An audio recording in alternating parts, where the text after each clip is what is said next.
by 1010, investigated reported disturbance at Acer Plaza. 10-4 dispatcher, verify address. That's Acer Plaza, repeat, Acer Plaza.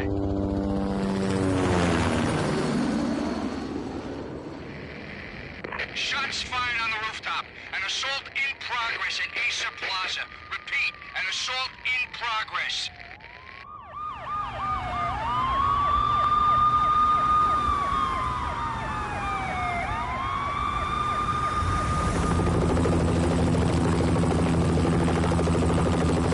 It's a war zone down here. 1085 dispatcher, need additional units. Additional units now. Officer in danger. Officer in danger. 10-5, please repeat, 10-5, all units, emergency. Officer in danger, Acer Plaza, repeat, Acer Plaza, all units. They were all dead. The final gunshot was an exclamation mark to everything that had led to this point. I released my finger from the trigger, and then it was over.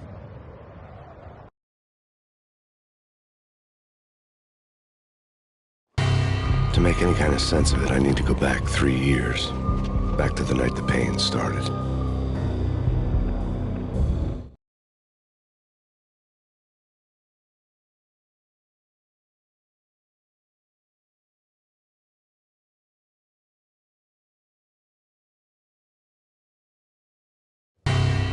I was still on the force back then. NYPD, Manhattan, Midtown North Precinct, Hell's Kitchen. So when are you coming to work for me, Detective Payne? You'd make me work undercover in some hellhole. Sorry, Alex. Michelle and the baby come first. See? My last smoke. It's bad for the baby. That's you, Max. A regular Boy Scout. See, Alex. You're still on for poker Thursday night, right? Like taking candy from a baby.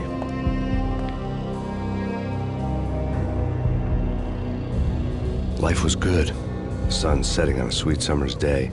The smell of freshly mowed lawns. The sounds of children playing. A house across the river on the Jersey side. Beautiful wife and a baby girl. The American dream come true. Honey, I'm home. But dreams have a nasty habit of going bad when you're not looking. The sun went down with practiced bravado.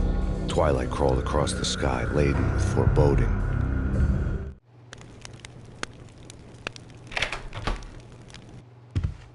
Michelle, honey, anybody home? I didn't like the way the show started. They'd given me the best seat in the house, front row center.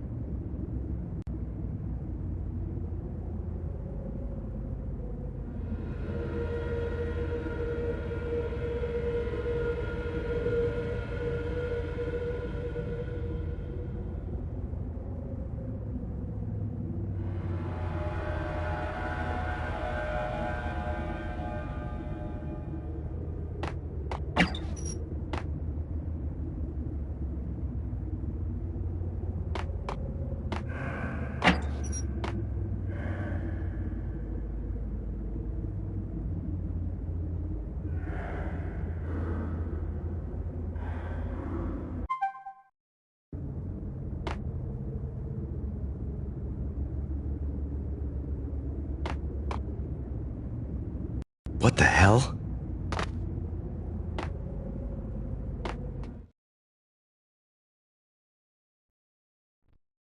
Something ugly had been tattooed on the wall, a map of things to come. It was a poison syringe, a magic tag full of diabolical meanings.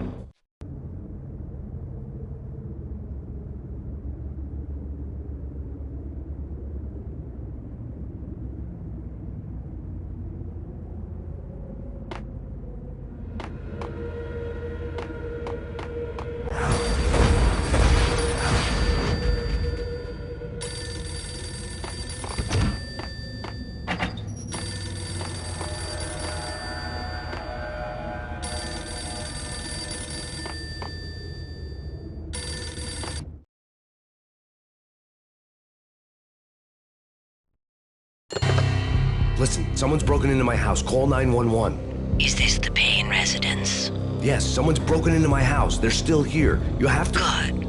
I'm afraid I cannot help you. Who is this? Hello?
Michelle!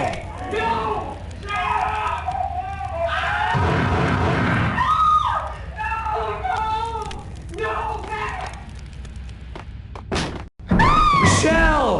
Please! I'm gonna hurt you! It's coming. I'm gonna hurt you! Freeze! NYPD, It's drop coming! it!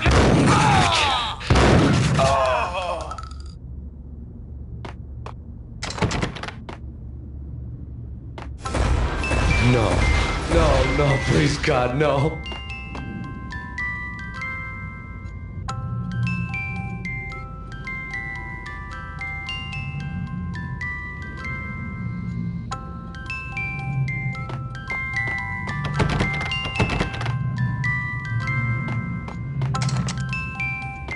The flesh of fallen angels!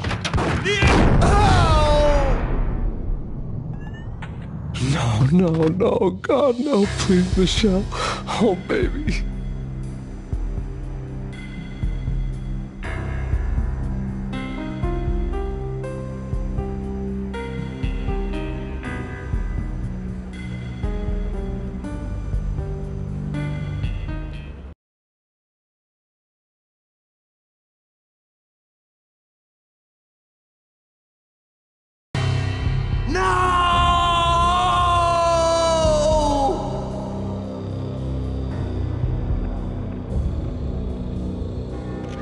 That was 3 years ago. Everything ripped apart in a New York minute. The killer junkies had been high on a previously unknown designer drug, Valkyr, V. After the funeral, I told Alex I'd be transferring to the DEA. It took us 3 long years to get a break in the Valkyr case. Then, finally, 2 months ago, a dime dropper tipped us off that Jack Lupino, a mob boss in the Punchinello crime family, was trafficking. I went undercover, infiltrated the worst mafia family in New York.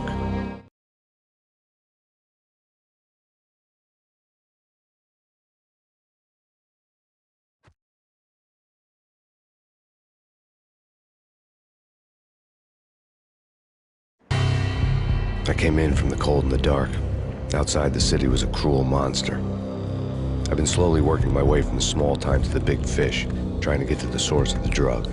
Alex and BB were my only contacts in the DEA, the only ones in this decrepit city who knew I was down here. BB here. Something urgent has come up with Jack Lupino. You need to meet with Alex immediately at the Roscoe Street station. I hadn't had a face-to-face with Alex since I'd gone undercover. Outside, the mercury was falling fast. It was colder than the devil's heart, raining ice pitchforks as if the heavens were ready to fall. Everyone was running for shelter like there was no tomorrow. It didn't get any better when I got to the subway. The feeling hit me like a point-blank shot straight in the face. Something was not right about this. My Beretta stirred nervously under my coat, but the train doors had already shut behind me, and I was in for the ride. Next stop, Roscoe Street Station, and Alex.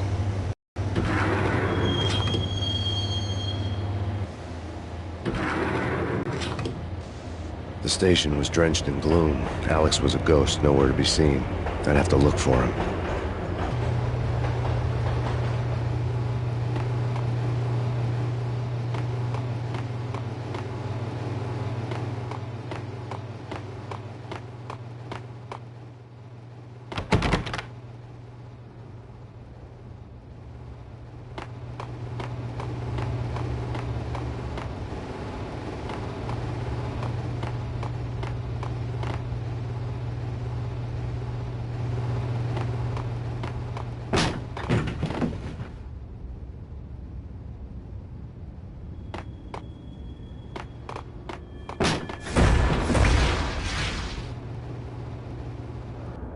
Death was in the air at Roscoe Street. I'd have to find Alex fast.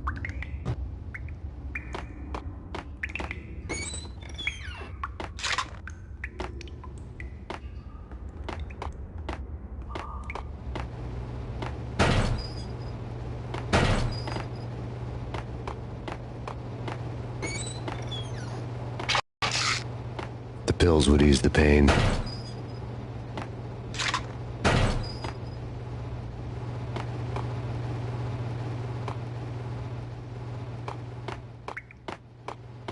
Wasn't Jake supposed to take care of this? He and Mickey are having too much fun taking care of the cop up there. What's the plan? Simple. Gun down every mother-loving bastard that gets off the train. Sweet. Didn't the train go already? No idea. Let's just wait and see. Hey, yeah.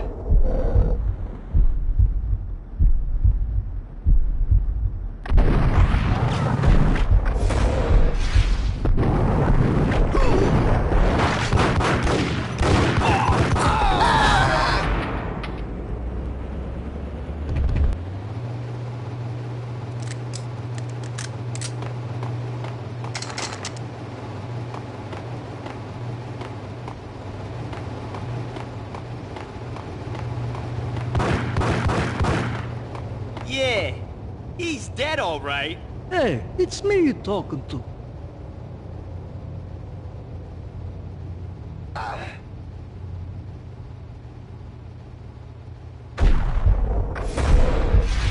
What the hell?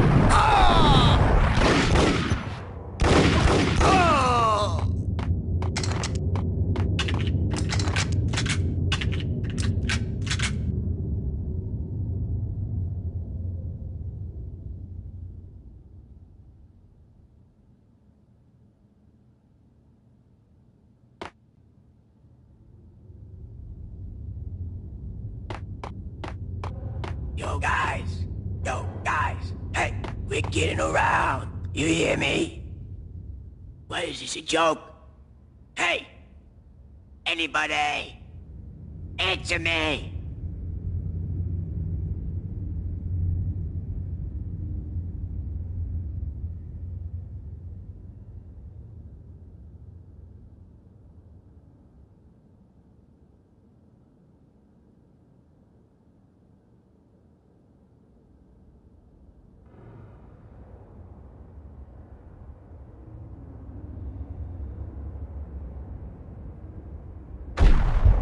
Hey, yeah.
The security panel let out a mocking cackle. I'd need the right code.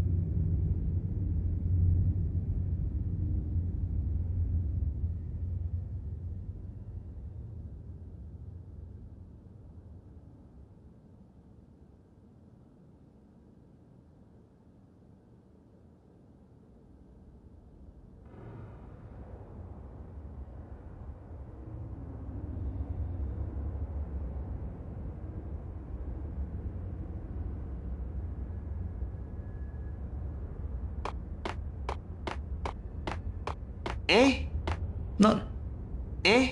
Forget it.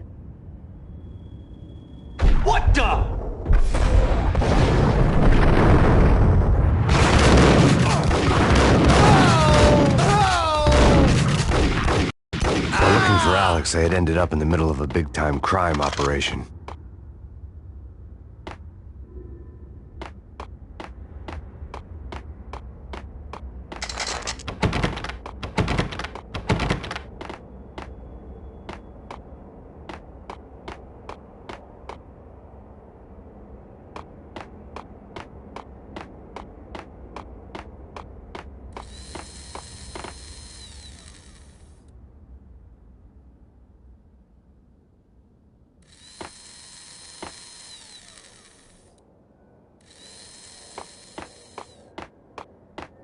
Kiss it goodbye. No, who the hell?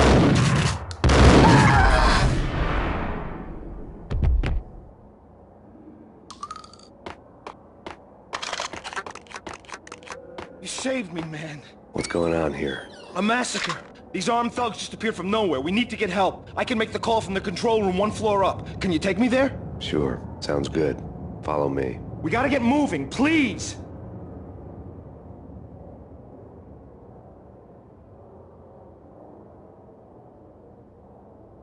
We gotta get moving, please!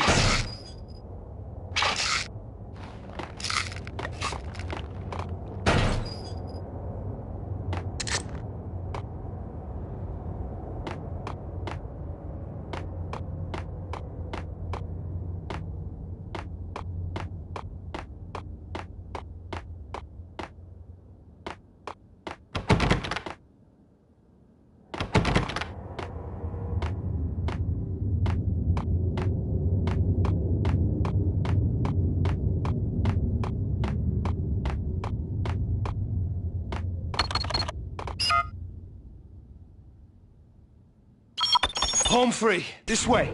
What the hell?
The train lit up like a Christmas tree. Power was back on.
subtle.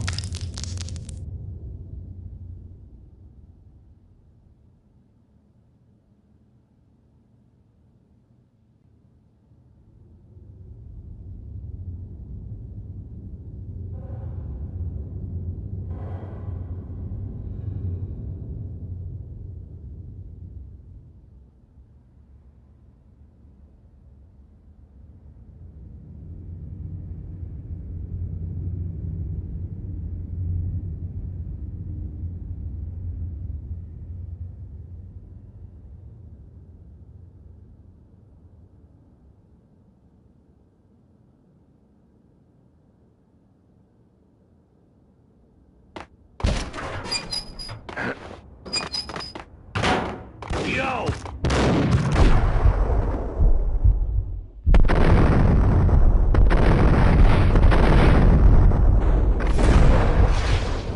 Hold it!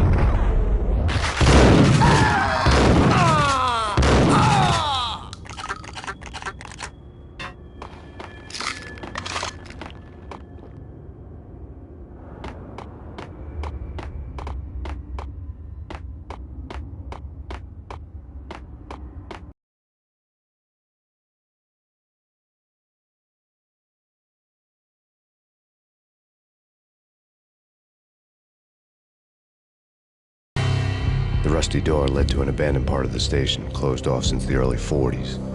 Something big was going down at Roscoe Street. Maybe that's why Alex had wanted to meet me here. Maybe not. One way or the other, I was gonna find out.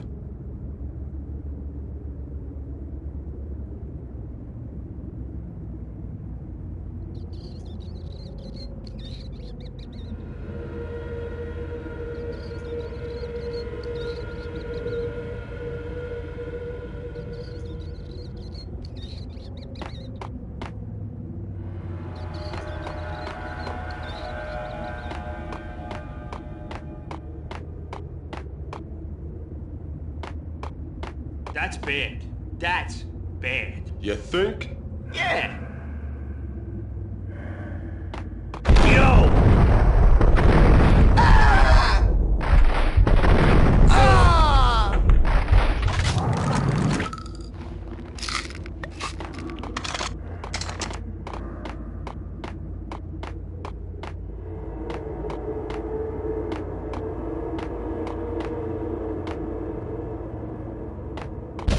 Hey, yeah!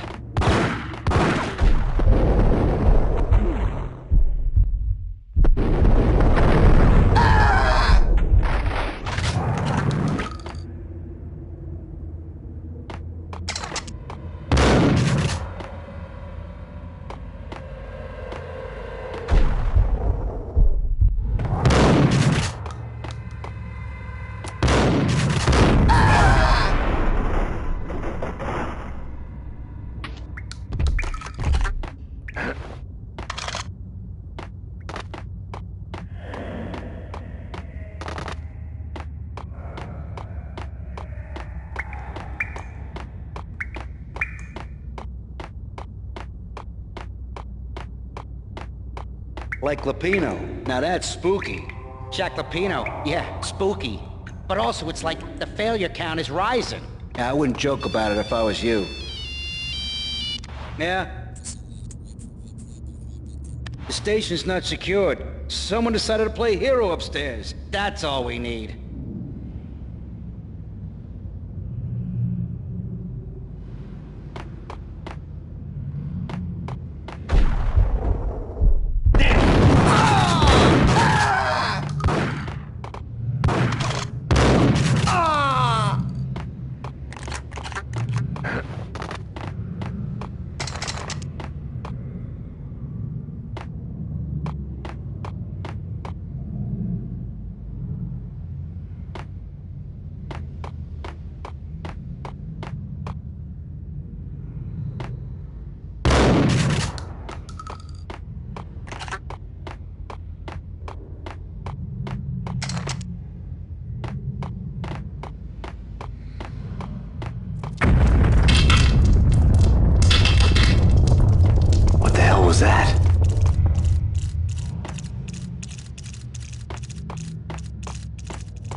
Hold on here.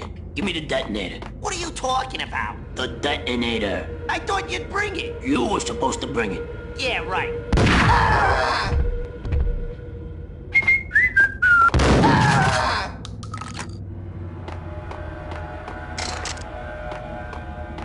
The door had been welded shut ages ago and the bomb was missing a detonator.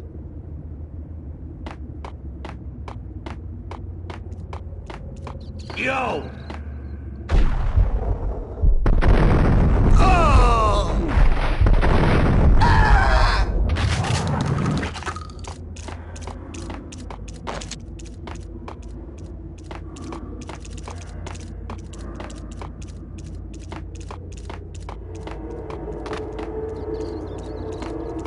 Okay, fellas. The police are on their way.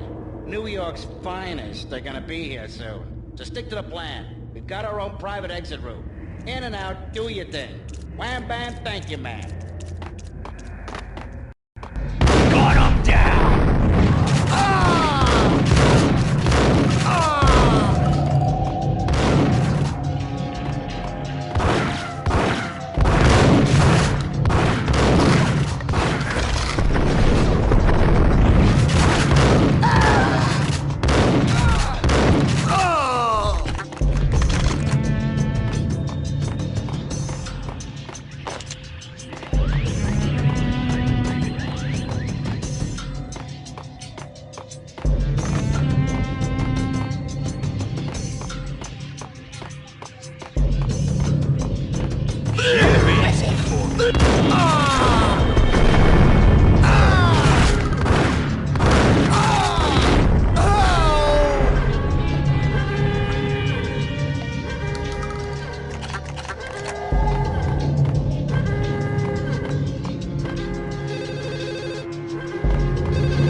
We come to you now live from the crime scene. Who is this? Right back at you. This is Deputy Chief Jim Bravura from the NYPD. You are to cease your criminal activities and surrender immediately. Sure thing, Jim. Me and the boys have been talking and everyone's real sorry. They'll never do it again. Who the hell is this? Being placed at the scene of a bank robbery wouldn't have tipped the odds in my favor.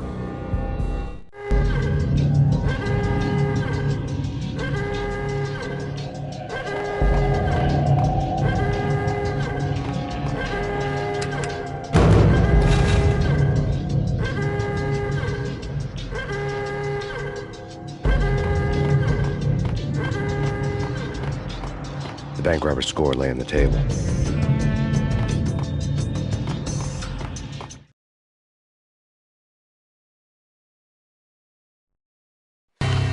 The bank robbers have been after Acer Corporation bonds. The Acer success story had recently been on every channel and on the cover of every magazine.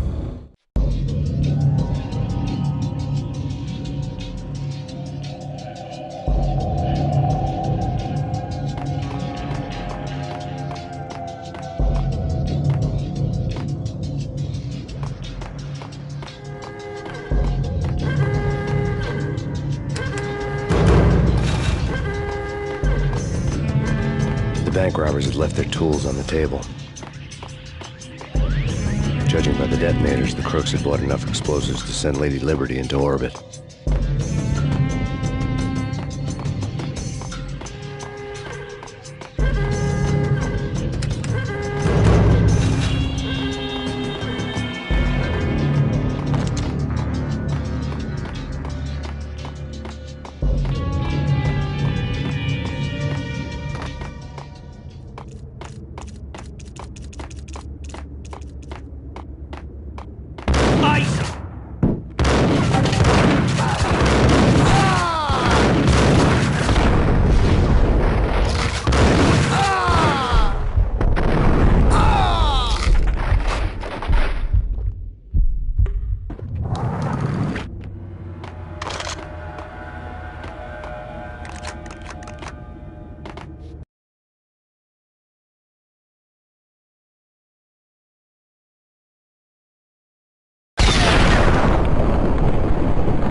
Jesus, you almost gave me a heart attack. I nearly shot you.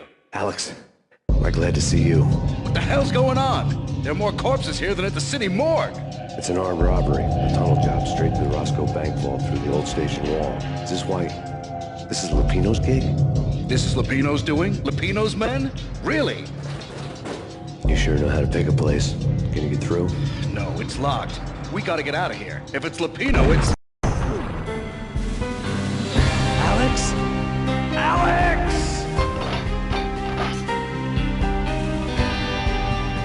There was nothing I could do. He was dead. I could tell by the empty, accusing stare of his eyes.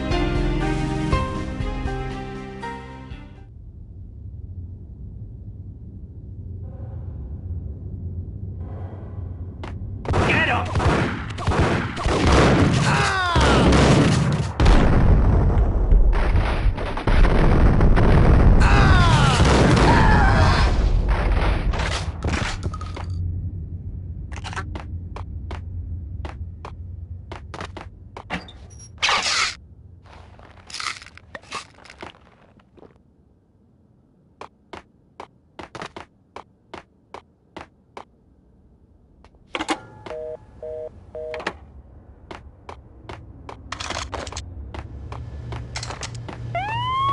Let's get the hell out of here! We'll be fine. Just take it easy. I'm allergic to sirens. We gotta get moving. Shut up, okay?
Alex had kept me relatively sane for the past 3 years. Now I didn't know how I felt. Somehow he had stumbled upon something big and ended up stepping on Jack Lupino's toes.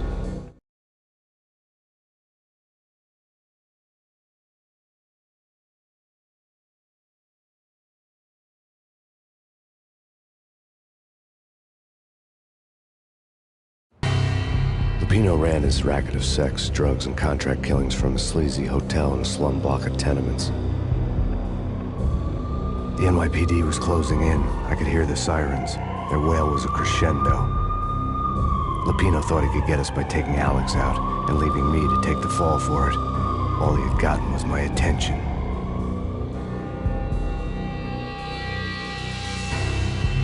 I went for the hotel first. It was a sad old thing with flickering lamps and faded colors, cheap mobster punks and tired-eyed prostitutes. I walked straight in, playing at Bogart, like I'd done 100 times before. The place was run by a couple of murdering mobsters with shark smiles. The Finito brothers. Ladies and gentlemen, it's the Payne in the butt. Payne to the max. You're killing me. You make that up yourselves, or you get some wino downstairs to come up with it? Don't answer that. A rhetorical question. I got something for the boss. Lupino around? That kind of depends on who's asking. A friend or a junk squad plan. Don't answer. It's one of them, how do you put it, rhetorical questions. Lupino ain't here, but he says bye. Lupino wasn't in his cheap hotel. Instead, I ran into the Finito brothers. My cover had been blown. The door slammed shut behind me. And then I was dodging bullets like raindrops. Payne in the butt. Ha ha! Payne to the max. Junk squad pig. Got a ticket to Marble City for you. Eat first and lying down. Bring it in.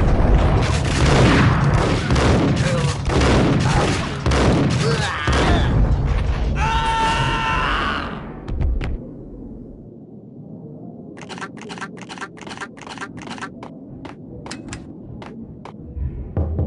Bosses! Everything all right? Bosses! Joey, Virgilio, you all right in there? They're not answering. Call the others. Tell them to come quick. Okay, but we can't wait for them. We gotta go in now. Bosses, we're coming in. There he is! A letter on the desk caught my eye.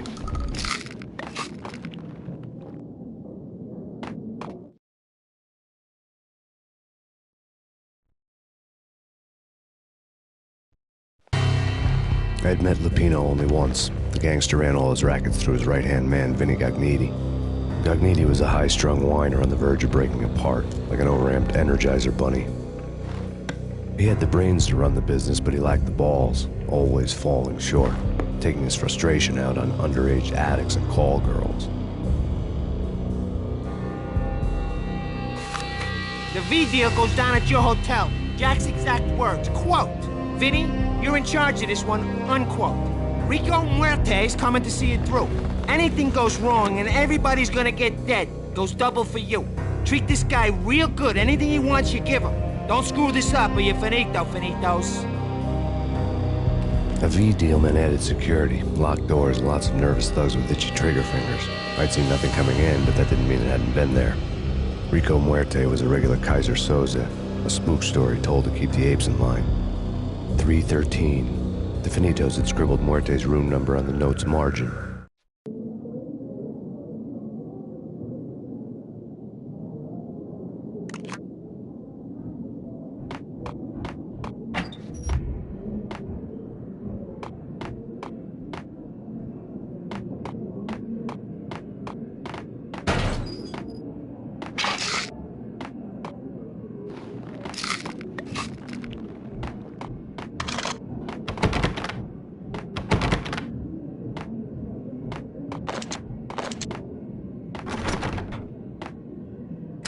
Getting out was not going to be easy.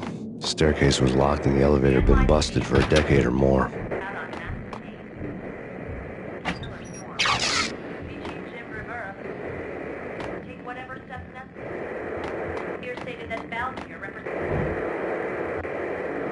The NYPD has been out on massive Payne. Killer storm. CG Jim Rivera. Take whatever steps necessary. Here stated that Valkyrie represents.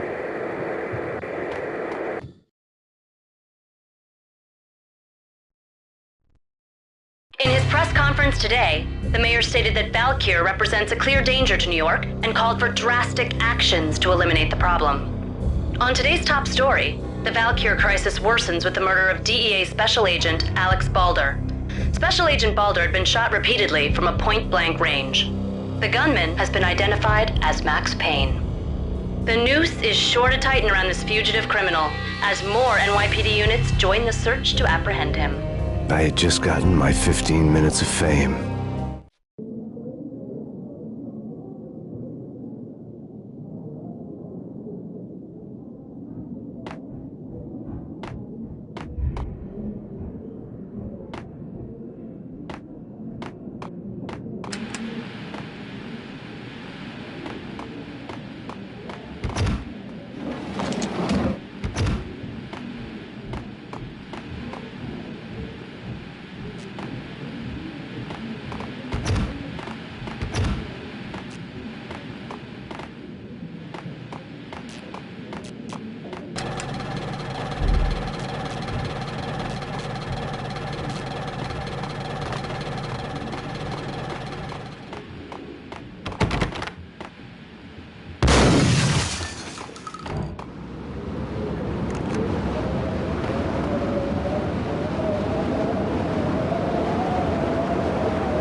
Something's wrong with the bosses. Payne's there and they're not answering.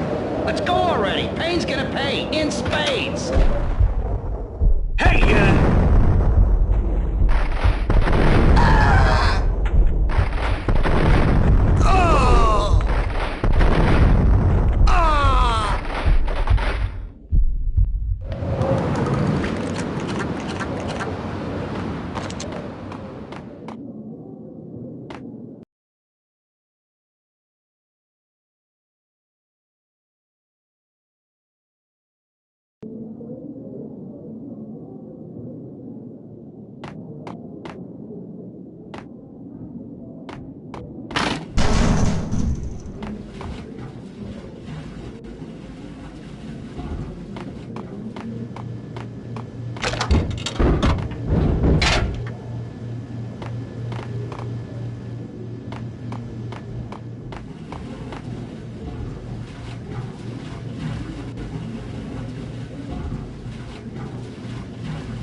lords and ladies. Lady Amelia, Marquis Valentine asks for an audience. Thank you, Lawrence. My lady. My lord. And now, an all-new episode of Lords and Ladies, brought to you in part by Acer Corporation.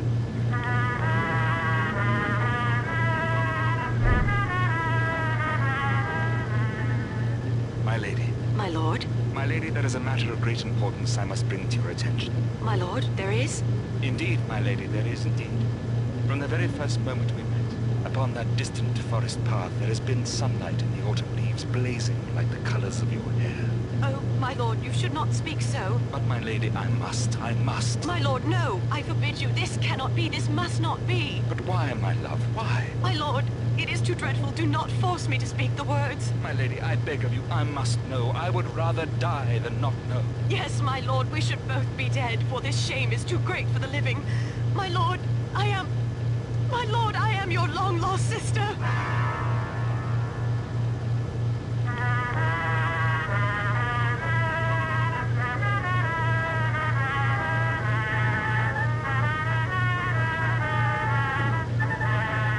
Oh, Lady Amelia, so tragic.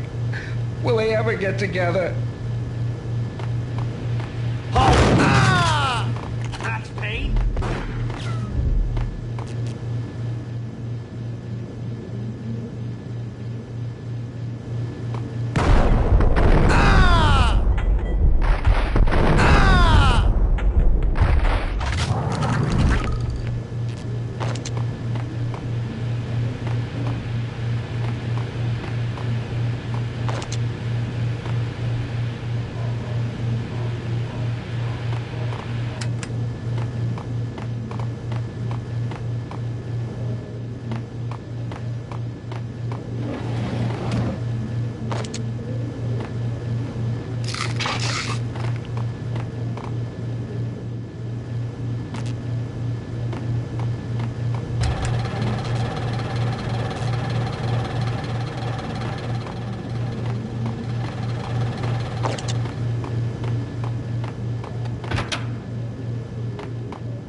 V-head junkies could go off without a warning. I had to be careful. Get away. Get away. Get away. The flash. The flash. What?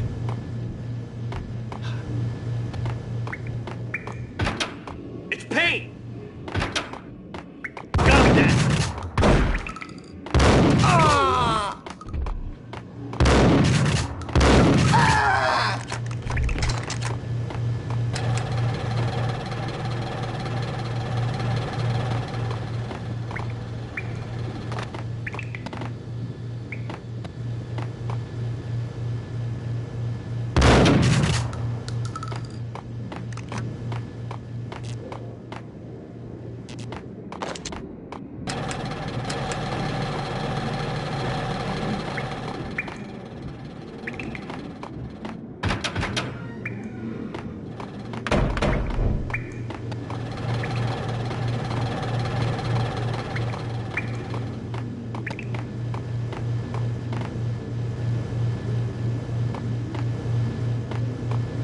Piece of crap! Oh, careful. It might kick back. Got him down!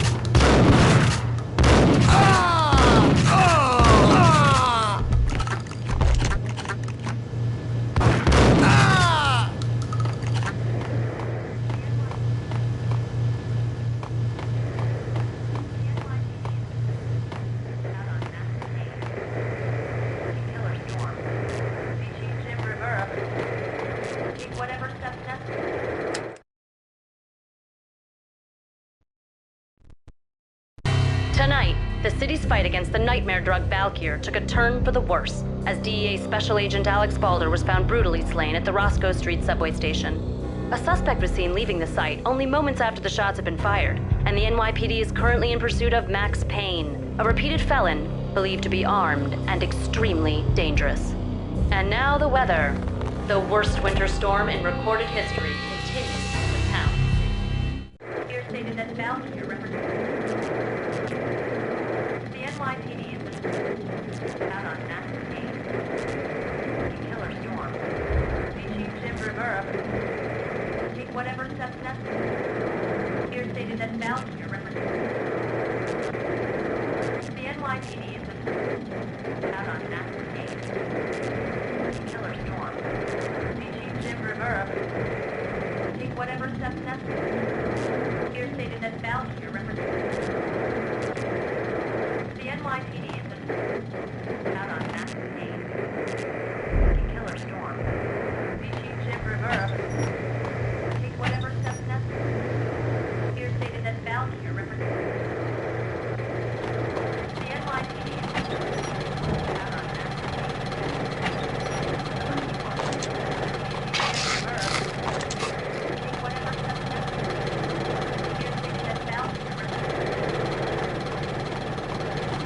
This party had been dead for a while. I couldn't say I was sorry I'd missed the show.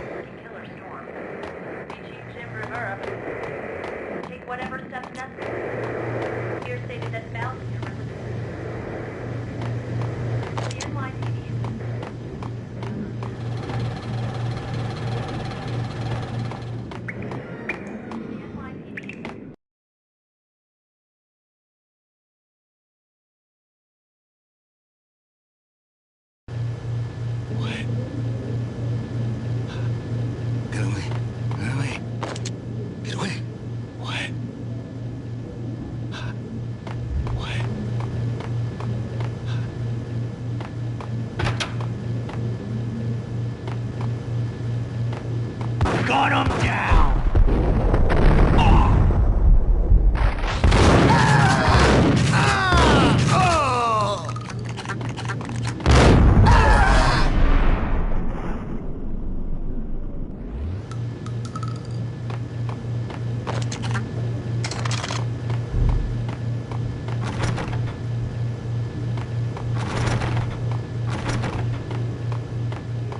I'd found Muerte's room.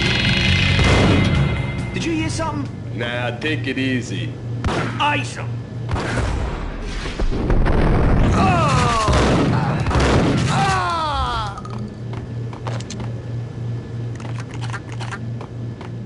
Muerte had received a letter.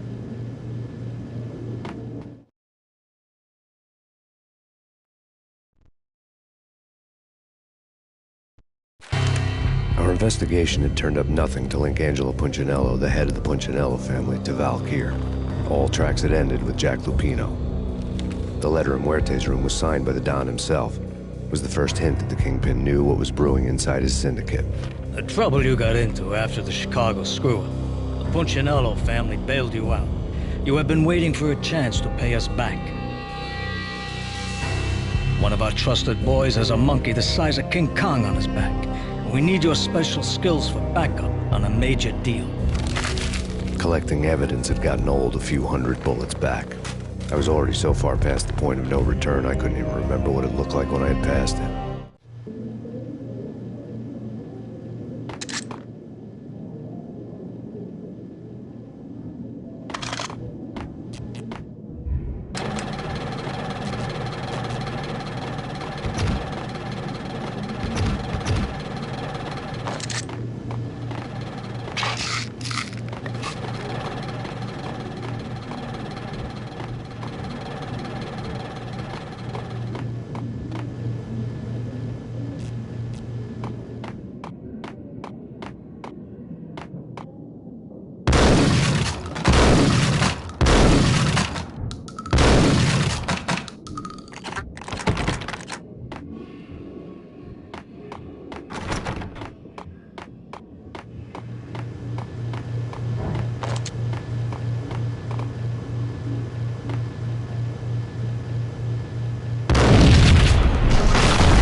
What the hell? Told you. God damn! I thought it was a bomb for sure. Nah, the Russian wouldn't dare. This has been waiting to happen. I thought it was a bomb.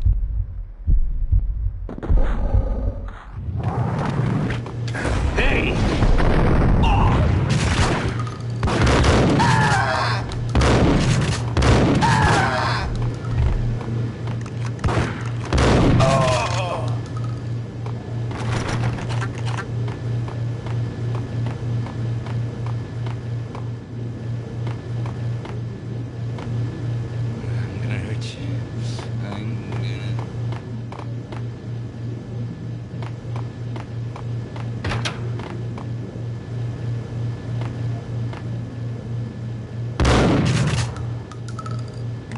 The hooker had left her diary on the table.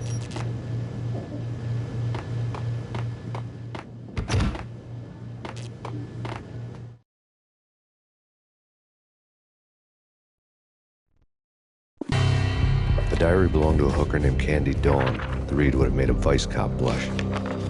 Had talks with the mystery hag over the phone again. Sent her the latest One-Eyed Alfred tape. As long as the hag keeps paying for the tapes, the old man could come every day for all I care. She had a nice sideline. making secret X-rated flicks of her clients and selling them to the highest bidder. They would get her killed if her V-fix for the day didn't do it first.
The old service elevator rumbled down to the bowels of Jack Lupino's hotel.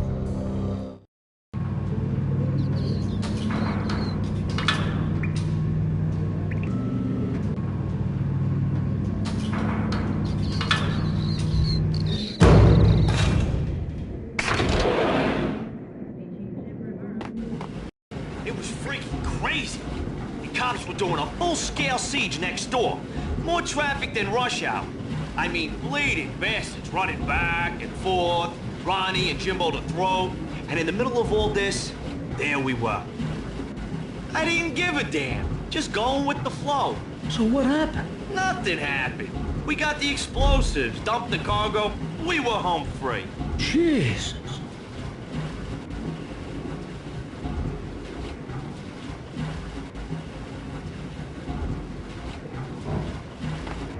Get him!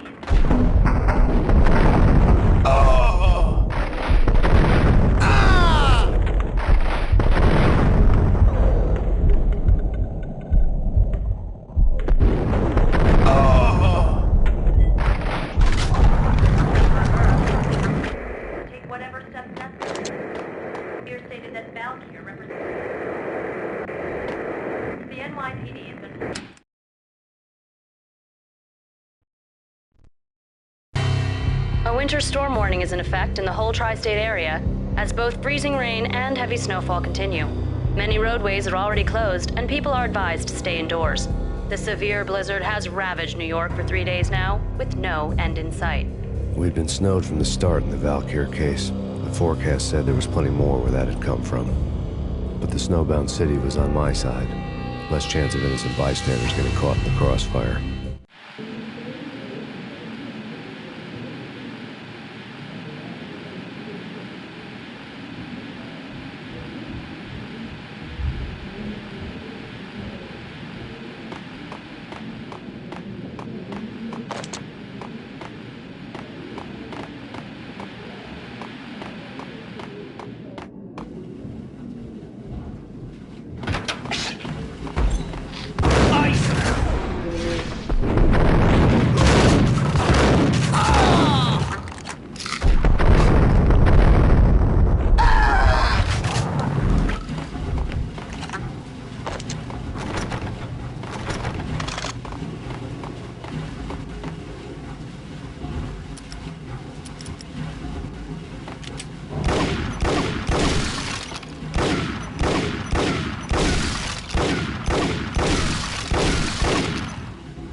Yo!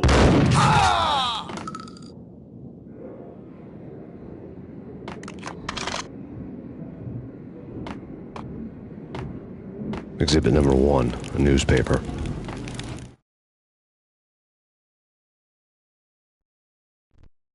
A dead man tied to a chair lay on the boiler room floor. Captain Baseball Bat Boy has an unbeatable track record in superhero death matches. But a six-pack of root beer gets me every time. The murder weapon was a baseball bat, now lying in a pool of drying blood next to a newspaper folded open on a Captain Baseball Bad Boy comic strip.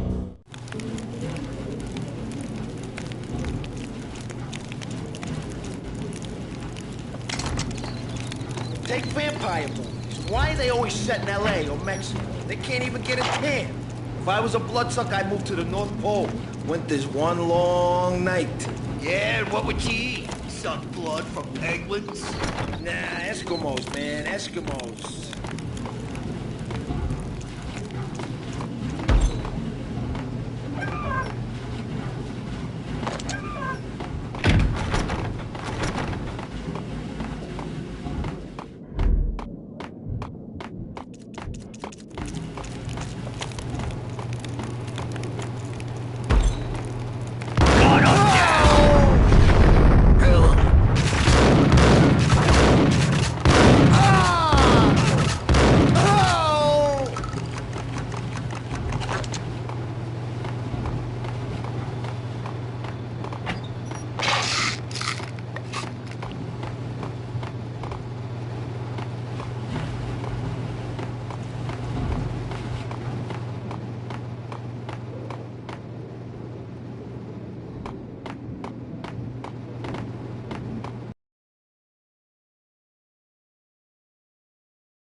Chill with the guns.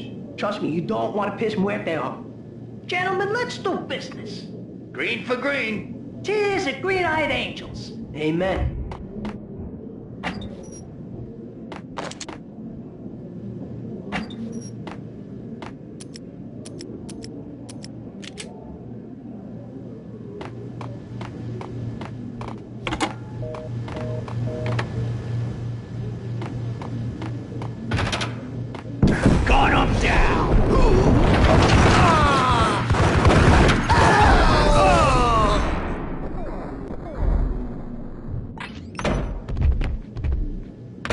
A lifetime ago, this would have gone down as a narcotics arrest. The transparent cylinders glowed green, full of Valkyr.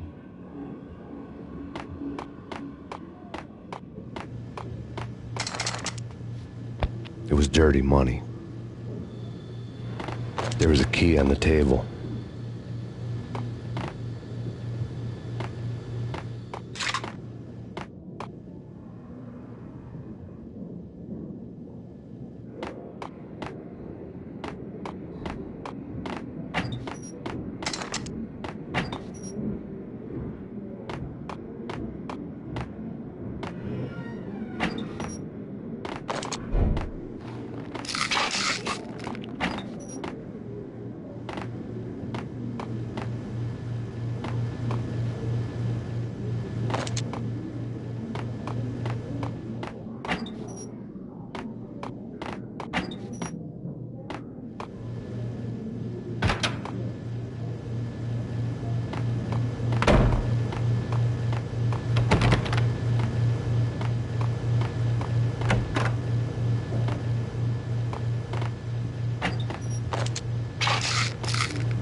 Two mad dog killers, ready to murder each other.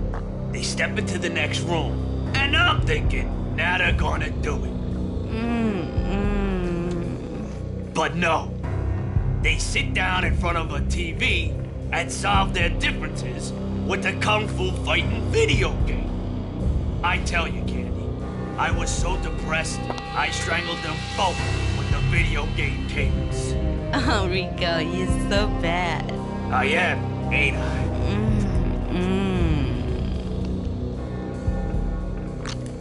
Rico Muerte, big-time hustler. Who the hell? It's that cop. Muerte went for his gun. Do something!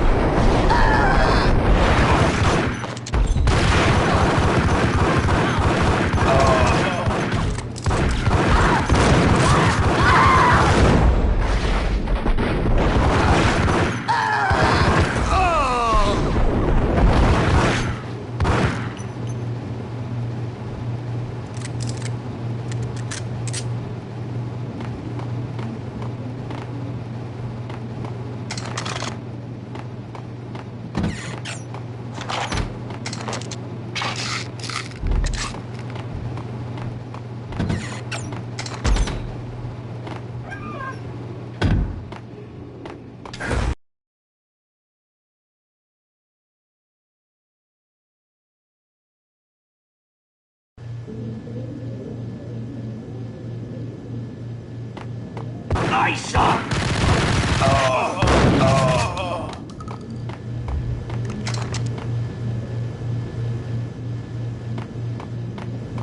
The antique switchboard was still in use.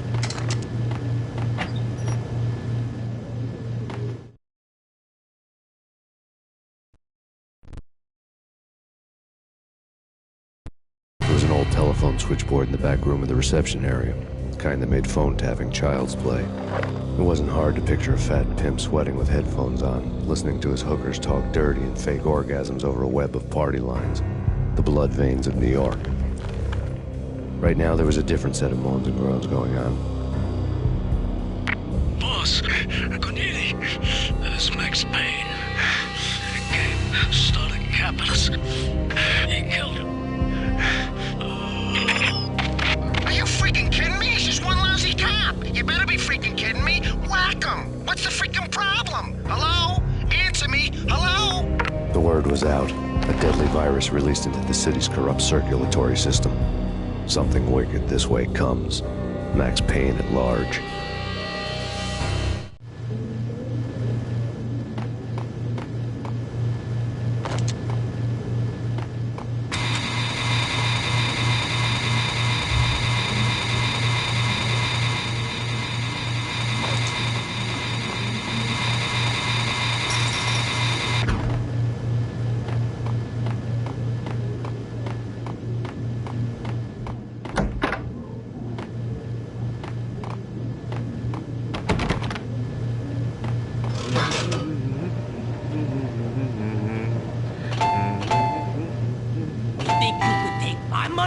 You know who you're dealing with? Huh? Do you? Do you?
Turn around, walk away, blow town. That would have been the smart thing to do. Guess I wasn't that smart. Lupino's tenement buildings were a seedy hangout for all kinds of sleaze. A liquor store, a pawn shop, a laundromat full of mobster bookies and loan sharks. The list went on. The how and why of it was a mystery to me, but they knew I was a cop. They knew I was coming, and they were going to get real trigger happy about it.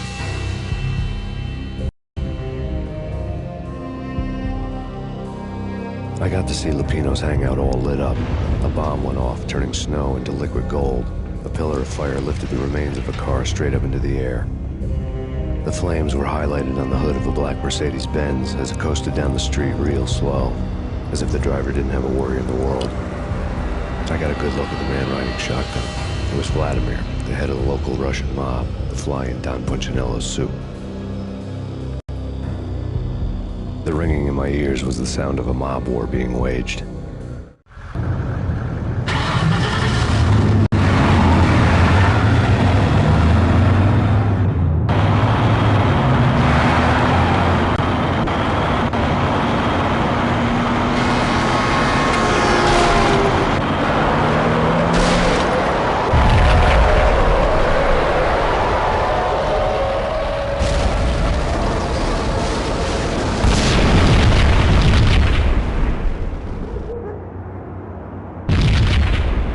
Another bomb exploded inside the closest slum building. It was a lucky break.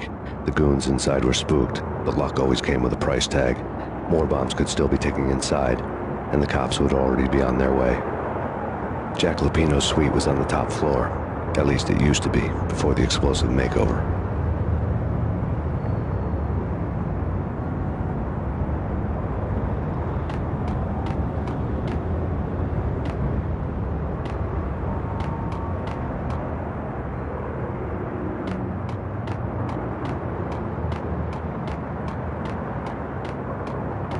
I don't know, man.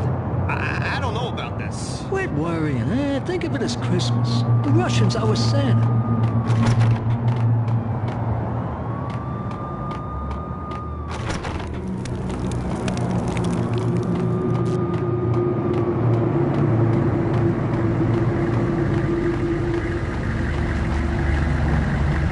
The headlines were a depressing read.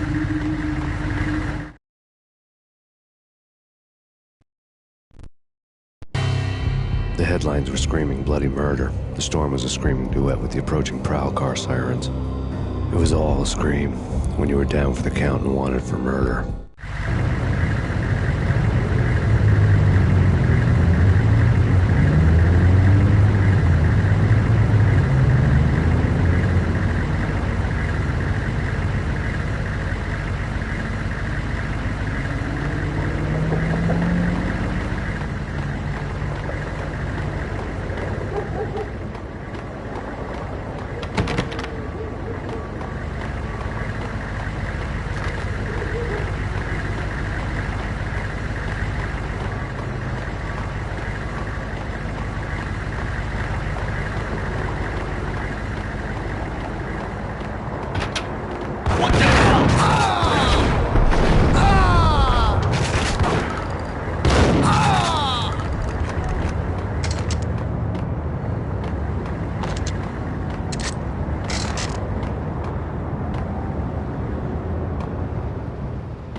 I think I died.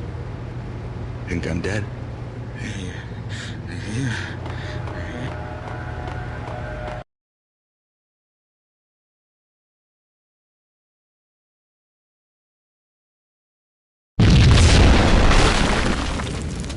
The whole building was rigged with explosives.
A beaten-up phone in the entrance hall was ringing. It could have been just a junkie in need of a fix, but it turned out to be something more sinister than that. Am I speaking to Mr. Payne? Who wants to know? My name is Alfred Woden. You must hurry. The police are on their way. Tell me something I don't know. They know you're there. How?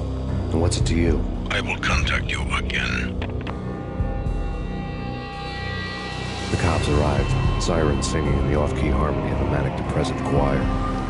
I had a few minutes while the SWAT team would go through their usual routine. By the time they busted in, I needed to be long gone. Max Payne, this is Deputy Chief Jim Bravura from the NYPD. Drop your weapons and come out with your hands above your head.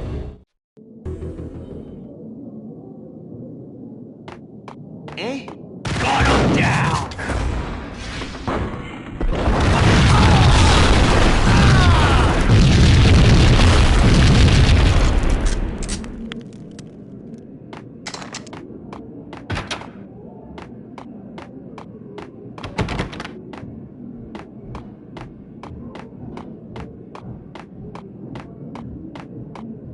A locked door barred my way. I needed a key.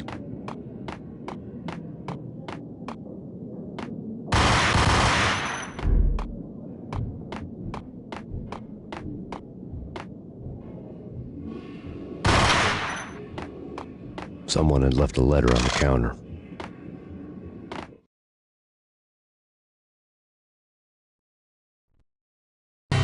Suddenly it all made sense. The bombs, the Russian mob boss making an appearance in person. Gognitti was his usual self. All talk and no walk. After our hit, the Russian has only a couple of guns left, and they can be bought. There's no freaking way he has the guts to try anything after that. As it turned out, the Russian had plenty of guts. One thing you could count on, you push a man too far and sooner or later he'd start pushing back.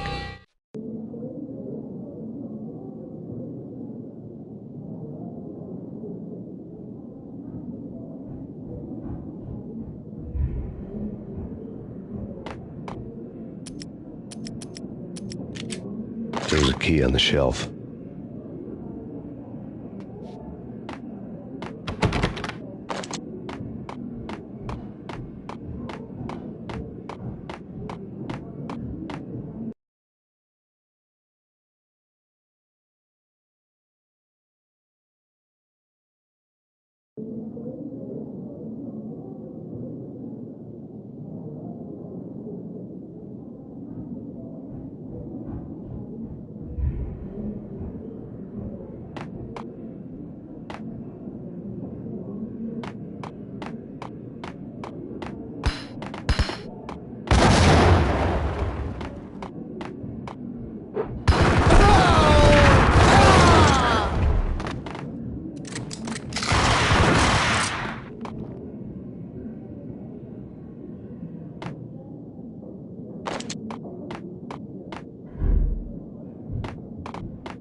bombs had destroyed all the stairs up to Lupino's office.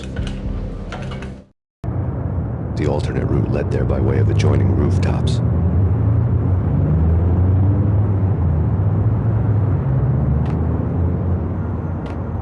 It's never been this cold.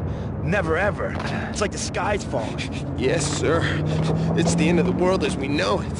And I don't feel fine. I don't feel anything. Not a thing. I'm freezing my butt off.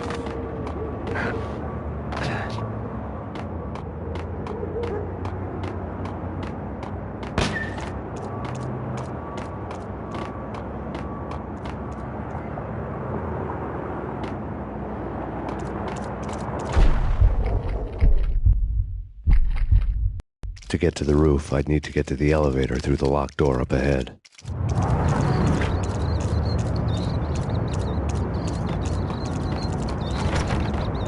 Pizza delivery. Never seen you before. Buzz off, Joker.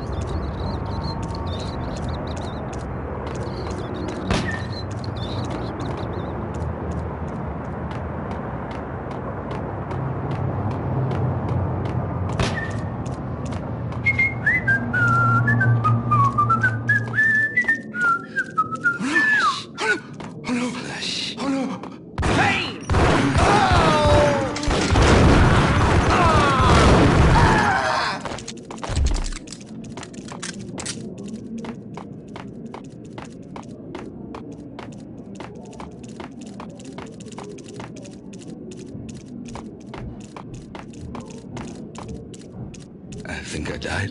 What the?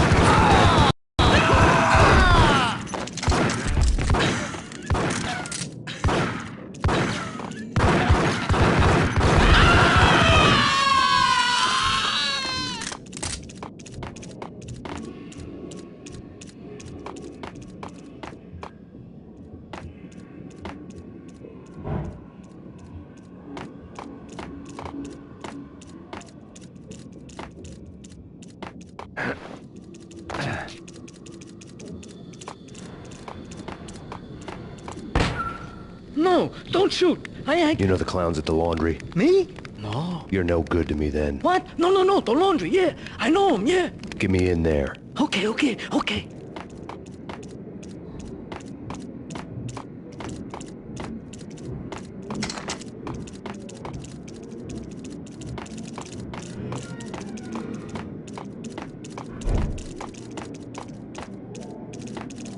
It's coming.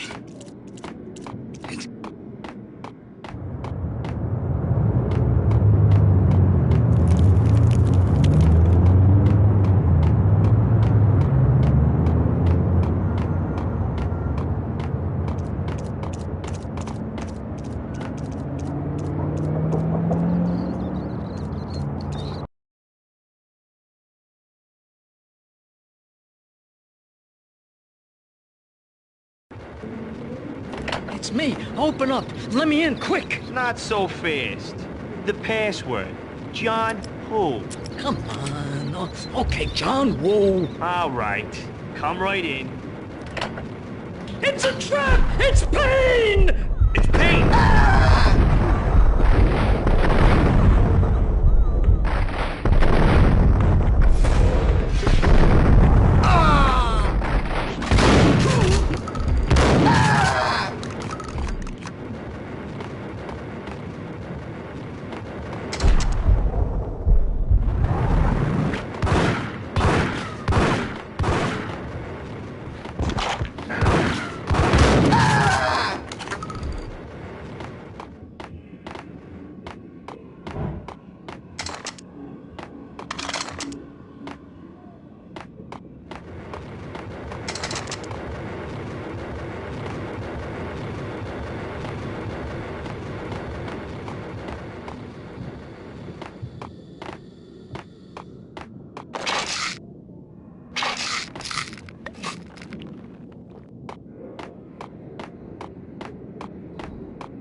Thank you.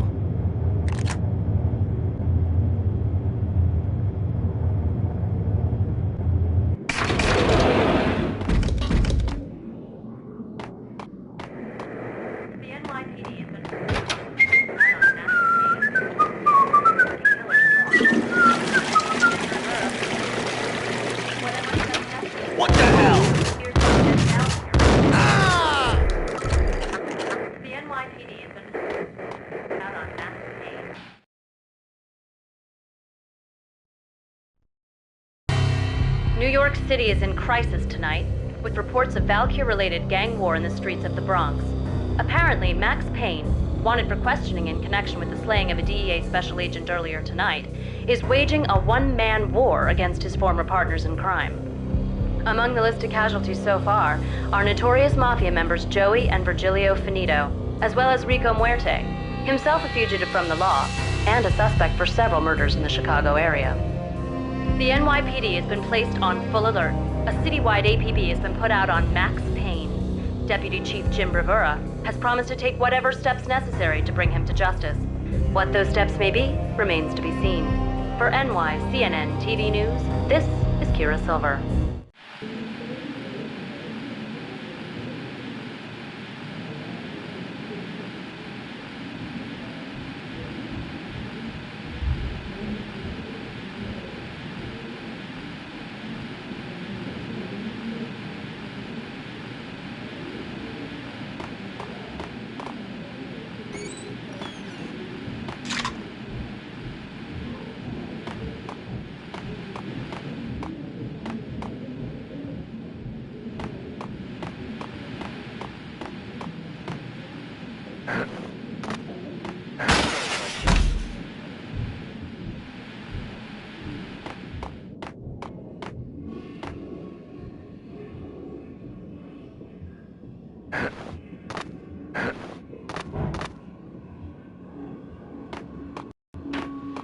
This week on address unknown.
Red, blue, or green? It's always red or blue in the movies. So, green? No, not the green.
What the hell are you standing around here for? They're bombing us. What are you doing? You're doing nothing. What are you doing? This is war. Freaking war.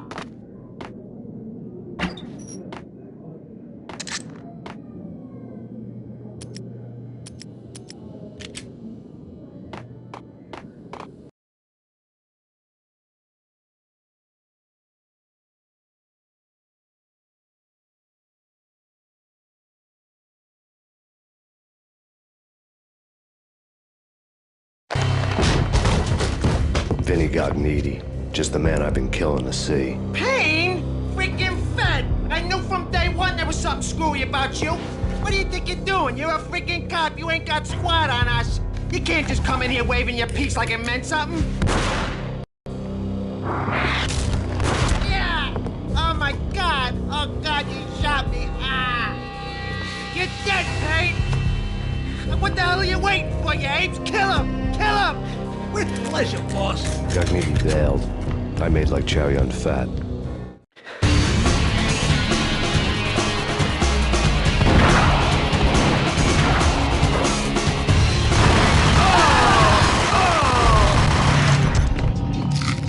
A crumpled letter lay on Gagnidi's desk.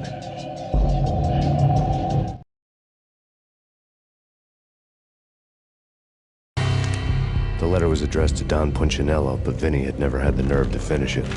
Jack's gone voodoo. Just the other night, he shot Dino because he wanted to see what his brains looked like splattered on the wall. He's a freaking mad dog.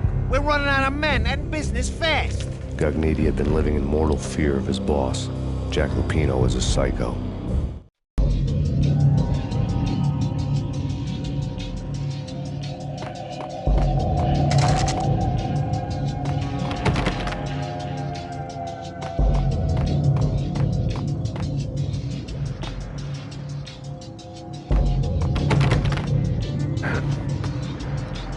Vinny Gagnidi was running scared. He could run, but with a bullet in his stomach like a broken bottle of Tabasco, he was quickly running out of time. He knew where his boss was, and I wanted to square things up with Jack Lupino. Gagnidi would be moving fast. I don't know about angels, but it's fear that gives men wings.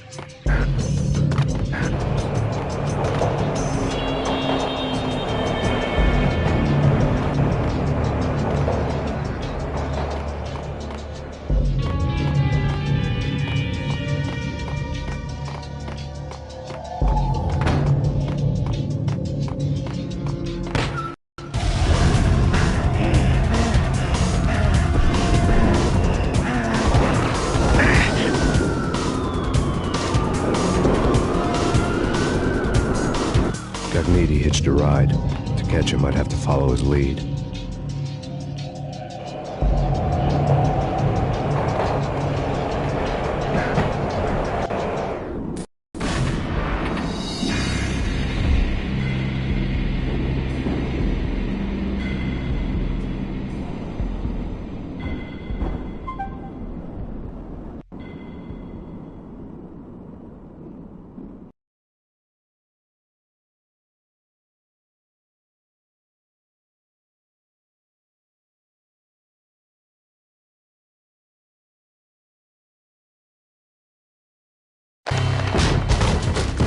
Vinny Gagnidi, just the man I've been killing to see. Payne?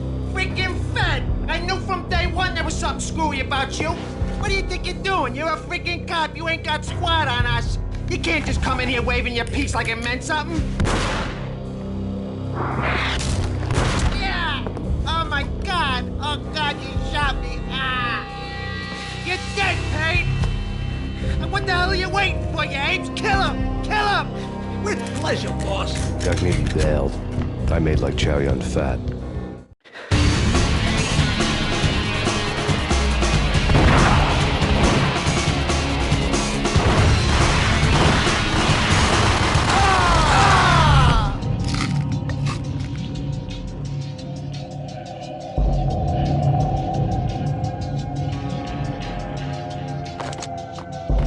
A crumpled letter.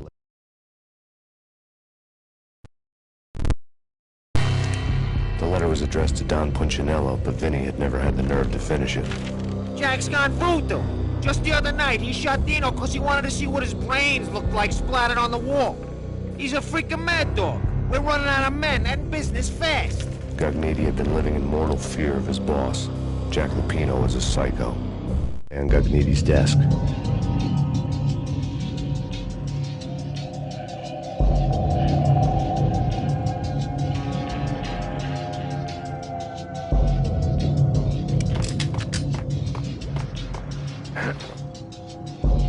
Vinny Gagnidi was running scared. He could run, but with a bullet in his stomach like a broken bottle of Tabasco, he was quickly running out of time. He knew where his boss was, and I wanted to square things up with Jack Lupino. Gagnidi would be moving fast. I don't know about angels, but it's fear that gives men wings.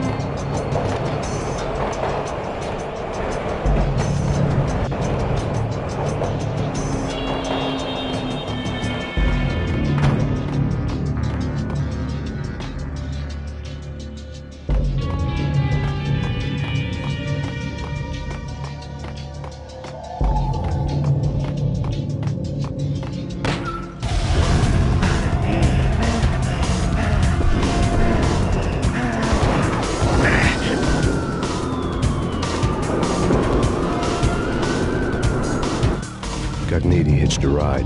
To catch him, I'd have to follow his lead.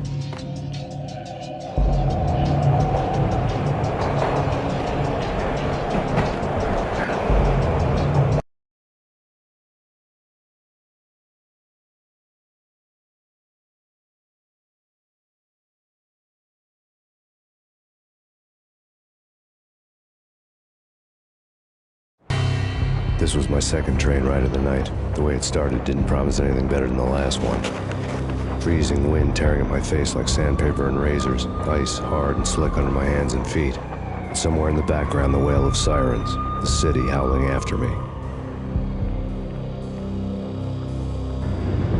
New York sped by in fast forward. Dark rooftop water towers and a dead forest of antennas and chimneys, all a blur. When the train he was riding slowed down, Gognitti made his move.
What the?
assess necessary. Here stated that Valkyrie represents...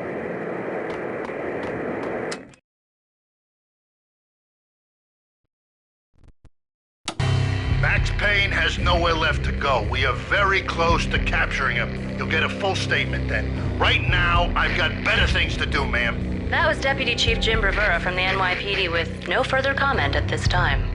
Apart from his suspicious food habits, I figured Bravura to be one of the good guys. Fate had just dropped us on different sides in this. But when it came to capturing me, he was way out of his league. I had already ditched the cops a couple of rooftops back. For now.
I can hear him. Ready? Keep the guns pointed at the door. Okay. This is it. Any moment now, Payne's gonna bust through that door with murder in his eye. It's either him or us. I, for one, am gonna pump the SOB so full of lead, they'll need a forklift to carry the coffin to the grave.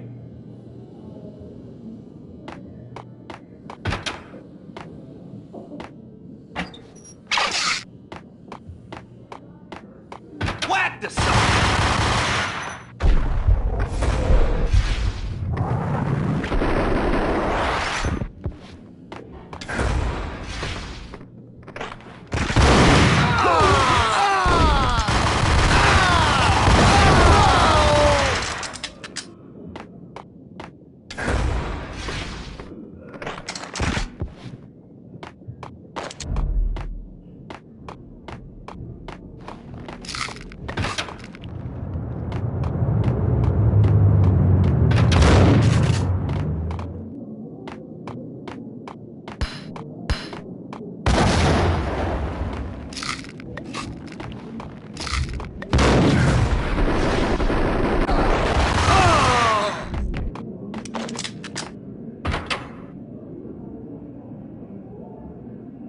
Open, goddammit! Payne! I'll kill you, you lousy freaking cop!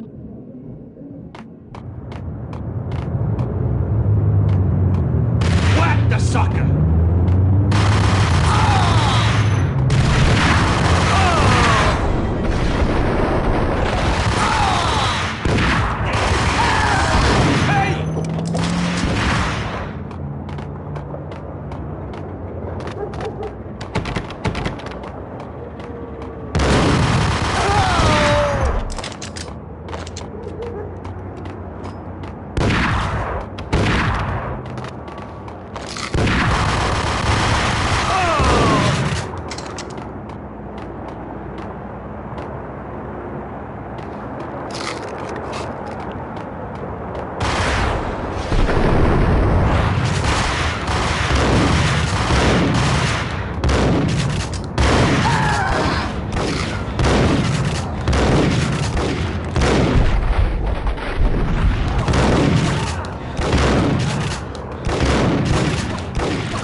Gognitti ran out of steam in a dead-end alley with steam boiling out of the sewer grates like all the fires of hell were burning high beneath us.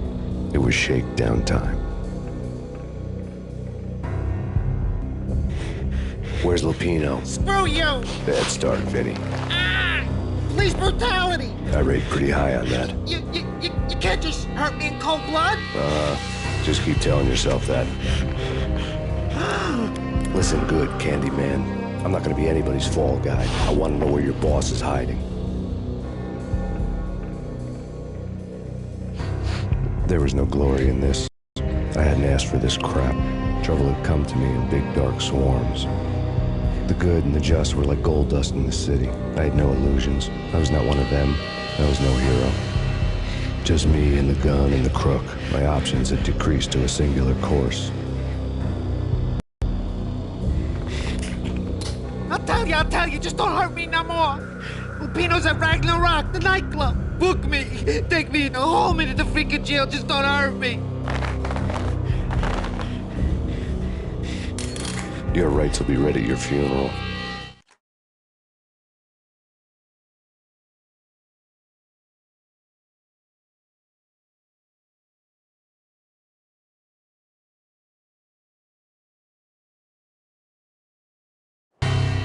Ragnarok was Lupino's private nightclub, a den of drugs built into an old theater. I knew what waited inside. V-head junkies ready to explode in random acts of senseless violence, and Lupino's goon squad, the worst stone-cold killers this side of hell. Ragnarok was as inviting as a headache, flickering and flashing to a machine gun beat. The belly of the nightclub was a gothic theme park that began with bondage games and led to the nasty stuff from there. As subtle with its dark message as a cop killer bullet through the heart, like father, like son, just like Jack Lupino.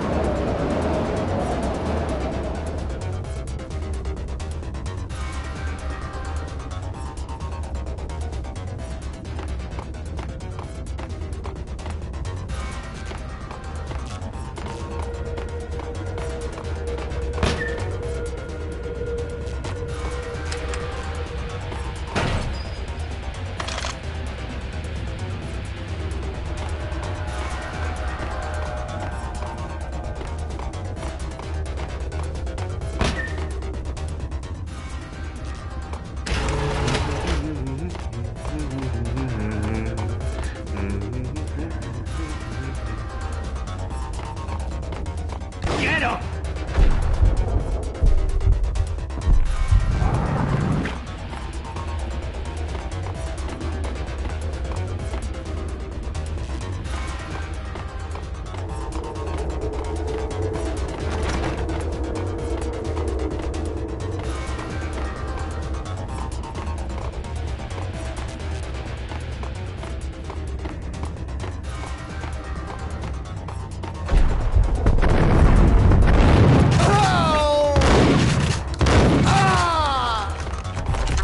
Had never been a bestseller.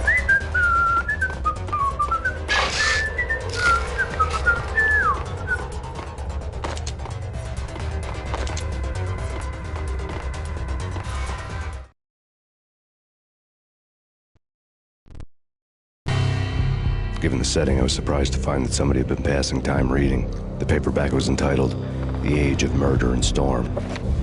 The blurb on the back mentioned Norse mythos and Ragnarok, the end of a Viking world with a terrible winter that covered the earth in ice, when vile crimes were rampant and all humanity lost.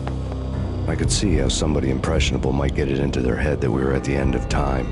I was also beginning to see what the nightclub and its owner were all about.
down!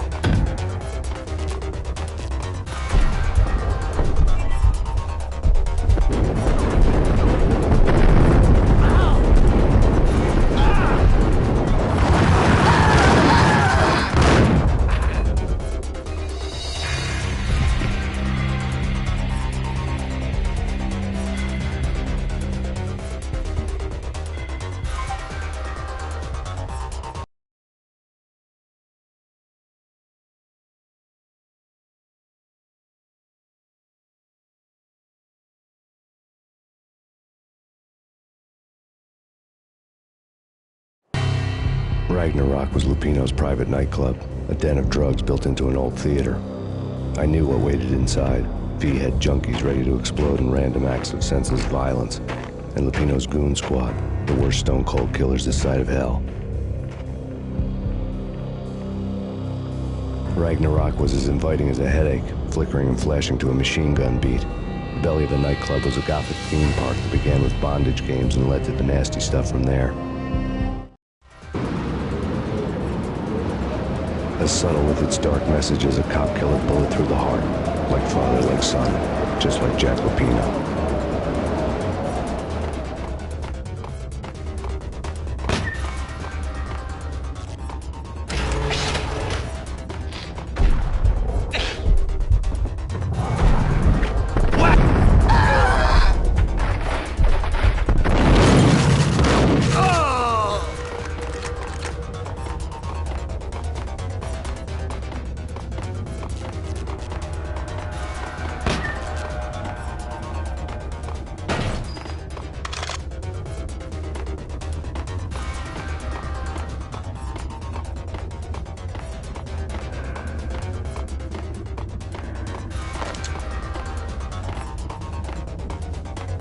The book had never been a bestseller.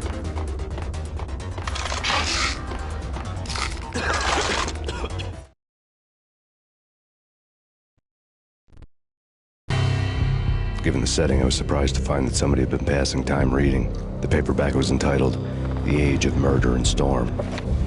The blurb on the back mentioned Norse mythos and Ragnarok, the end of a Viking world with a terrible winter that covered the earth in ice, when vile crimes were rampant and all humanity lost.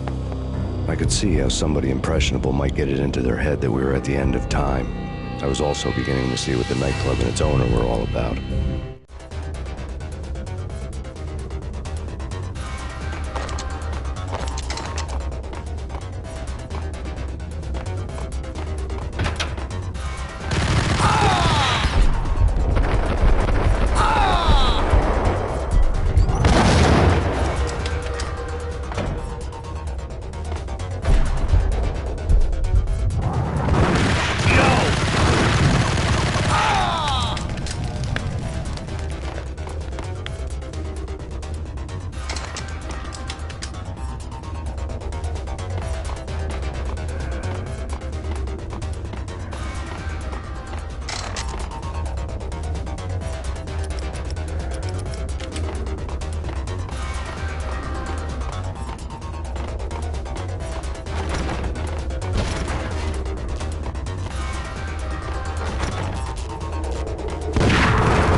Books on the occult had been piled on the table.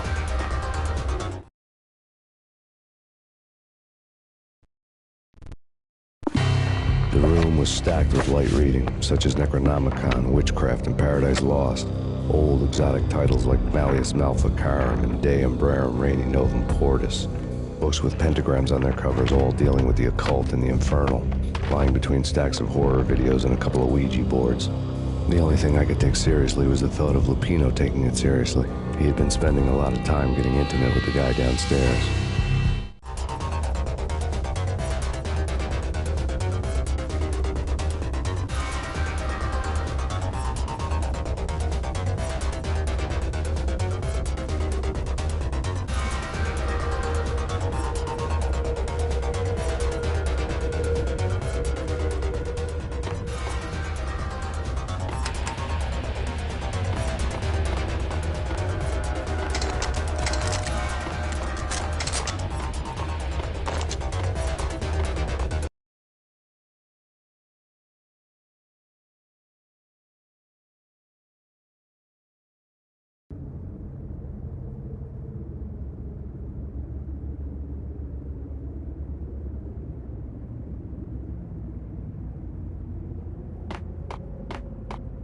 What with Dino and all, I wouldn't say anything to his face.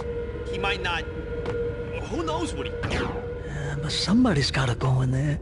It's too freaky. All the screaming, I mean. It's been 3 days now. Don't look at me. Hell no, I ain't got no death wish. Well, I'm just saying it gives me the creeps, especially now. It's gone all quiet in there.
What with Dino and all, I wouldn't say anything to his face. It's Payne!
The backstage area led to Lupino's inner sanctum.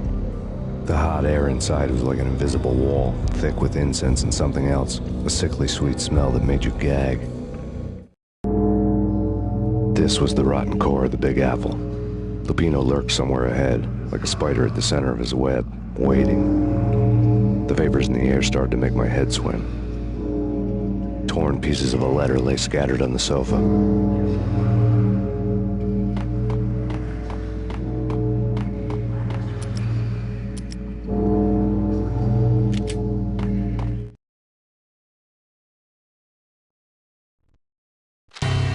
Punchinello had threatened Lupino in writing. The note had been torn to pieces, bloody fingerprints all over them. Don't want you to think that one of my boys is not playing with a full deck. Shape up, Jack. We are running a business here. I'd hate to send the trio to strong-arm you. The trio were the Don's notorious henchmen. It was obvious that Lupino hadn't been intimidated by the threat.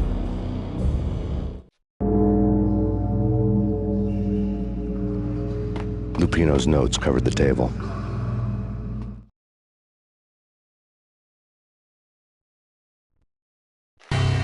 Jack Lupino was crazy, all right. The table was scattered with notes of demented arcane nonsense written in rusty blood. A mishmash list of demons, devils, and dark gods evoked. Beelzebub, Asmodeus, Baphomet, Lucifer, Loki, Cthulhu, Lilith, Hela! Blood given to you all. He was after that old Faustian deal. Your soul for power and fortune. Just sign on a dotted line with your blood.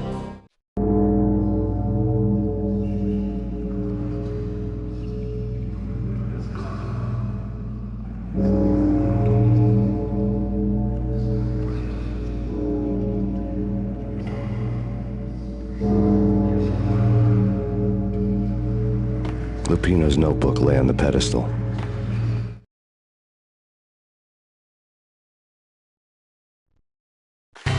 Jack Lupino was crazy, all right. Mythic wolves, let loose to devour the sun and the moon. Lupino is the wolf. I'm Mr. Beast, the big bad Fenris wolf. I'm the end of the world man, wearing the flesh of fallen angels. After Y2K, the end of the world had become a cliché. But who was I to talk? A brooding underdog avenger alone against an empire of evil, out to right a grave injustice. Everything was subjective. There were only personal apocalypses. Nothing is a cliché when it's happening to you.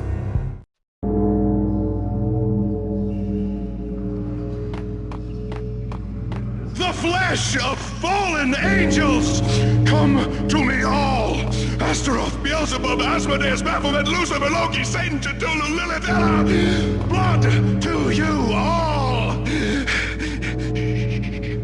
Secret, living under the skin of reality. I've seen it. The corruption of flesh. Oh! I'm the wolf, yeah! I am the wolf! It's close.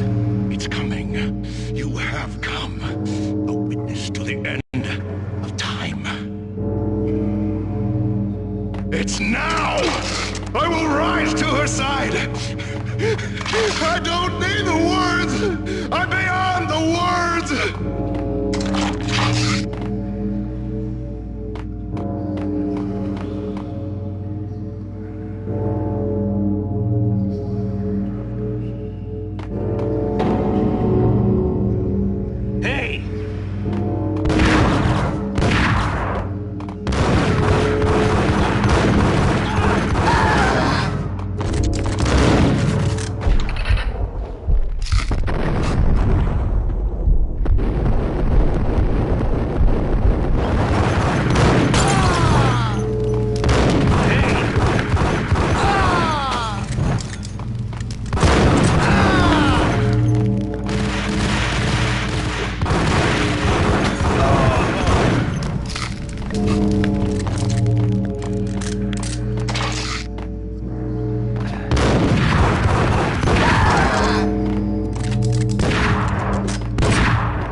known there'd have to be a catch in it somewhere, and this one was the Empire State Building of catches.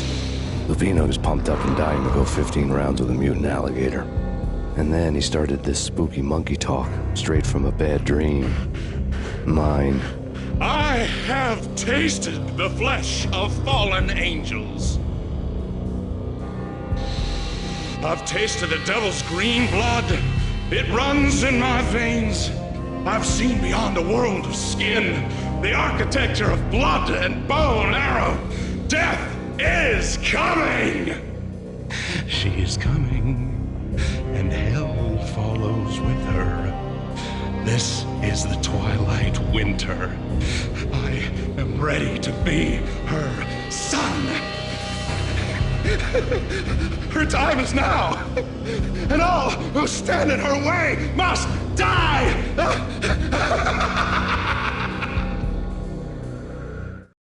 Die! You'll die! You'll die! Now! Oh, die!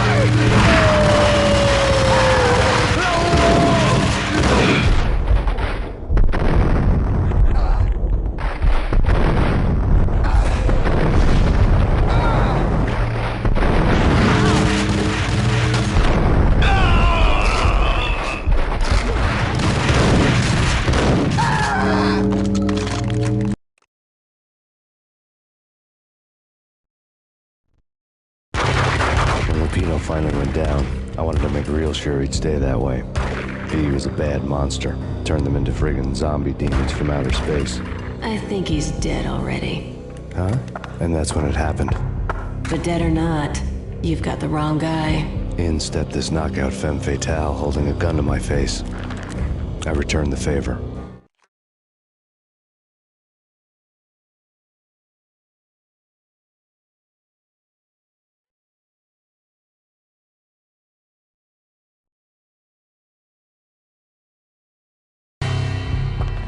Lisa Punchinello. Lisa Punchinello was the Don's wife. Mona Sachs. Lisa's evil twin. Your safety's off, evil twin. You might hurt someone with that gun of yours. Lisa's the damsel in distress. I'm the professional. I'd blow you away without batting an eye. Sure, and you can check out my credentials splattered all over this joint. Jack couldn't have framed you. Not the state he was in. We're after the same slime bag. Angelo Punchinello's the one who murdered your friend and framed you with it. You know this for a fact? I've got my sources. I don't have a clue these days. I just shoot them as they come. Who put a contract on the Archfiend? This one's mine. I hate the guts of that sadistic wife-beater.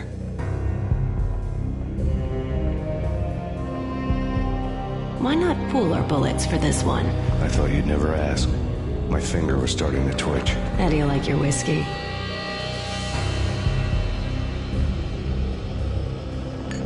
I'm easy, as long as you don't try to slip me a Mickey. You're a real angel, Max. It was good stuff. Tasted sweet as honey going down. Nothing personal. Can't risk you going berserk and getting Lisa killed.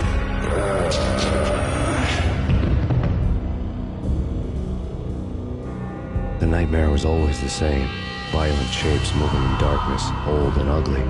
The killer's mad laughter was a riddle filled with wicked innuendo. Somewhere, the baby was crying.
Should've known it when we found you snoring next to Lupino's corpse. A comedian, huh? Michelle looked at me from the photo.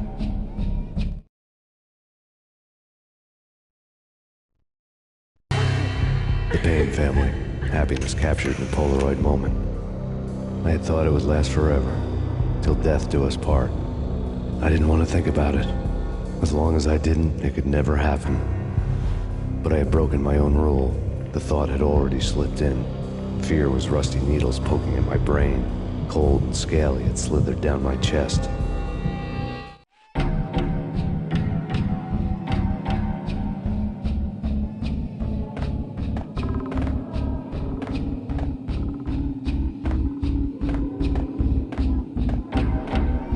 The pictures were filled with good old times.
No, please, God, no.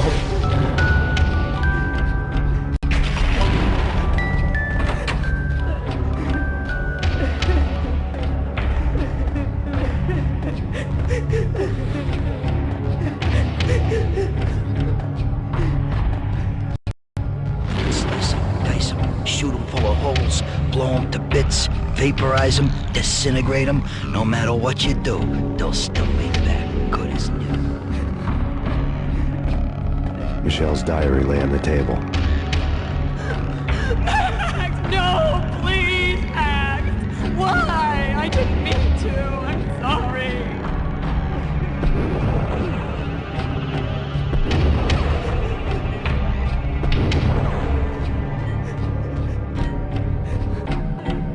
Murderer! You killed her! Nothing like that ever happens in the real world.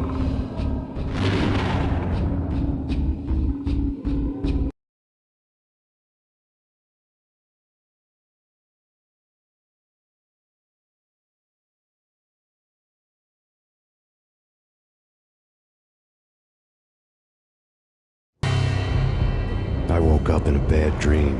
My head felt 2 sizes too small for my brain. Max Payne, I envy your name.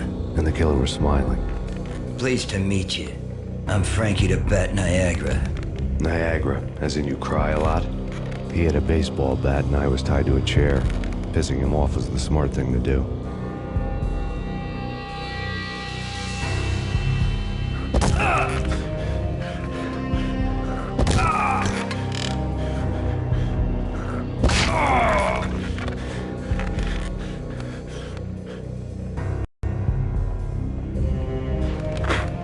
Nothing wrong with a little laugh now and then. Take me, for example. I love to watch cartoons. Cartoon violence is a fascinating thing. Let's take a break. I need to take a leak and maybe grab a cold one at the bar. Don't worry. I'll be back to finish this off. And then, it's checkout time. You play, you pay, you bastard. He swaggered out, and the door clanged shut behind him, locks clicking into place.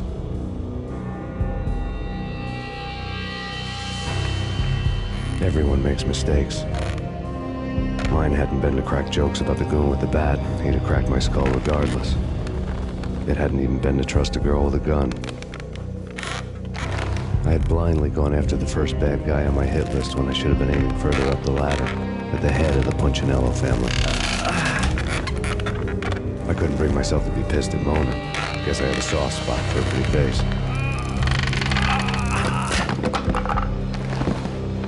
But when somebody decides to play baseball with your head, you tend to get sore. They had dragged me back to the basement of Lupino's hotel. I was beaten, bruised, and blue. I felt like the chair I had broken to get free.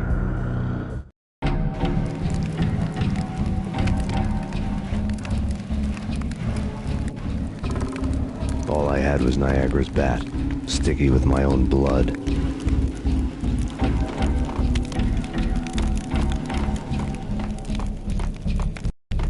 Without a gun, I'd be no match for Frankie's men.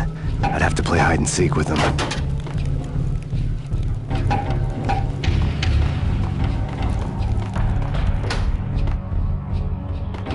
It's Frankie's turn.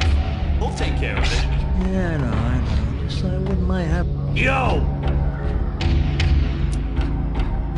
What there he is! Oh! Hey, yeah.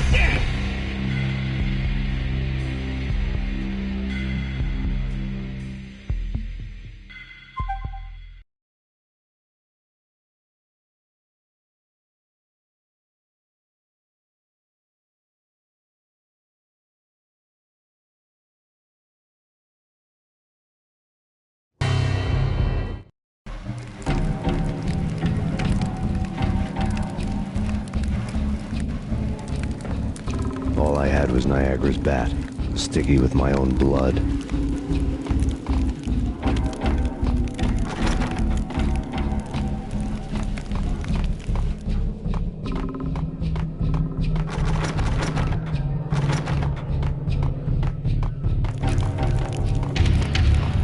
Without a gun, I'd be no match for Frankie's men. I'd have to play hide and seek with them. It's Frankie's turn. We'll take care of it. Yeah, no, I know. So I wouldn't mind having a go at him myself. It's Frankie's turn. Yeah, I know that. What the hell? Yo, what the hell?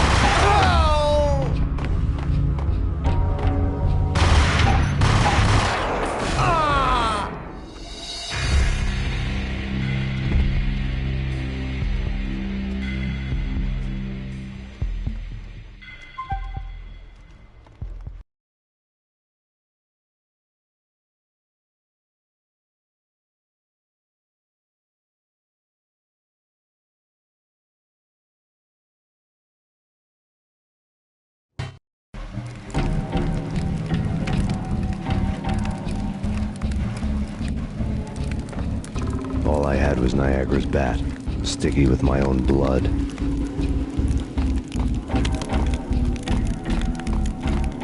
Without a gun, I'd be no match for Frankie's men. I'd have to play hide and seek with them. Turn. We'll take care of it. Yeah, I know. So I wouldn't mind having... Yo, it's Payne. Hey, yeah.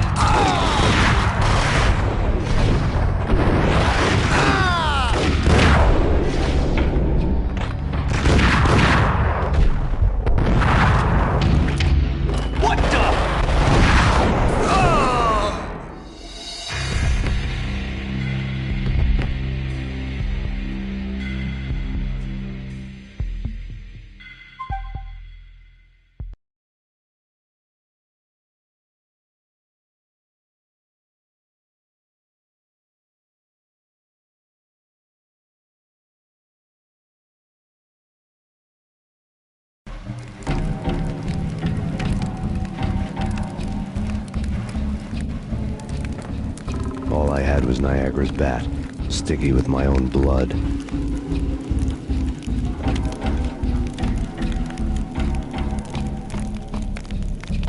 Without a gun, I'd be no match for Frankie's men. I'd have to play hide and seek with them.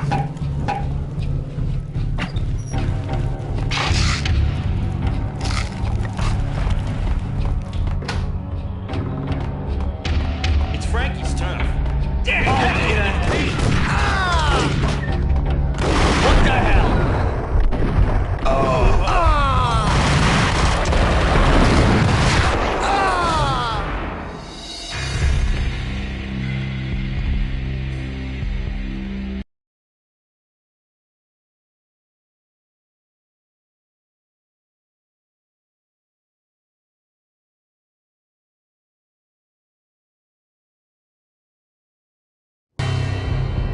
I woke up in a bad dream. My head felt 2 sizes too small for my brain. Max Payne.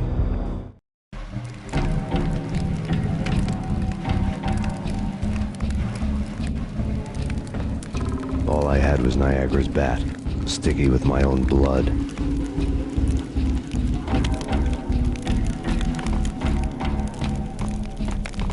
Without a gun, I'd be no match for Frankie's men. I'd have to play hide and seek with them.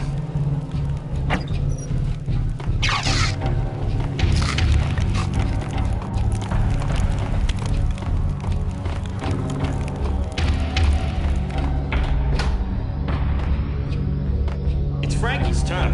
We'll take care of it. Yeah, I know. So I wouldn't mind having a go at...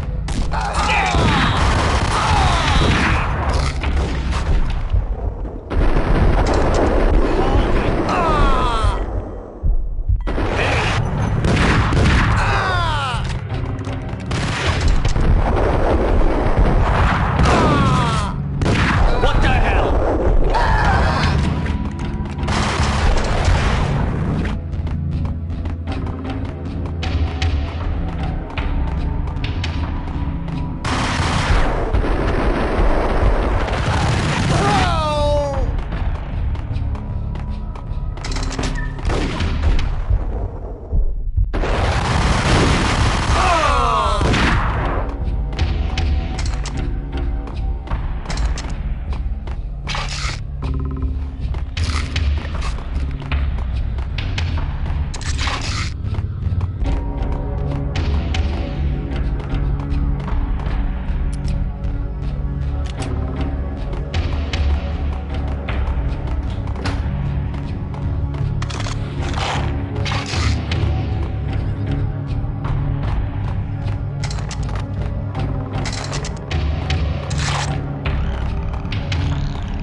a newspaper caption for a murder scene.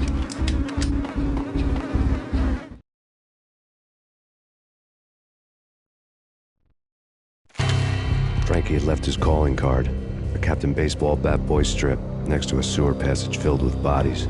You'd better not mess with Captain Baseball Bat Boy. Even my archenemy, Bicycle Helmet Girl, swoons at the sight of me. Aha! There were enough corpses to put a mass murderer to shame.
Things were fast going from bad to worse.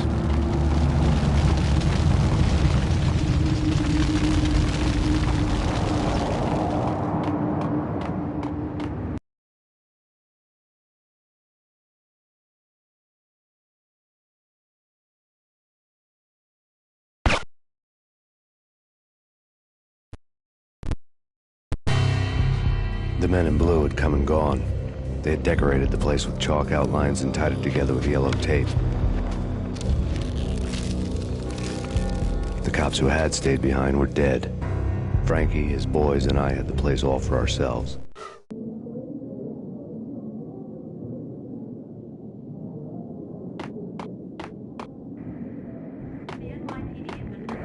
Just forget about it. Just forget about it. Hey, just forget about it.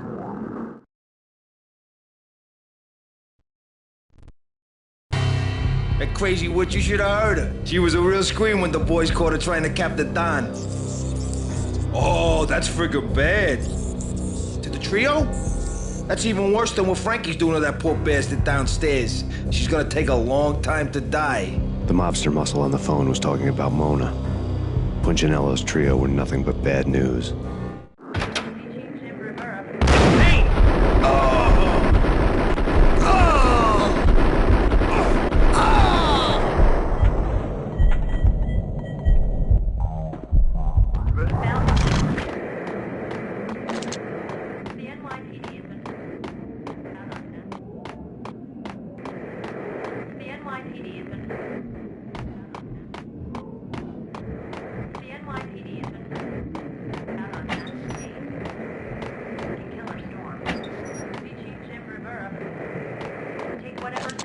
More evidence that Punchinello didn't like me much.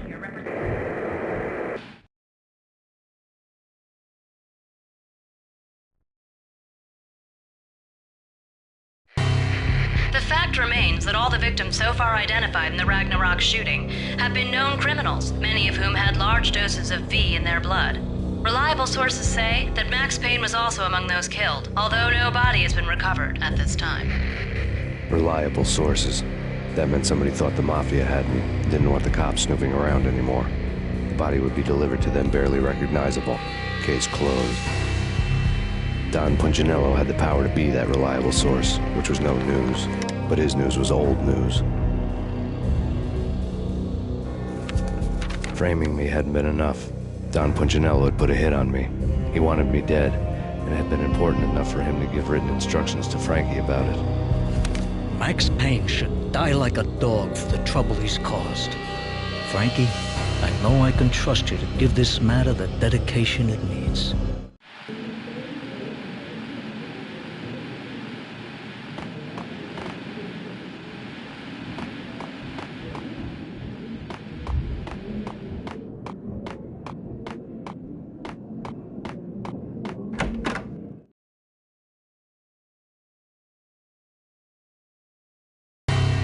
The hotel bar was fast developing quite a history.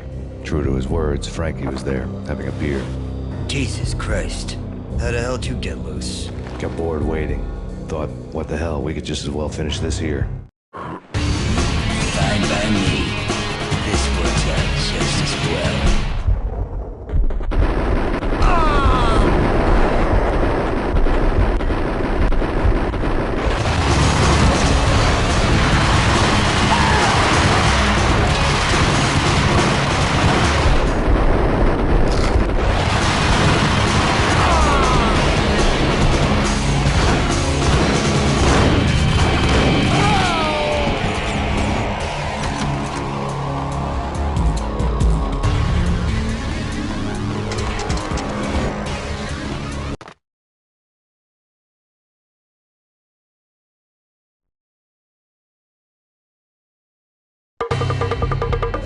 Thank you. You've been a lovely audience.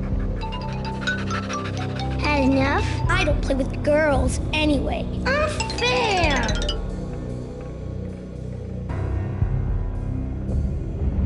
I spotted the tail as soon as I left the hotel. A big black Mercedes. I'd seen the car before. That time it had heralded impressive explosions. Vladimir was back. Bang. You're dead, Max Payne.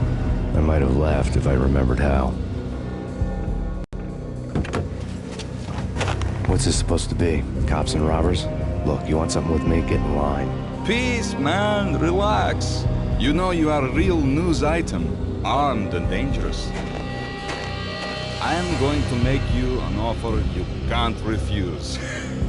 I've always wanted to say that. It's a bum rap. I've been framed. That's a moot point. Whatever you did or did not do, I'm sure you had good reason for doing it. Want to hear me out? I'm listening.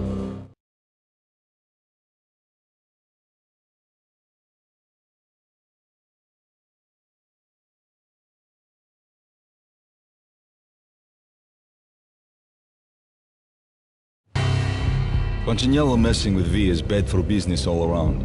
But that's not all. There is this guy, Boris Dime, used to pull jobs for me. He's the captain of the cargo ship Charon.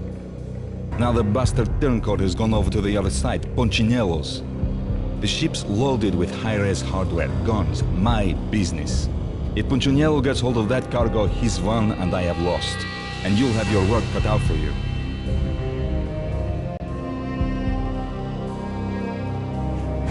If you want to get to Punchinello, you'll need heavy-duty persuaders. I am just the man to get them for you. Change the ship back under my flag, maybe pop 2 in the traitor Dime's head while you're at it. You'll get enough guns to start the apocalypse. You in or out? Let's get this show on the road. Vladimir was one of those old-time bad guys with honor and morals, which made him almost one of the good guys. None of us was a saint. The Brooklyn riverfront was a maze of rusty containers, sharp-boned cranes looming up from the snowstorm. On a night like this, you couldn't help but think of the dark army of dead men sleeping with the fishes, cement shoes in line. No Minotaur lurked in this labyrinth, but somewhere out there, on the clanking deck of his cargo freighter, the skipper of the K-Ron was waiting, like the ferryman in the river Styx.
Punchinello messing. No Minotaur lurked in this labyrinth, but somewhere out there, on the clanking deck of his cargo freighter, the skipper of the K-Ron was waiting, like the ferryman in the river Styx.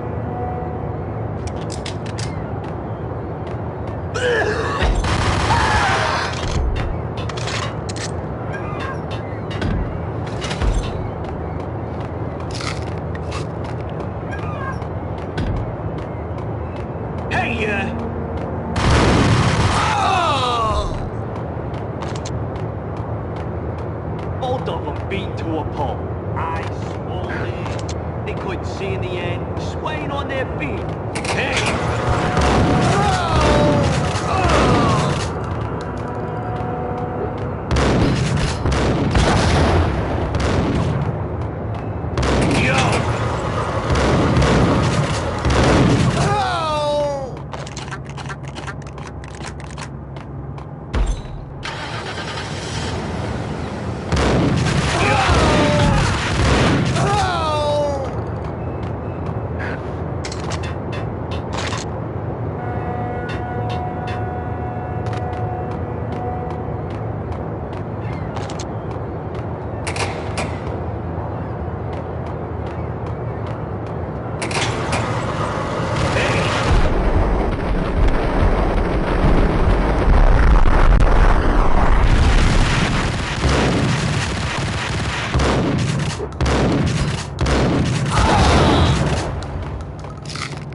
Gotcha!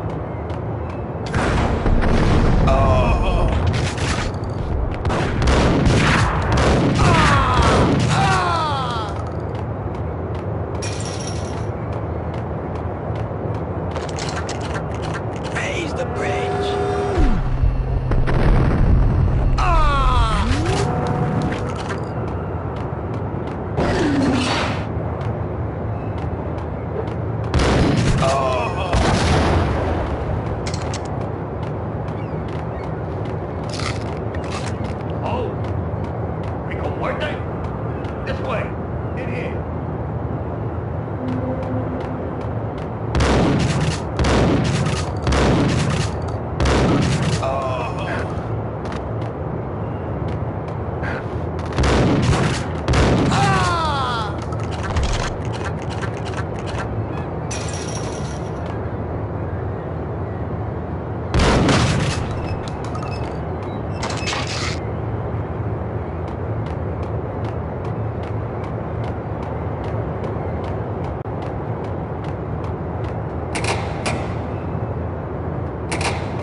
Max Payne?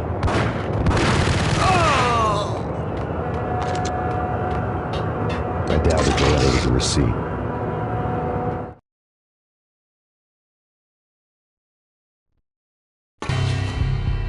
Rico Muerte had come to town to do more than just sort out family troubles. Exhibits number 1, 2, and 3. Briefcase of money, a sniper rifle, and an envelope with one word neatly printed on a folded piece of expensive paper. Mayor. It didn't sound like a mafia contract at all. It was too cold and too to the point.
Rust had crept over the side of the cargo steamer a long time ago.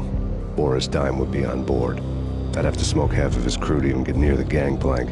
The guns were probably being kept in the hold, buried amidst the rats and oily water.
Angie, tell me, how much did Dime cost you? I bet it was more than his name. Max Payne. Right the first time. You're dead, punk. You sure you're not confusing me with Boris here? But you are right, of course. Pretty soon we should get together and have a talk. You son of a... Pissing Punchinello off was a dangerous game, but when people get mad, they make mistakes. I should know. That's where I wanted Punchinello, mad enough to trip over his own feet, preferably into a grave.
Did you get everything you need? Check.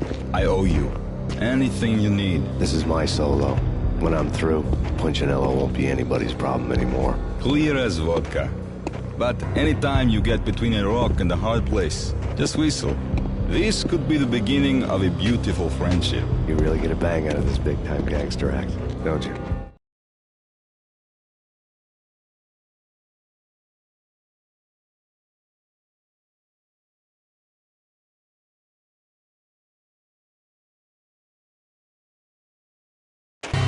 Even with all this firepower, I figured I couldn't get to Punchinello at his manor. I could only hope that he wouldn't pass a chance to hear me beg, to see he's won. This is Max Payne. I want to cut a deal.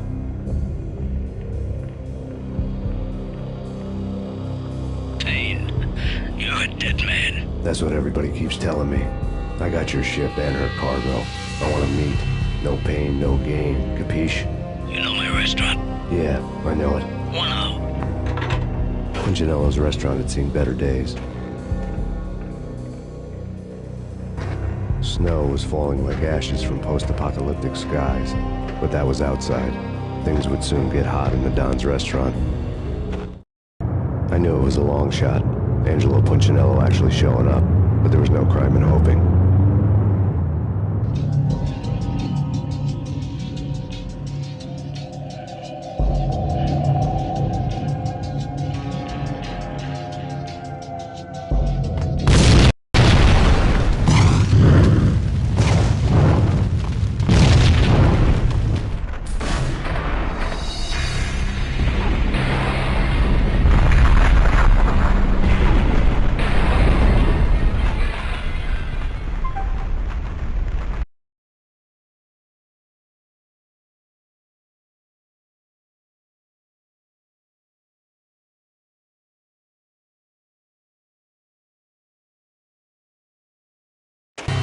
Even with all this firepower, I figured I couldn't.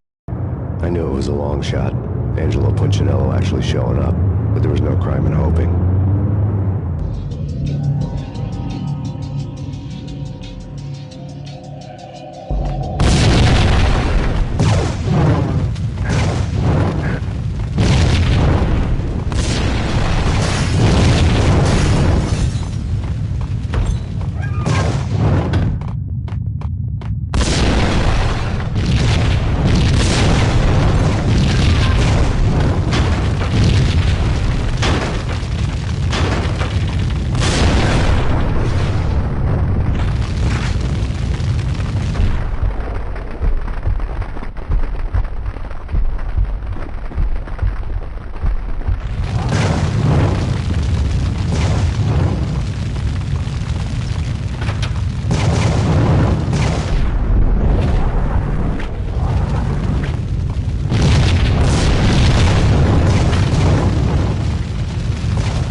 get me.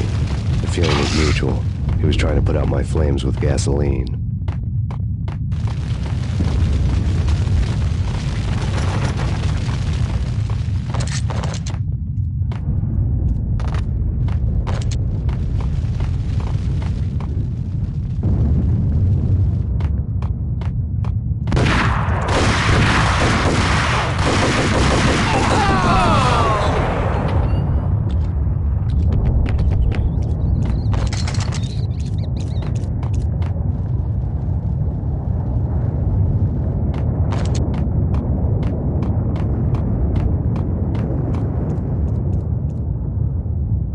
Mobsters have been guarding a real treasure.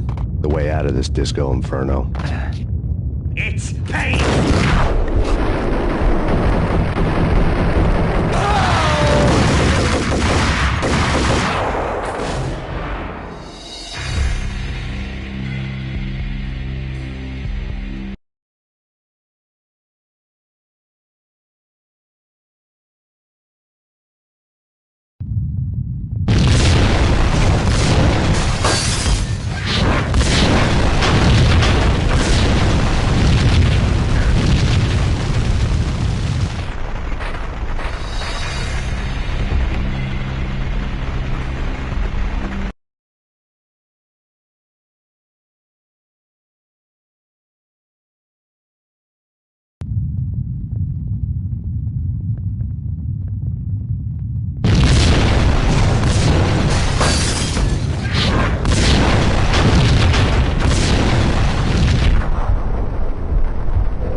He was trying to put out my flames with gasoline.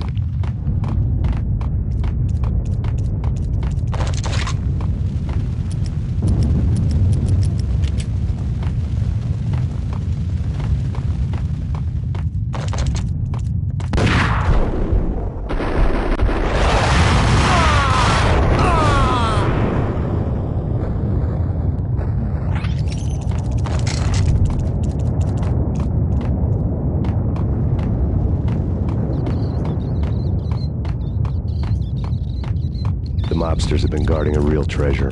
The way out of this disco inferno.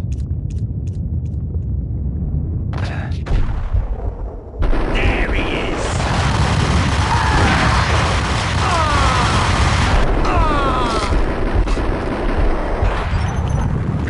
Ice!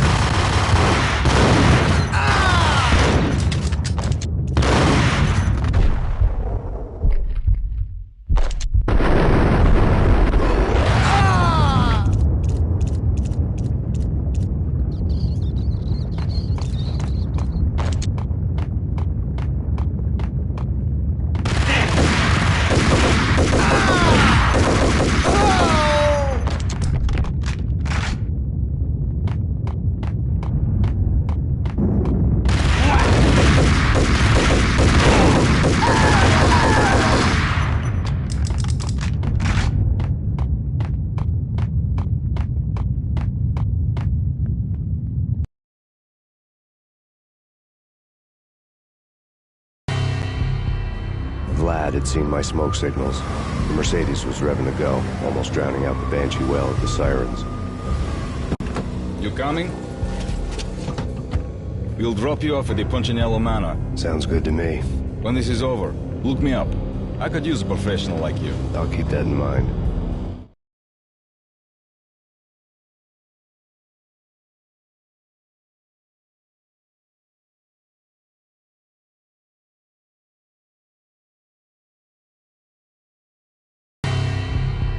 The night groaned with cold. The garden lights flickered nervously. In their light, the falling snow was dead white before the darkness ate it up. I had heard the stories. The trio were mad dogs. They'd have hung the heads of their enemies over the manor gates if the capo had only let them. Punchinello wanted Payne. He'd see the pain. The trick in my situation was that there was no trick, no matter what the movies tell you. No rules, no secret mantra, no roadmap. It wasn't about how smart or how good you were. It was chaos and luck, and anyone who thought different was a fool. All you could do was to hang on madly, as long and as hard as you could. Someone had graciously left the back door open for me and killed the guards. My money was on Mona. I knew the trio would be standing between me and Punchinello. I had read their rap sheets, thick as phone books. No one would be walking out of here alive. The numbing cold of the broken night had followed me in. Upstairs, the trio tangoed down the manor halls to the silent rhythm of their murderous hearts. The blood of their victims rust on their lips. Vince Mugnano, Pilot Providence, a.k.a. Big Brother, and Joe Deadpan Salem. The pistol was a frozen lump in my hand, piercing the skin, gnawing me to the bone.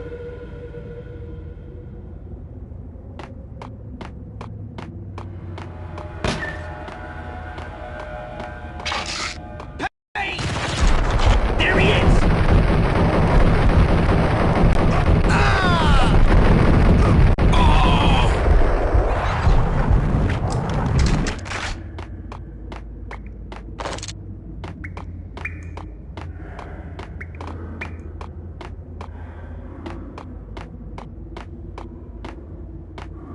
In death, the thug had been promoted to messenger.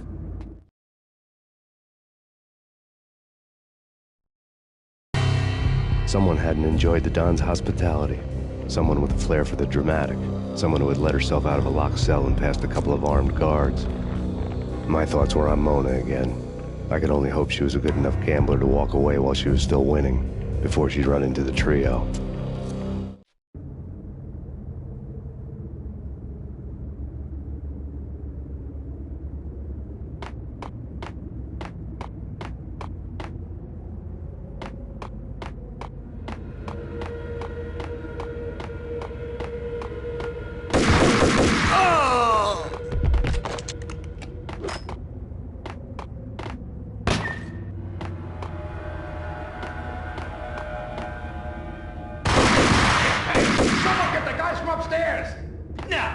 No one's going anyplace. Too late for that.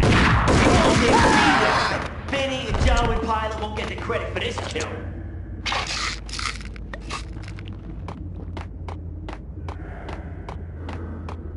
What the?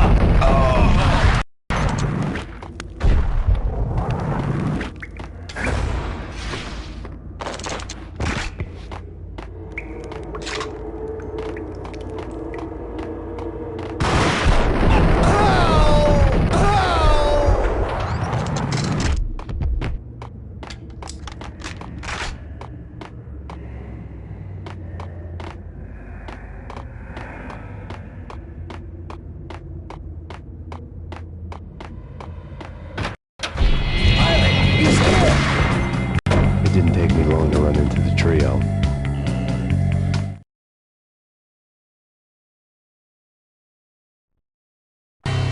The word on Lisa Punchinello was that she was a bit of a witch. The tarot cards on the kitchen table fit the picture.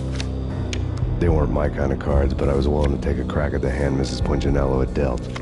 The first card was the tower. Maybe that was supposed to be the manor. It got easy after that. The devil was the master of the house, and death was me, coming for him.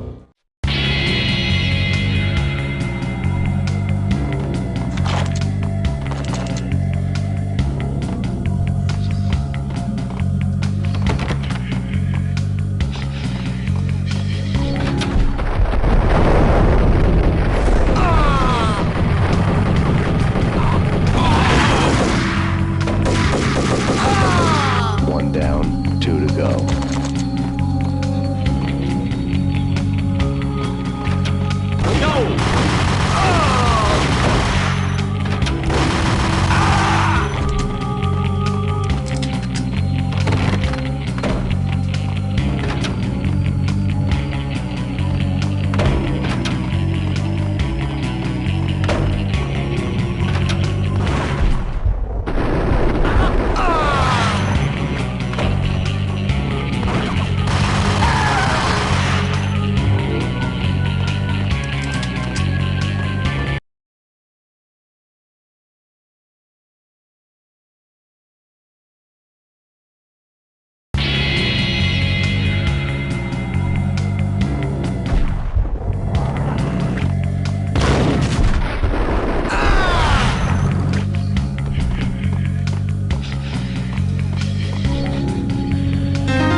stopping him? This will stop anything. He coming.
Two down, one to go.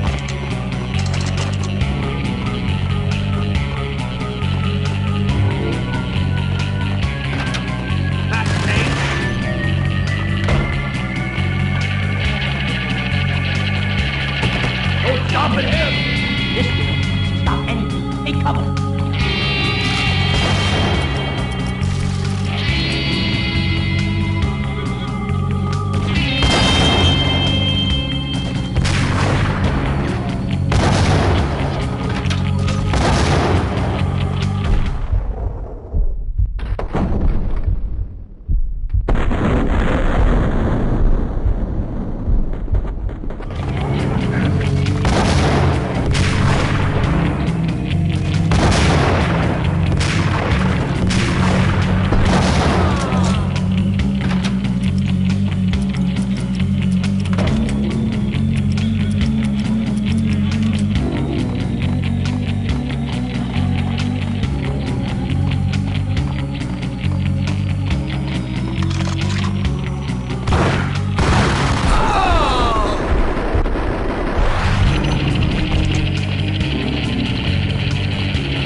It was too late for her.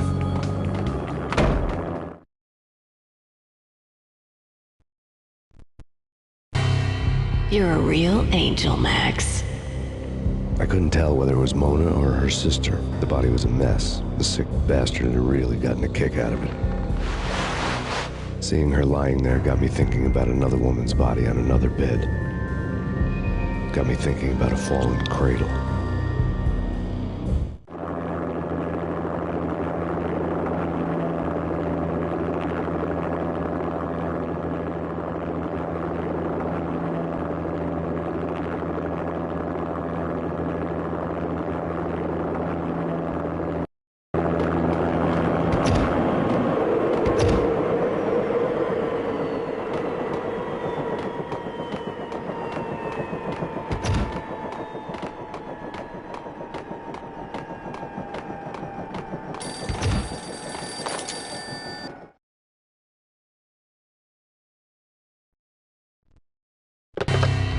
Max Payne. Talk to me.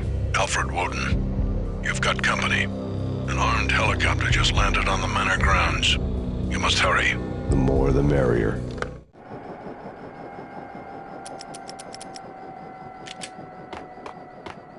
Into the road, Payne. Vince Mugliano.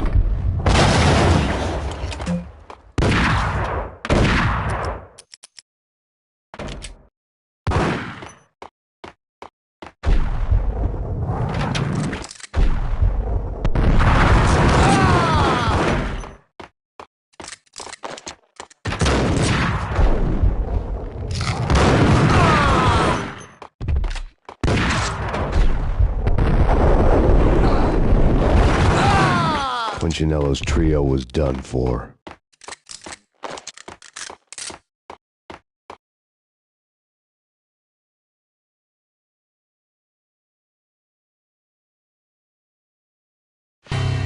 Outside my door. Hurry. He's coming for me. You gotta hurry. Please. I could hear Punchinello on the phone begging for help. He should have been saying his goodbyes. Punchinello was a pushover. The moment I stepped into the room, he folded like a deuce before a royal flush. No, wait. I was just doing what I was told. I couldn't refuse. She's someone high up. Government, maybe. I don't know. He was trying to buy more sand for his hourglass. I wasn't selling any. No, I told him not to.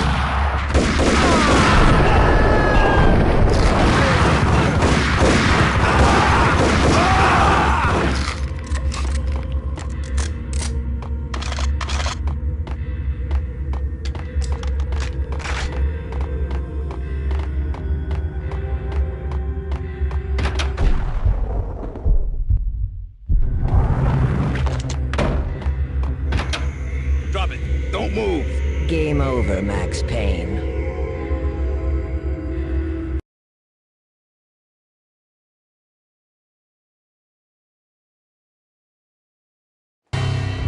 I could tell when I was outgunned.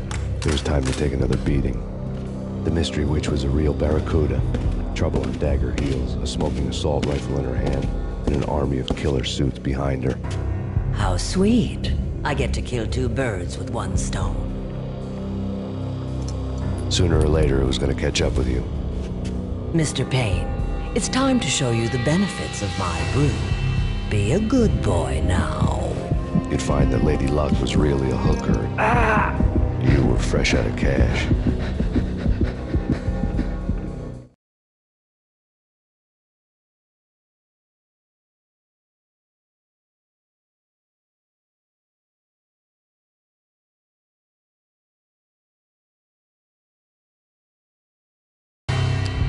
Gentlemen, we're done here. Take me to Cold Steel.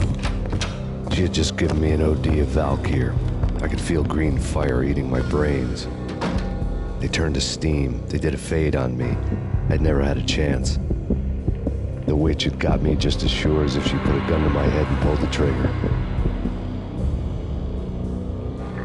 The shadows rushed me. Bruised mugshot faces hungry for revenge.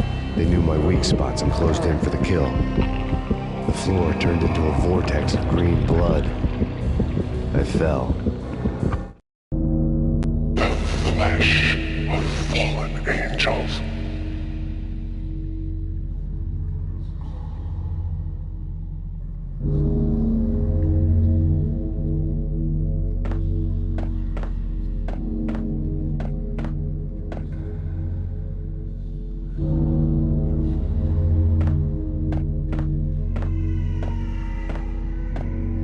Who's there? Max? Max, is that you? Max?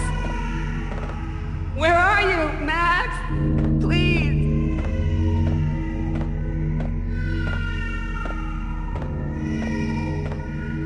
No, please, Max, no. I'm sorry. Please don't, Max, no. No. No, no, please, God, no.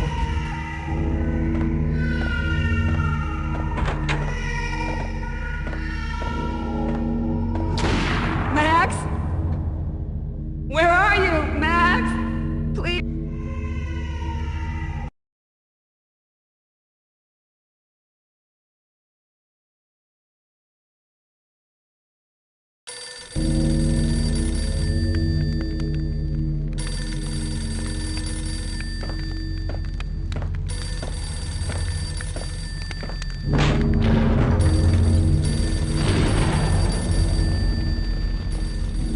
The weird piece of paper looked dangerous.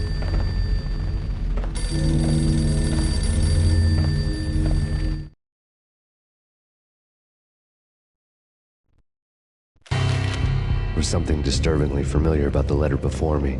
The handwriting was all pretty curves. You're in a computer game, Max. The truth was a burning green crack through my brain, weapon statistics hanging in the air, glimpsed out of the corner of my eye, endless repetition of the act of shooting, time slowing down to show off my moves, the paranoid feel of someone controlling my every step. I was in a computer game. Funny as hell, it was the most horrible thing I could think of.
Max, something happened at the office today.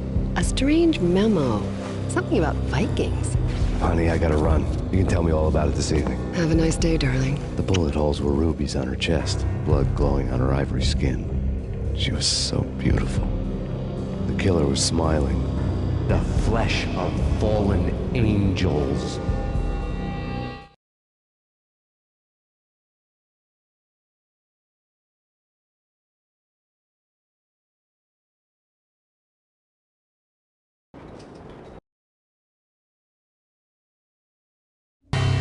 Slowly, the green nightmare faded, leaving dark stains on my soul that would never come off. I felt like flatlining. I was all shook up. I woke up in a cold sweat, sick and tired to the bone, lying in a puddle of my own puke. The hag had said take me to Cold Steel before it had all gone crazy. It was a clue, the only one I had.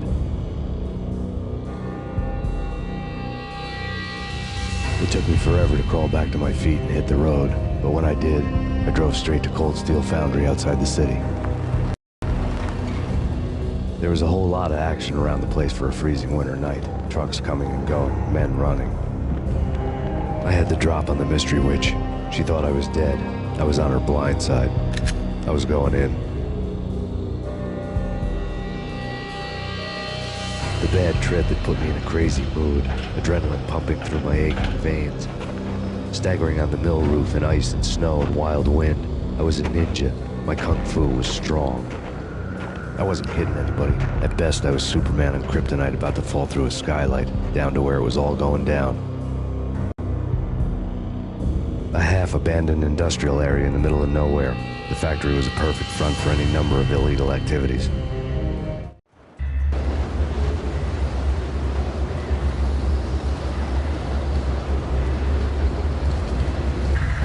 In the belly of the plant, molten metal boiled and bubbled like a witch's brew.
mystery. Vehicle stuck in snow. Heavy snowfall. Forecast shows. Severe weather is expected to continue. Out in the night, snow fell like confetti over the Devil's Parade. The storm was anything but over.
Go, go!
Go, go, go!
breached. The facility has been compromised. Repeat, the Deep Six has been compromised. Initiate Operation Deadeye. The walkie-talkie military lingo could mean only one thing. They were getting ready to destroy the evidence and vanish into the night. I was so close. The hidden truths were just around the corner.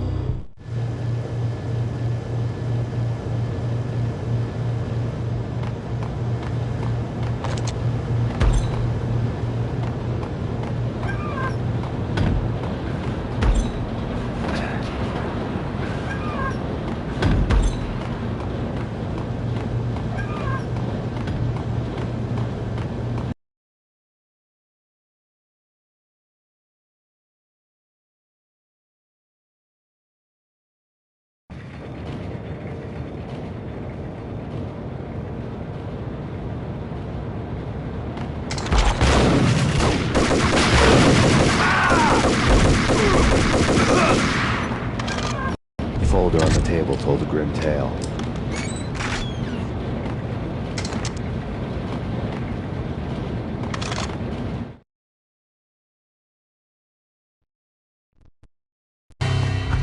mercenaries were running a tight operation, paperwork and all. Merchandise missing again. A chemist had tried to smuggle it out for his own private party. Locked him up in cell B7 in D6's old test facility to wait for proper processing. I was close enough to hear the secrets, just beyond the next doorway.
folder on the table told a grim tale.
Processing diagrams fill the control room screens, all but one. An elevator titled D6 on one of the screens. Somewhere onwards, it has rows of ovens in the core of the plant.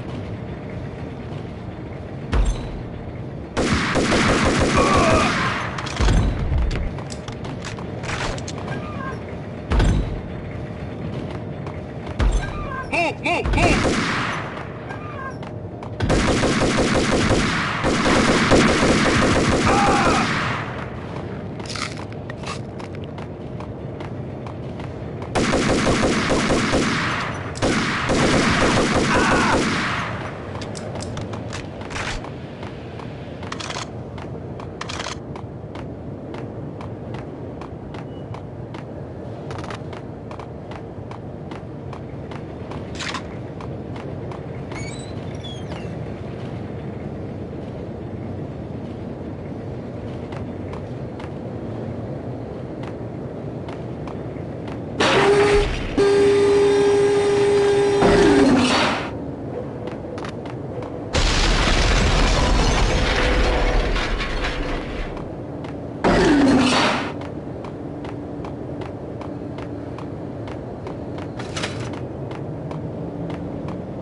Acknowledged. Target controls destroyed. Repeat, nothing destroyed.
I had taken on the role of the mythic detective, Bogart as Marlowe, or as Sam Spade going after the Maltese Falcon to unravel all the mysteries. Following a path of clues to that final revelation, even if it would take me down to the cold, cavernous depths of a grave. You can't do this! My men are still inside! Do you have any idea why this is called Operation Deadeyes?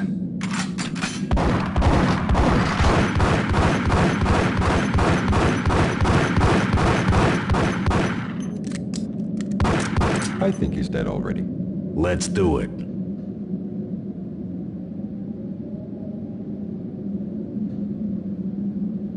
Attention all personnel. The self-destruction sequence has been initiated.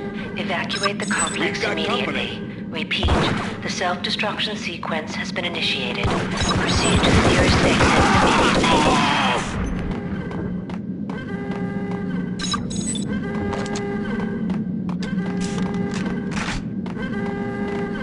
I had seen the logo on the floor before.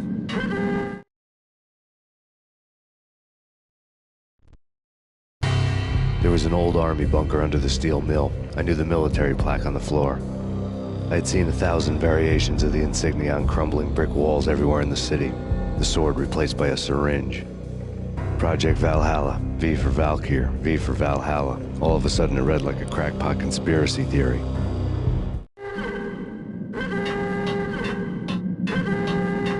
Attention all personnel. The self-destruction sequence has been initiated. Proceed to the nearest exit immediately. Abort! Abort!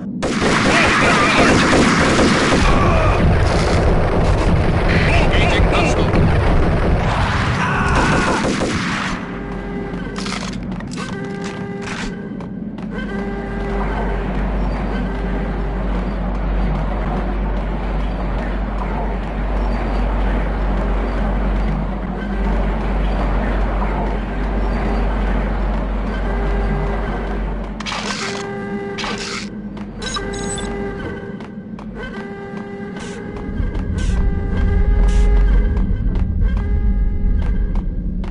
Attention all personnel. The self-destruction sequence has been initiated. Proceed to the nearest exit immediately.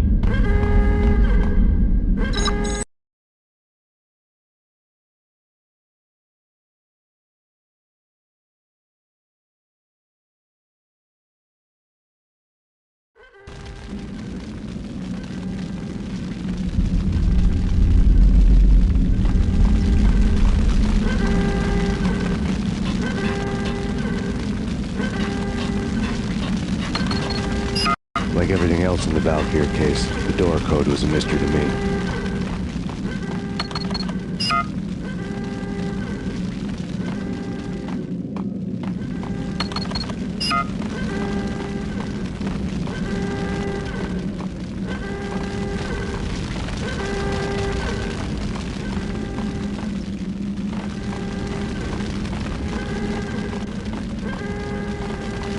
Attention all personnel. The self-destruction sequence has been initiated. Proceed to the nearest exit immediately. The chemist had been using the workstation when he died. The half-life of the lab rat had ended online, his password blinking on the screen. 665, the neighbor of the beast.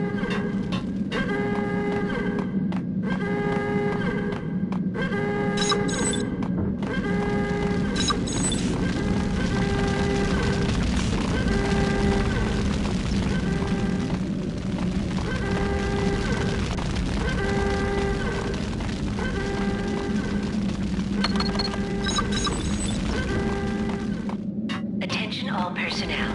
The self-destruction sequence has been initiated. Proceed to the nearest exit immediately.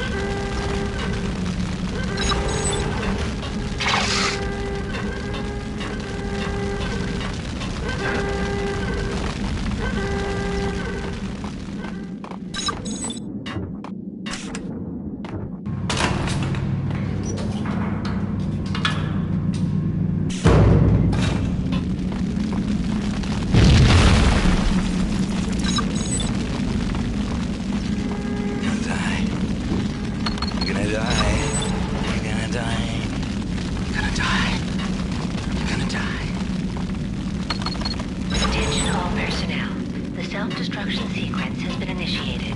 Proceed to the nearest exit immediately.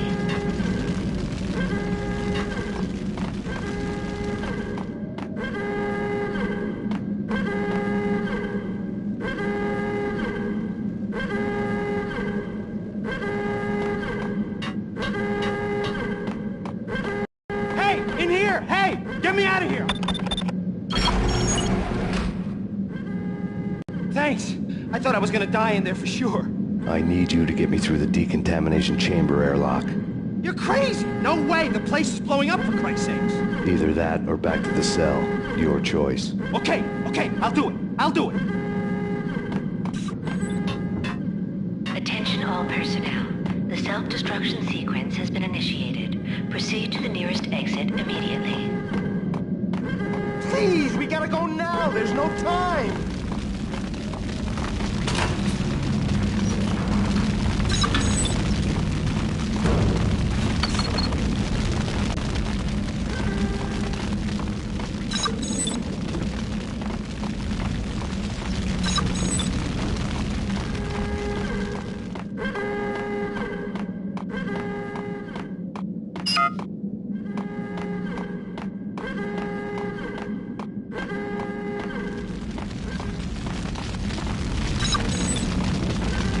Attention all personnel.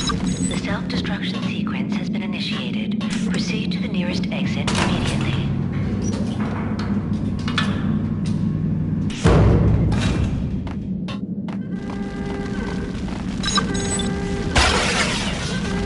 We're dead!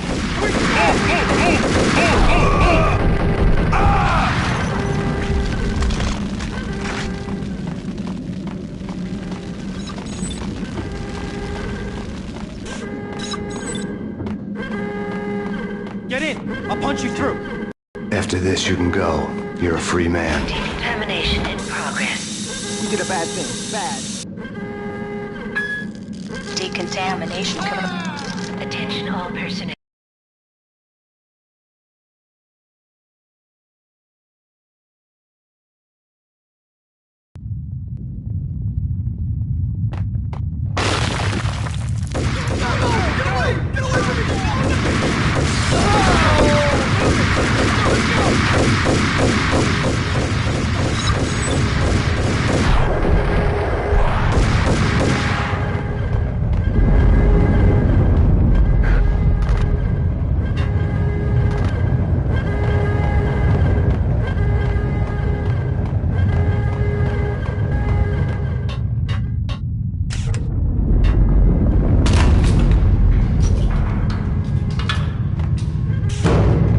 I was caught in the middle of the deadly web that was the Valkyr case. Attention all personnel. Proceed to the nearest exit immediately.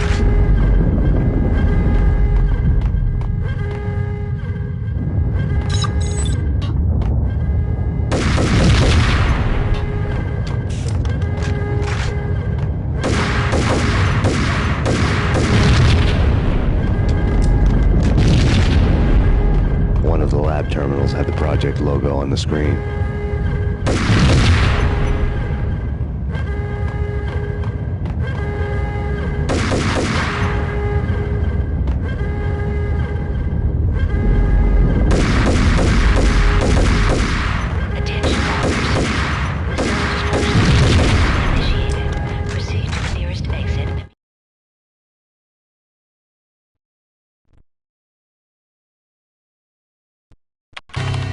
Top secret. Project Valhalla. U.S. Army. Yggdrasil Network. Valhalla, the otherworldly place in Norse mythology where the bravest heroes spent their afterlife feasting and fighting forever, their wounds miraculously healed night after night. Valkyr, the maidens who chose the most courageous Viking warriors and carried them to Valhalla. 1991. The research objective is to create a chemical substance to enhance the stamina and morale of infantry troops. 1995. Results unsatisfactory. Project cancelled. Someone had decided to continue the sick experiment unauthorized.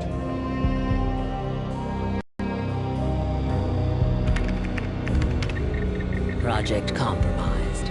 Data leak. Fix the damage by any means necessary. Security clearance red. Authorized by the project lead. Field test. Double the dosage for all the remaining test subjects. Observe and record the subject's behavior in an urban setting. The drop-off point was my old address in New Jersey. The file dated 3 years ago. Just when you thought you had reached the deepest depths of horror, it suddenly got worse. How to turn off that small voice inside your head that started to whisper that you should be glad that now, if not before, your revenge was justifiable on any conceivable moral scale.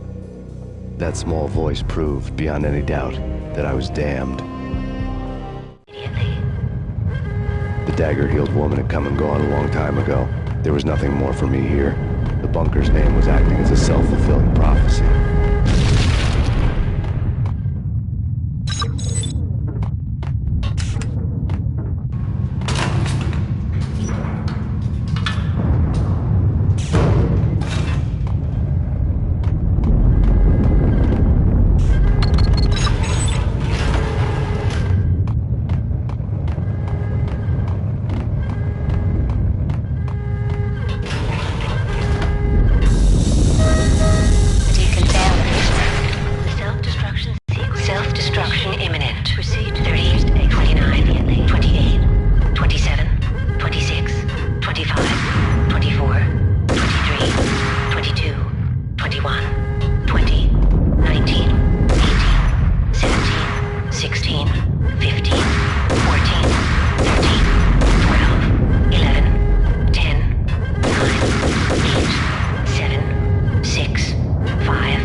Deadly web that was the Valkyr case.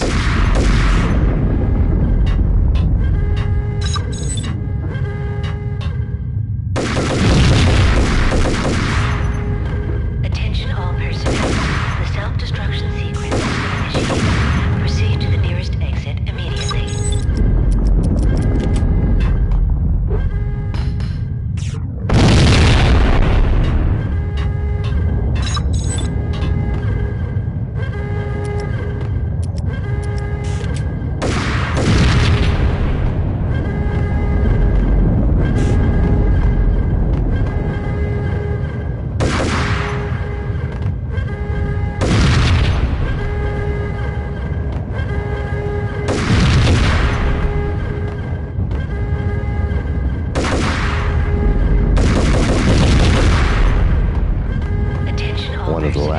Had the project.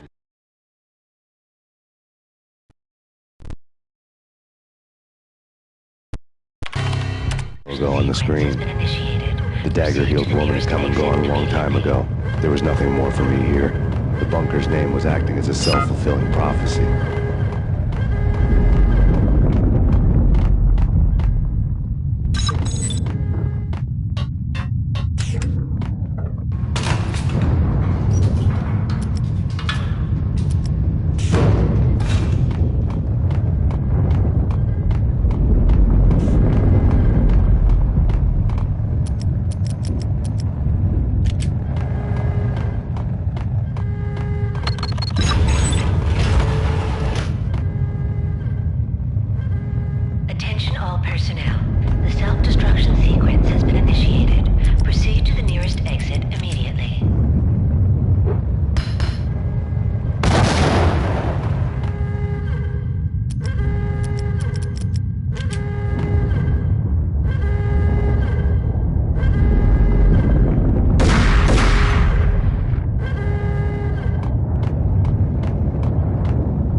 I was caught in the middle of the deadly web that was the Valkyr case.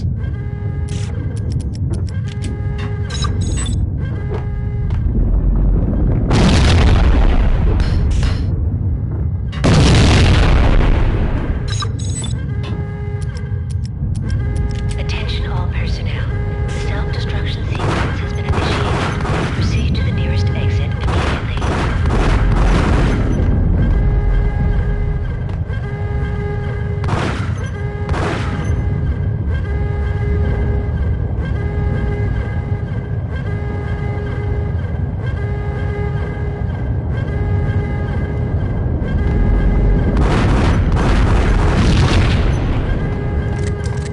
One of the lab terminals had the project logo on the screen.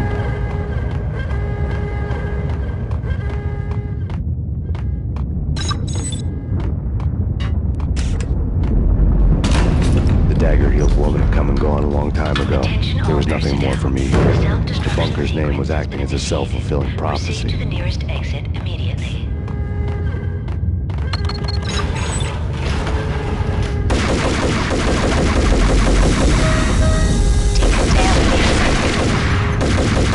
Self-destruction imminent.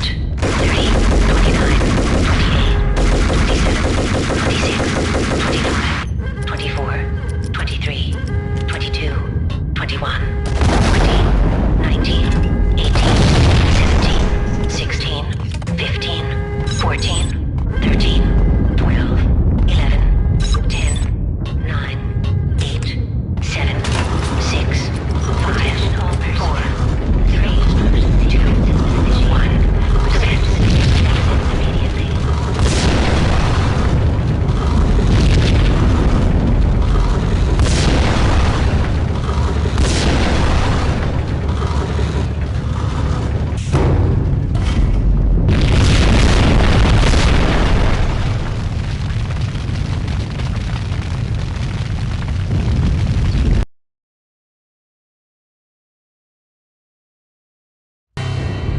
Piece together a jigsaw, and the final picture is you finishing that same puzzle. A mad, green-eyed killer standing behind you. An urban legend come true. The Project Valhalla test subjects had been the mad junkies who had murdered my loved ones. The rest was simple body count math. It all pointed to her. Ms. Valkyr. The factory went up in a fiery inferno behind me. All my leads were dead, turned to smoke and dust. I had lost my way. I hadn't slept in a million years.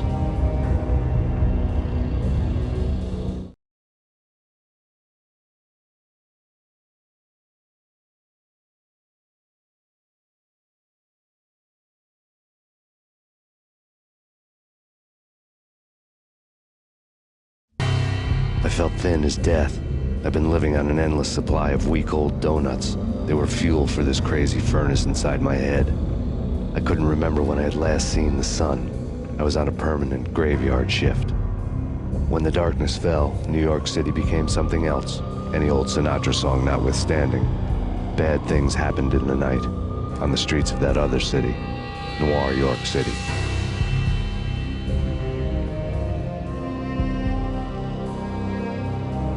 I was in an all-night diner, downing cup after cup of coffee that tasted like engine oil, when a new message from BB got me back on the killer track.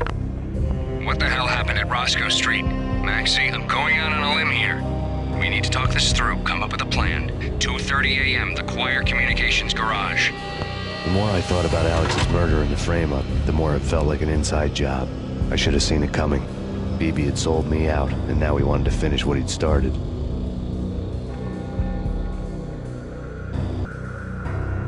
The garage was dead. BB showed up in his tailor-made suit, gold watch, and cufflinks to match, all way beyond a cop's pay. Maxie. Oozing suave charm, he was guilty as hell. What the hell does BB stand for anyway? Backstabbing bastard? Come on, don't be like that. Have a cigar. I don't smoke. Maxie, you have no idea how big this is. It's huge. You have no idea.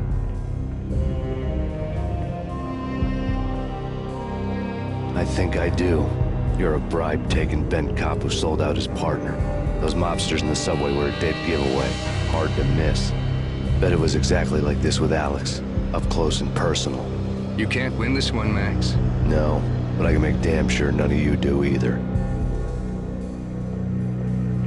BB turned out to be another cardboard cutout bad guy.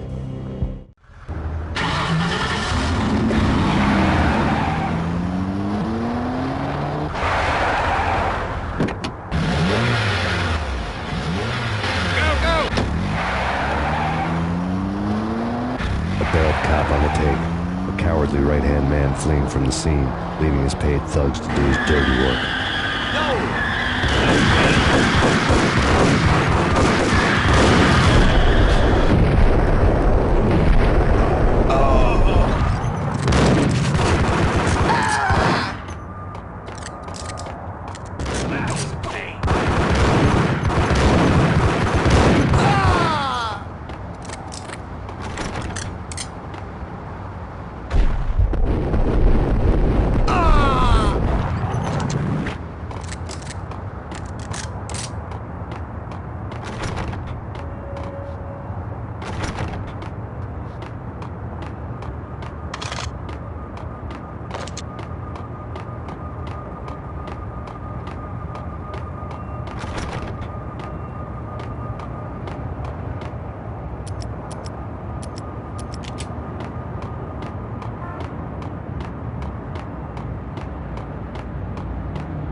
reports of a fire at the Punchinello Manor in Westchester. The manor is the home of Angelo Punchinello, the alleged head of the Punchinello crime family. The police are now saying, contrary to their earlier statements, that Max Payne is still alive and at large. He continues his vendetta against the Mafia, of which this last act of arson is attributed to. I had no recollection of setting any fires, but I did remember the flames.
really hate people who refuse to see the inevitable, refuse to do the smart thing.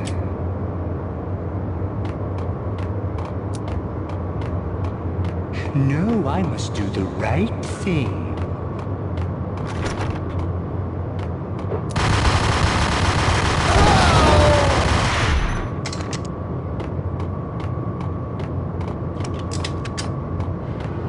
The payphone started to ring.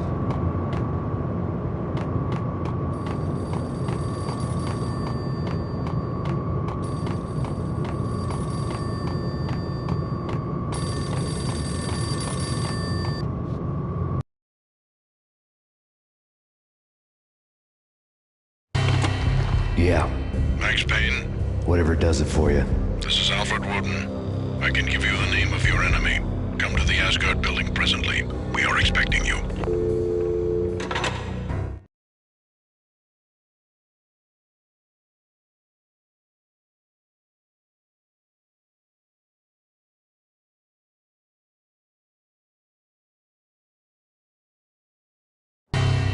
Woden was waiting for me on the steps of the old building. Mr. Payne, let's go inside. The others are anxious to begin. The others? Despite the general misconception, this building actually predates the City Hall by 2 years, thus being the oldest municipal building still in use here at the foot of the Brooklyn Bridge. No kidding. The old man played tour guide as he led me through a dark, domed hall. The answers I was after loomed large ahead.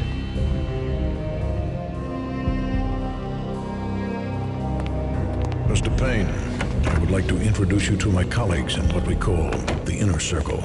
You've been watching too much X-Files. You have seen the files on Project Valhalla. We can fill the gaps, provide you with the information missing from those files. We were all involved in the early stages of the project during the Gulf War. What's the catch? We would very much like to blow this thing wide open, but our hands are tied.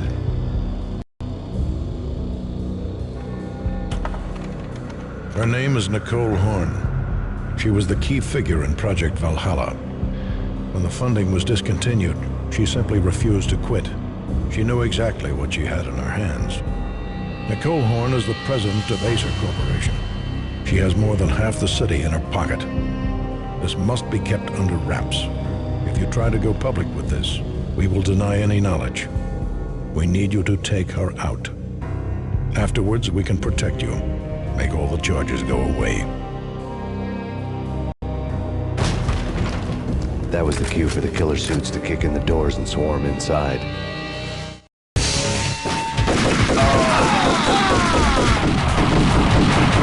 It was an impressive floor show, but I decided to leave early anyway.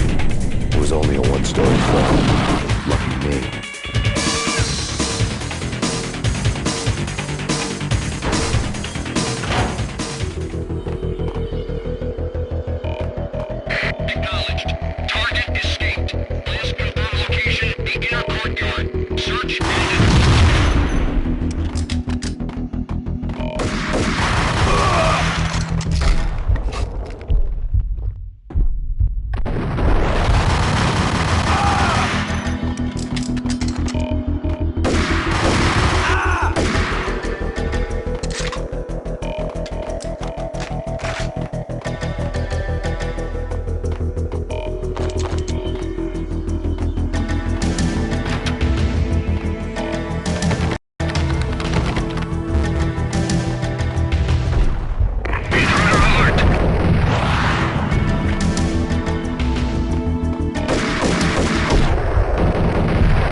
One of the monitors showed what was left of the Inner Circle.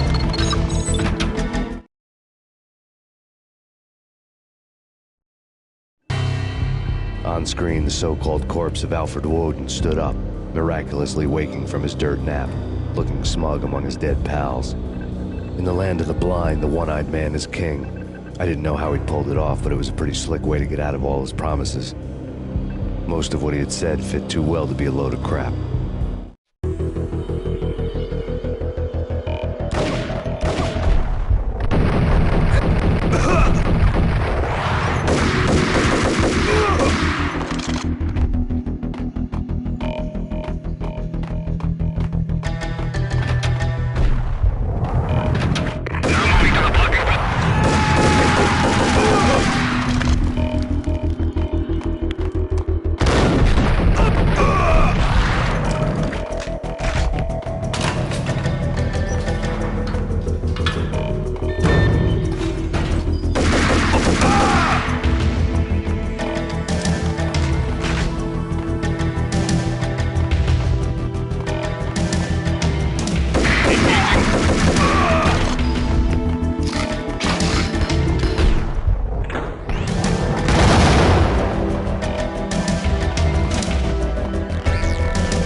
is your answer to those saying that he's actually providing a service long overdue to the city? This crusade nonsense has gone too far. He's out of control. It must stop. He will be stopped.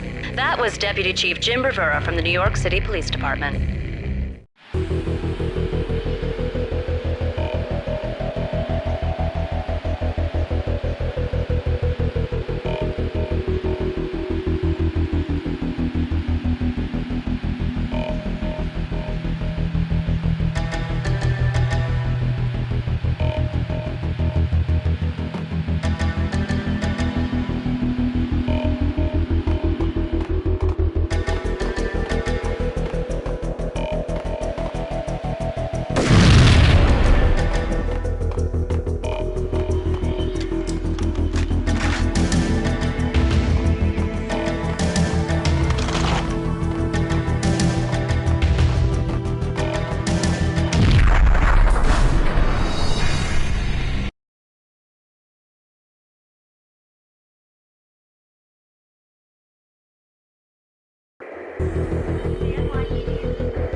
Videotape lay on the desk.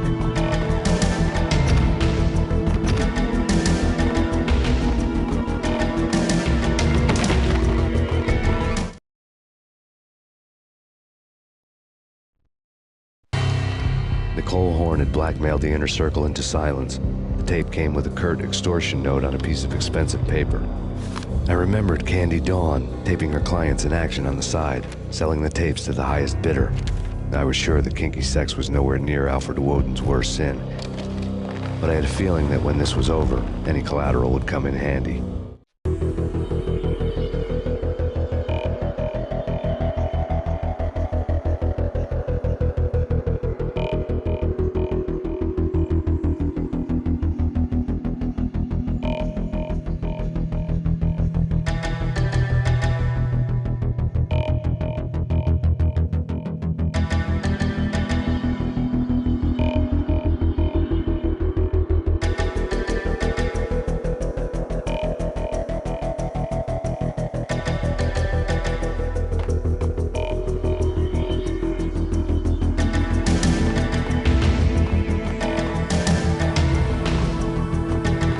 Woden had left me a present.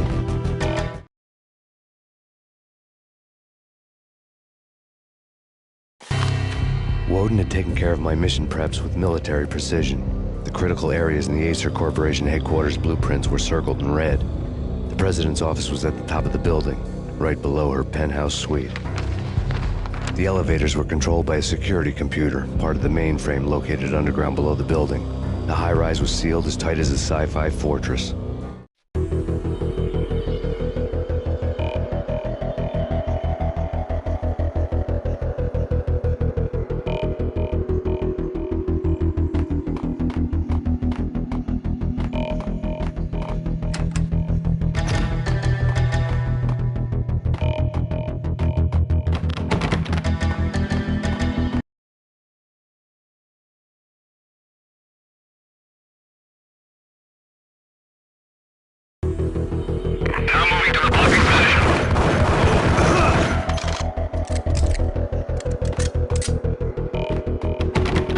In pursuit of the intruder.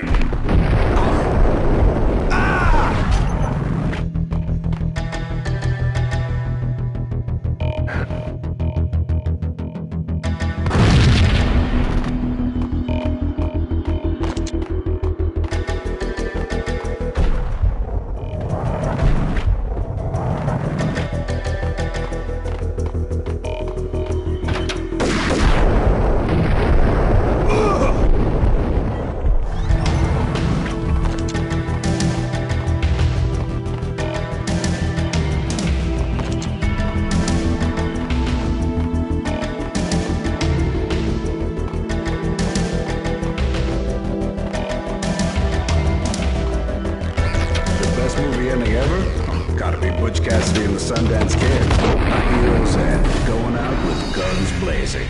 Never heard of it? No? Okay.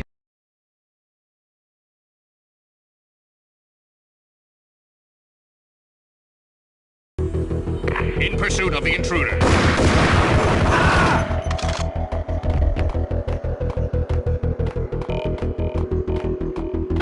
In pursuit of the intruder.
Movie ending ever?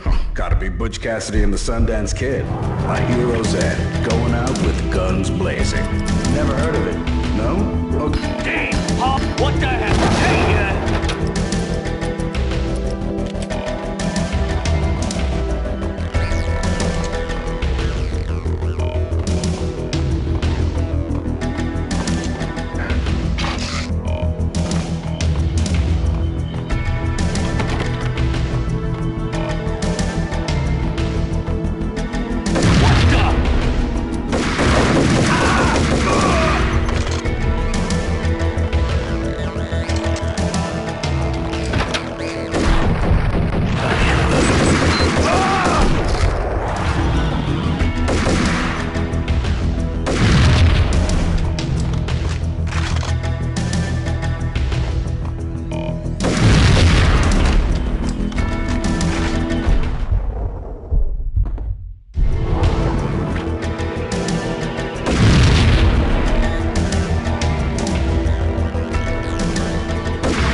I had dreamed of revenge. Those dreams were always nightmares, of coming close and then failing.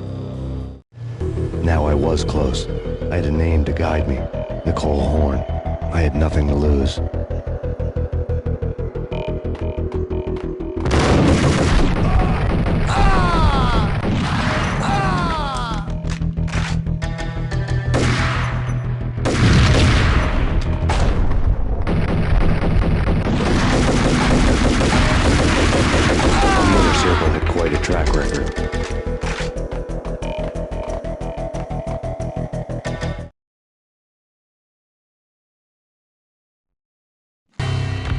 Project Valhalla had not been the only thing the Inner Circle had been involved in.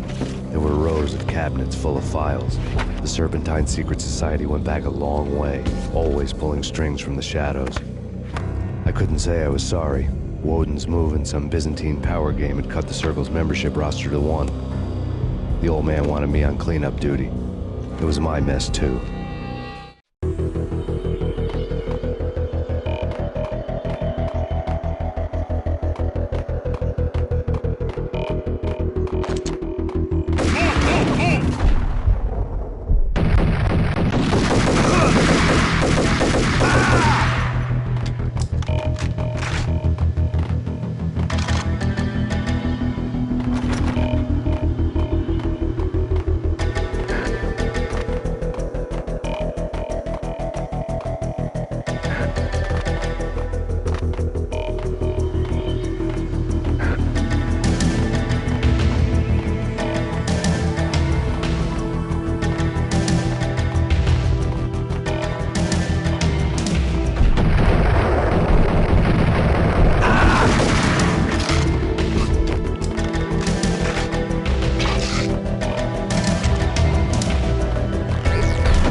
CIA, FBI, you've seen one, you've seen them all. Sure, engaging hostile.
Mine wasn't the most original approach to the problem.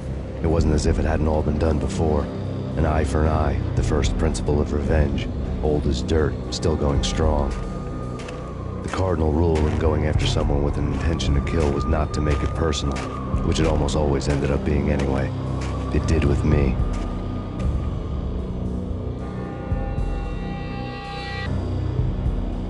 I took my time, cruising around the city in the snow. There was no hurry. I knew what I had to do now. I took my time, thinking about it, building up the rage. When I was ready, I parked the stolen wheels at the front entrance of the Acer Corporation headquarters. Got out, got in, got cracking. I had a bullet with Nicole Horn's name on it. I had 10,000 bullets with the Hag's name on them. She had ultra-high-tech security systems, enough mercenaries and weaponry to start World War III. There was no fear. New York disappeared behind a veil of snow. I had crossed the threshold.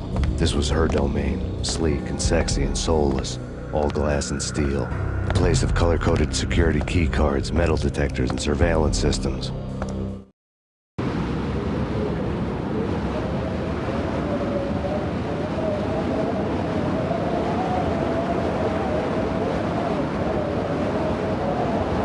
Colder than a walk-in fridge. Cold as a gun.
Colder than a walk-in fridge.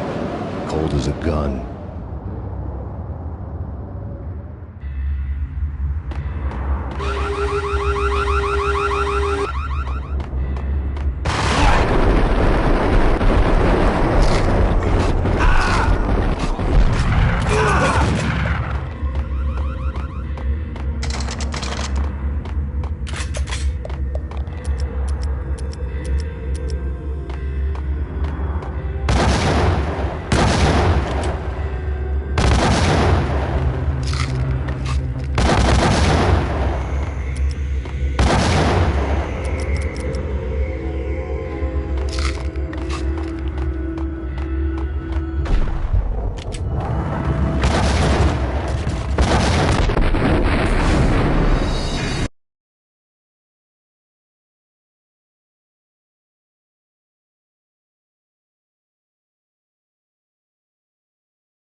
cold as a gun.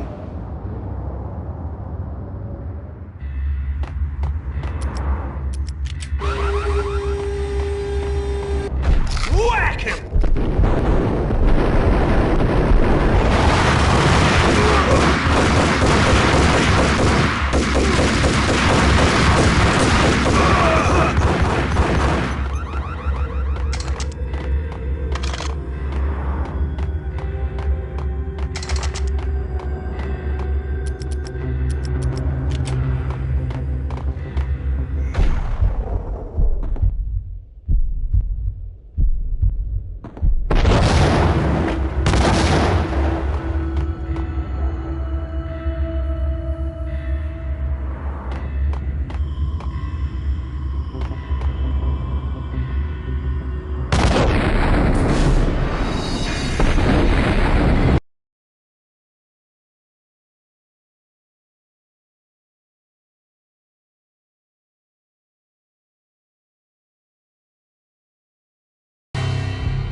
Mine was...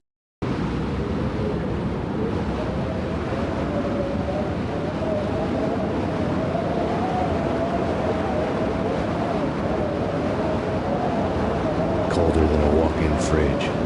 Cold as a gun.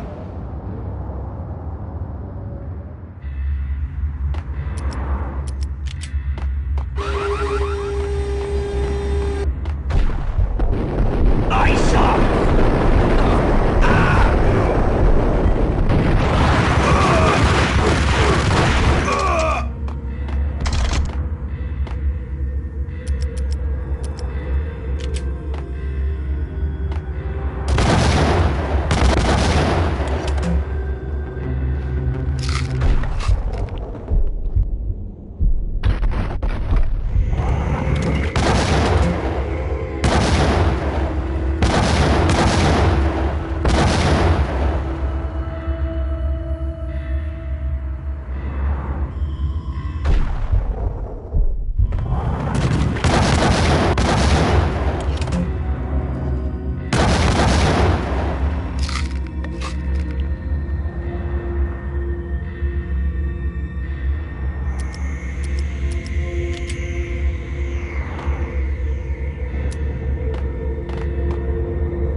Mine wasn't the most original approach to the problem. It wasn't as if it hadn't all been done before. An eye for an eye, the first principle of revenge. Old as dirt, still going strong. The cardinal rule in going after someone with an intention to kill was not to make it personal, which it almost always ended up being anyway. It did with me.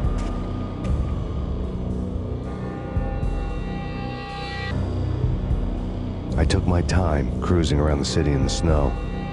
There was no hurry. I knew what I had to do now.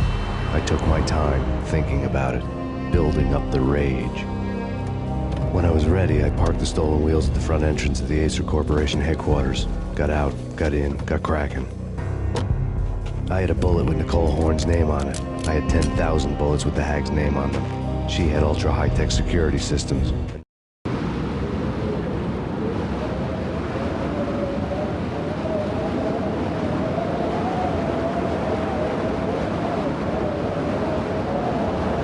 Colder than a walk-in fridge. Cold as a gun.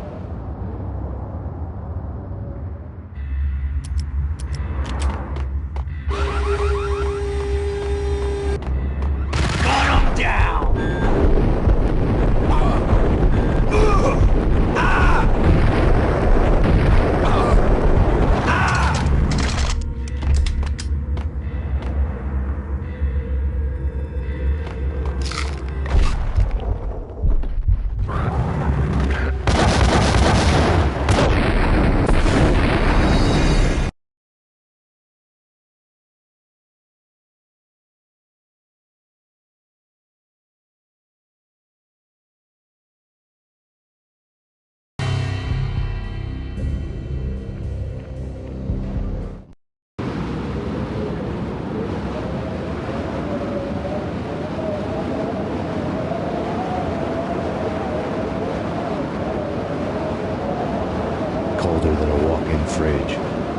as a gun.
Colder than a walk-in fridge.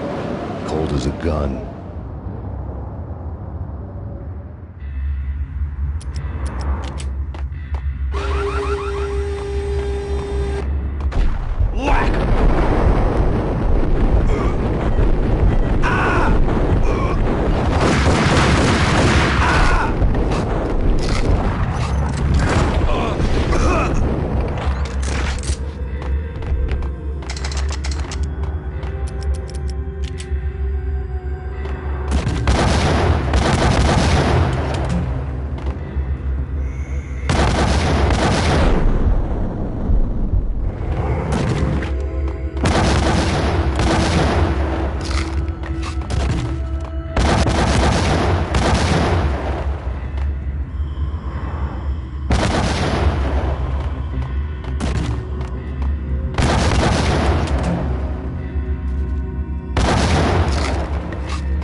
Colder than a walk-in fridge. Cold as a gun.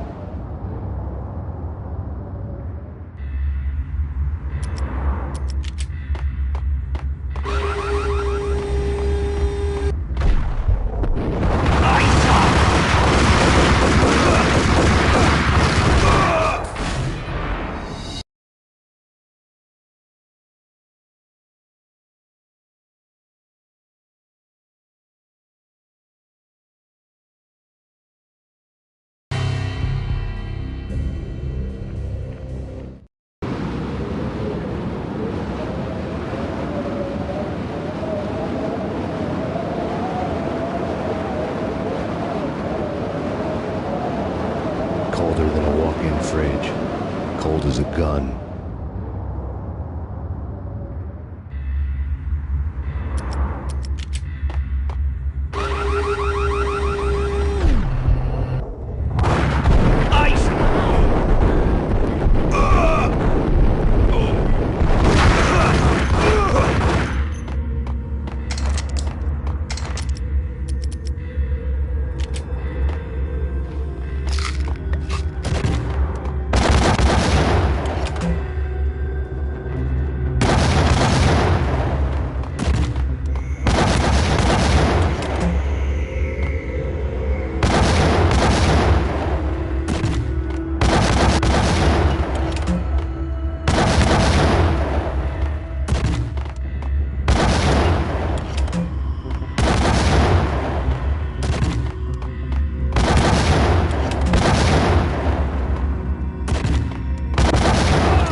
Mona, looking good.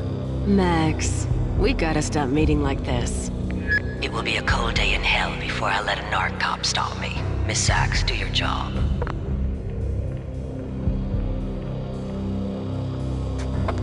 Relax, Max. You're a nice guy. I don't kill nice guys. You're not bad yourself. It was different when Horn wanted Punchinello dead. To cut her ties to the Mafia, he deserved to die. The same goes with her. She's the bad guy here. Her sister was whispering to her in my favor. I knew the appetites of ghosts intimately. They hungered for revenge.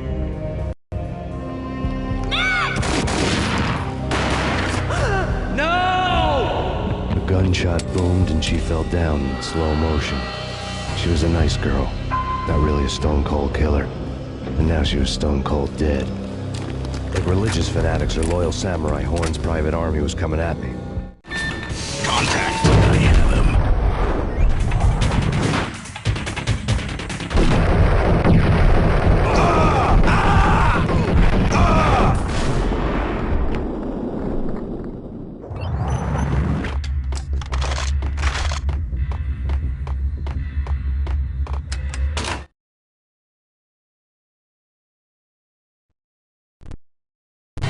When the elevator came back down, Mona was gone. There was a lot of blood, but no body.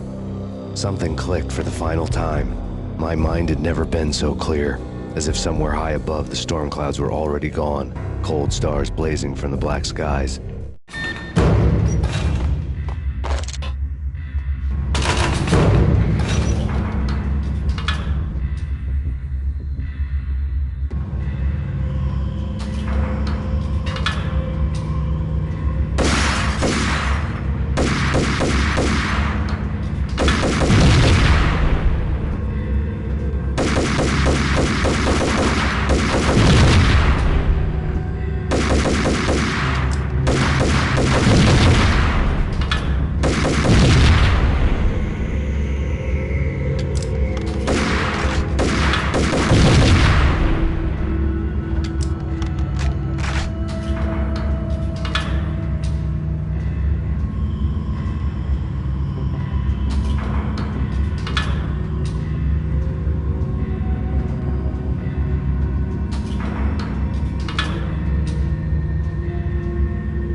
know what I'm talking about. And all the cool...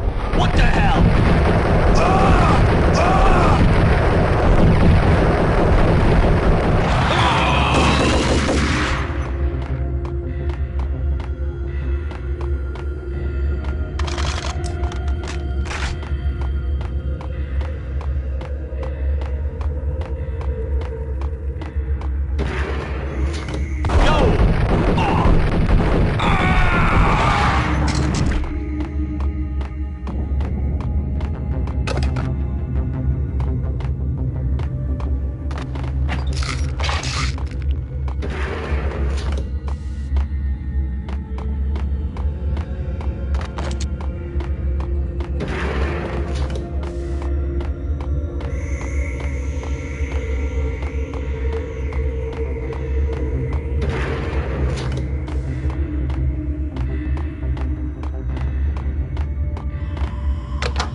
I had elevator access to the mainframe. From there, I'd be able to override the security locks and get to her office.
The unmarked chopper was Horn's pet guardian, inhuman and flawless. It was stalking me. I hate this stereotyped. What the?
Horn's pet guardian, inhuman and flawless. It was stalking me.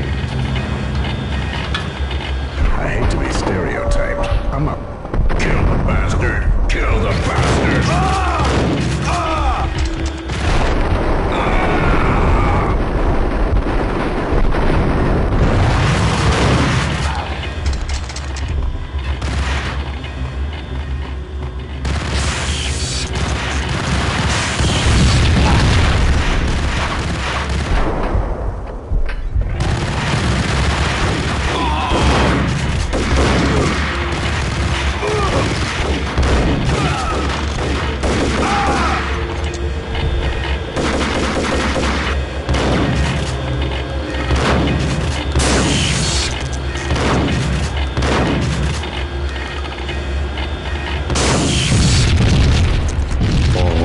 Were now offline. All bets were off. The elevator would take me all the way up.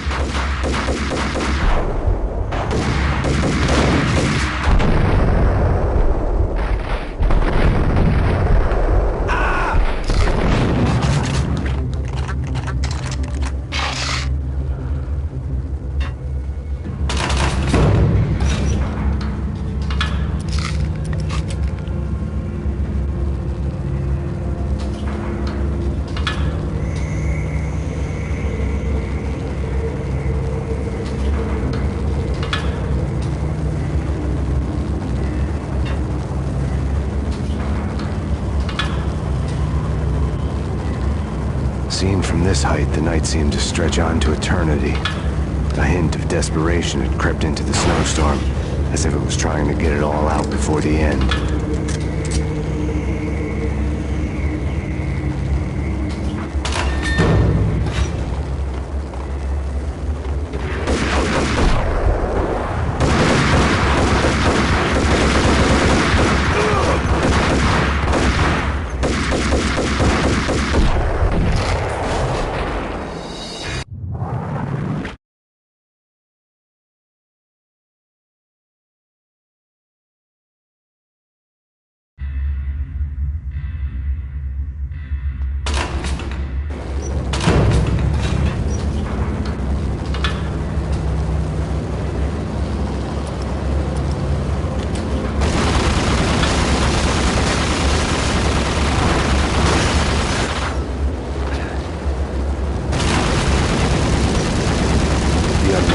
Was Horn's pet guardian, inhuman and flawless. It was stalking me. I hate to be stereotyped. Hey! Kill the bastard! Kill the bastard! Oh! Ah!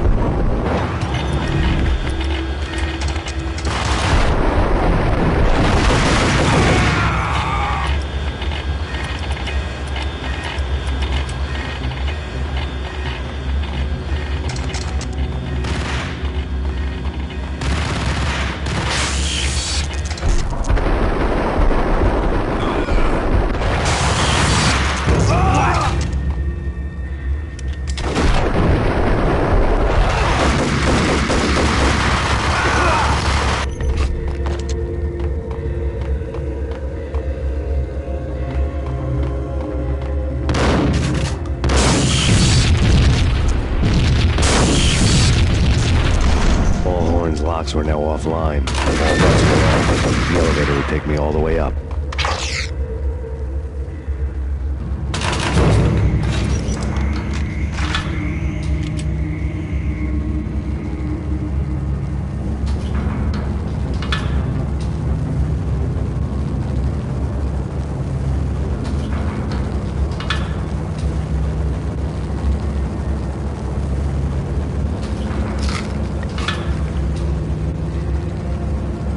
Seen from this height, the night seemed to stretch on to eternity. A hint of desperation had crept into the snowstorm, as if it was trying to get it all out before the end.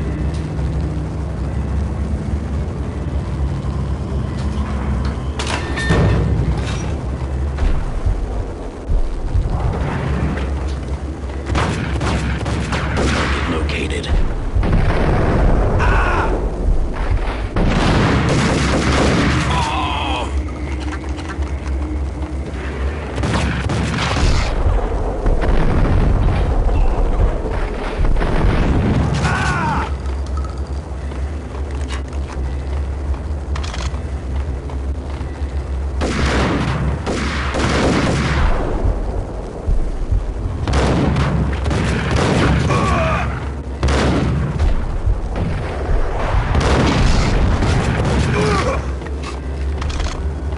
Horn's personal computer was on.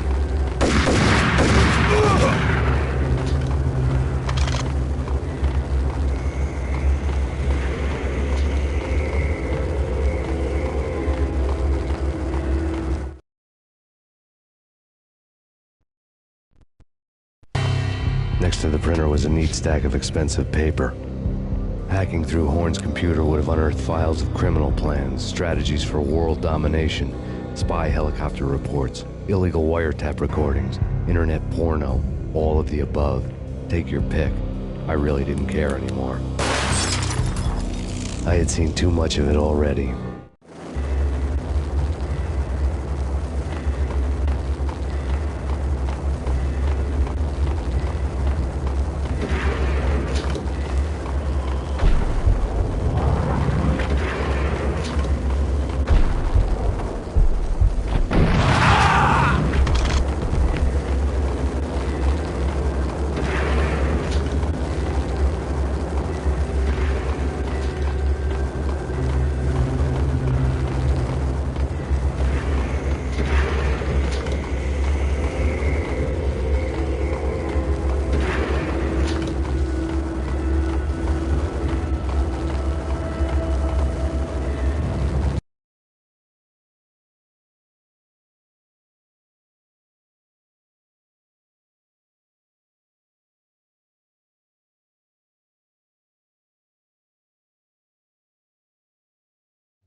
Valkyr had been meant to be a white-winged maiden that would lift you to a warrior's heaven, but it turned out to be a one-way demon ride to hell.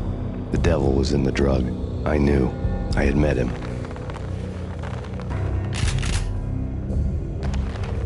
And now I was gonna kill her. The queen of the underworld who had tried to lift herself a bit closer to heaven with her drug money. No begging, no bribes. She knew better. Honor among killers. We who were about to die, both of us knew how this would end, in pain and suffering. All this because your wife stuck her nose into things that were none of her business. The cops were coming to take me away. The sirens were like a bad conscience I couldn't shake. It's ridiculous you've made it this far. You won't be alive when they get here. Stop him!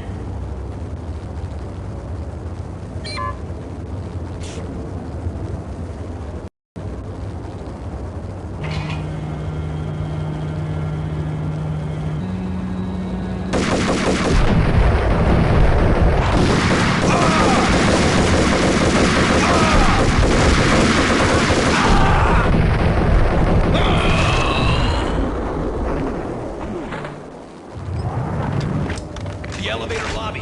Get us back up now. Max Payne, this is futile.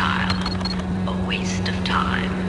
The deaths of your wife and daughter were necessary. Inevitable. It is done. You cannot bring them back. Nothing you do will make it any better.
waste of time.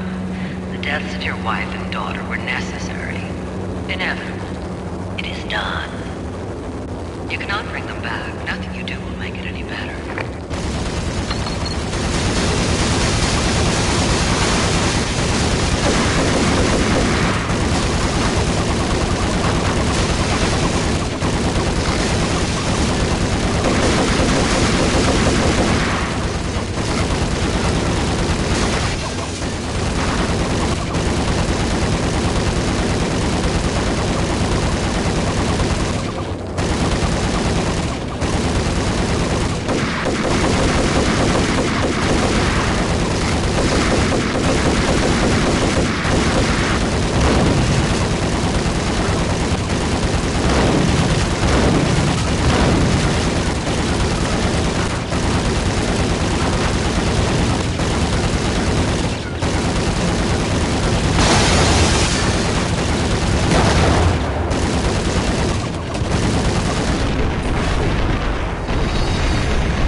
Stop him!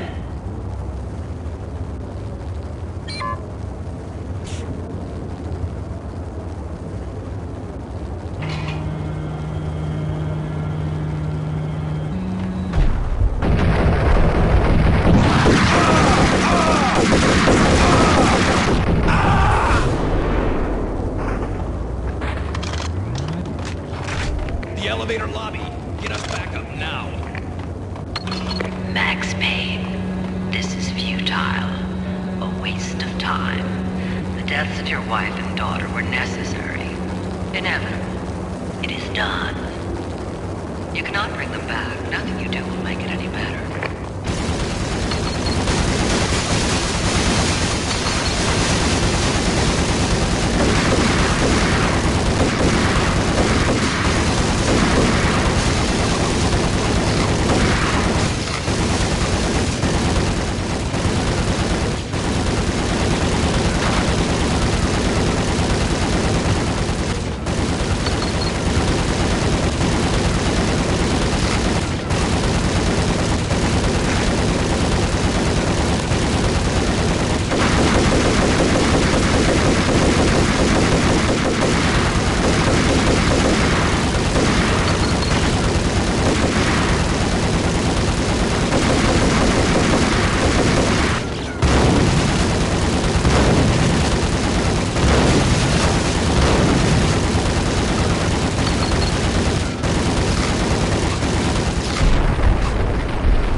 Max Payne, you are fighting a losing battle. You cannot survive this. You will die. Stop fighting. Make it easy for yourself. Accept your fate. You will die here.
Stop him!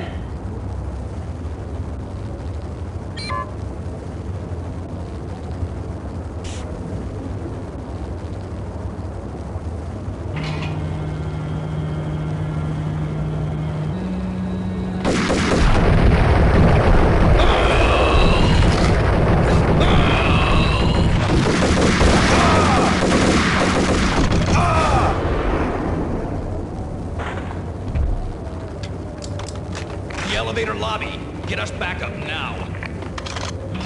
Max Payne, this is futile. A waste of time. The deaths of your wife and daughter were necessary. Inevitable. It is done.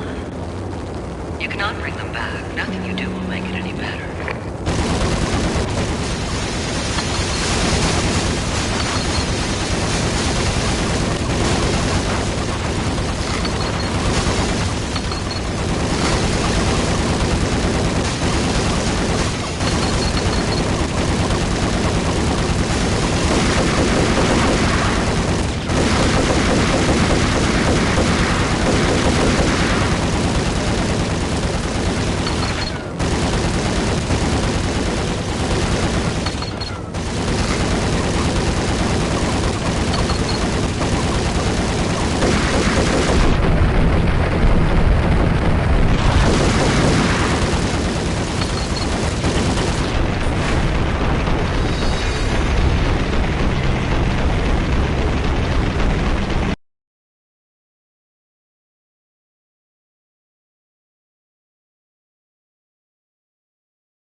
Stop him!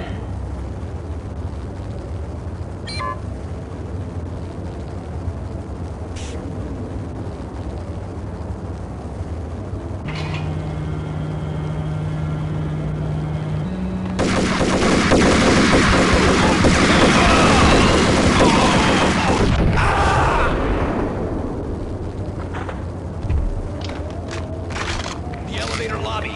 Get us back up now. Max Payne, this is futile. A waste of time. The deaths of your wife and daughter were necessary. Inevitable. It is done. You cannot bring them back. Nothing you do will make it any better.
Max Payne, you are fighting a losing battle. You cannot survive this. You will die. Stop fighting. Make it easy for yourself. Accept your fate. You will die here.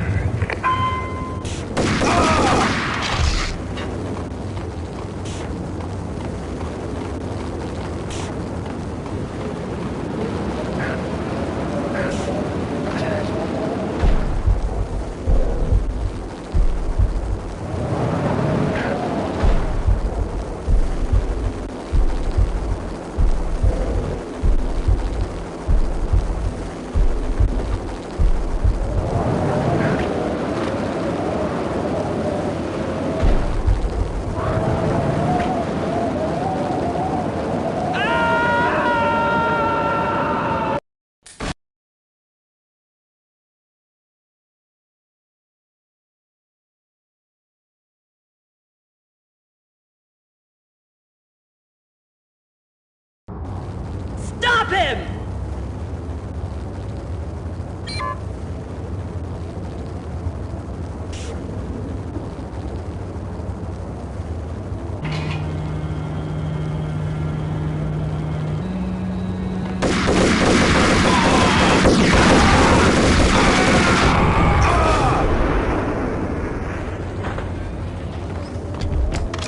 The elevator lobby. Get us back up now. Max Max Payne, this is futile. A waste of time. The deaths of your wife and daughter were necessary. Inevitable. It is done. You cannot bring them back. Nothing you do will make it any better.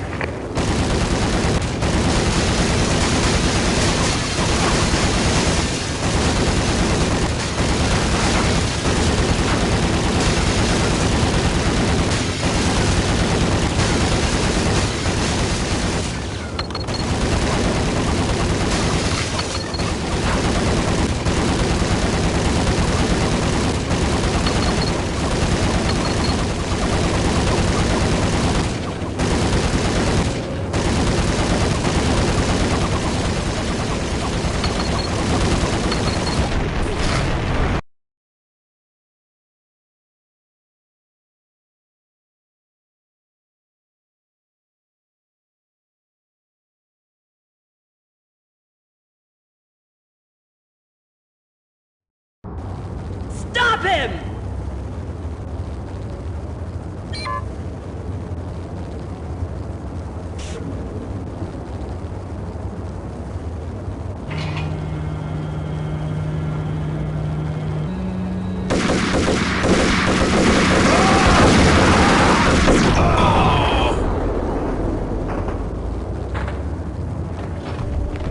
The elevator lobby. Get us back up now. Max Payne, this is futile. A waste of time. The deaths of your wife and daughter were necessary. Inevitable. It is done.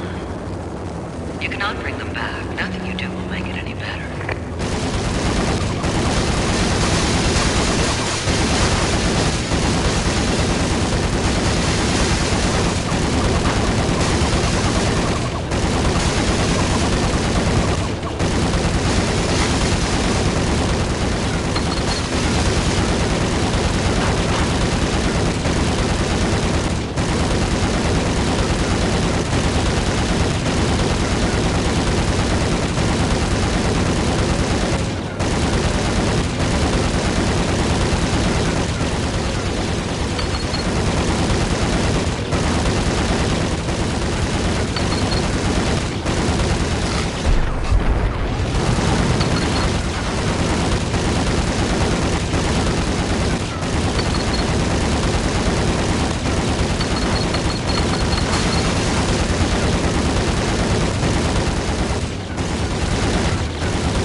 Max Payne, you are fighting a losing battle.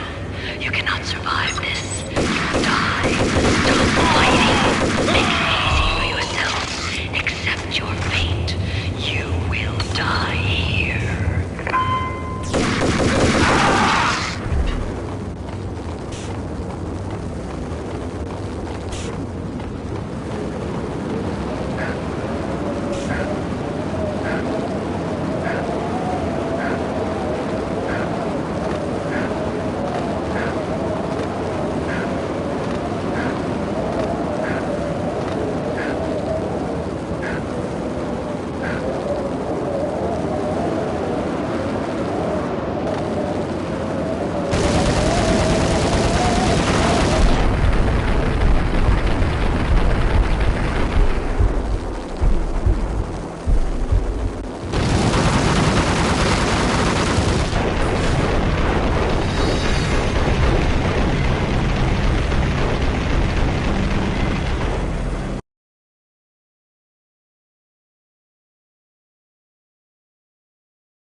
Stop him!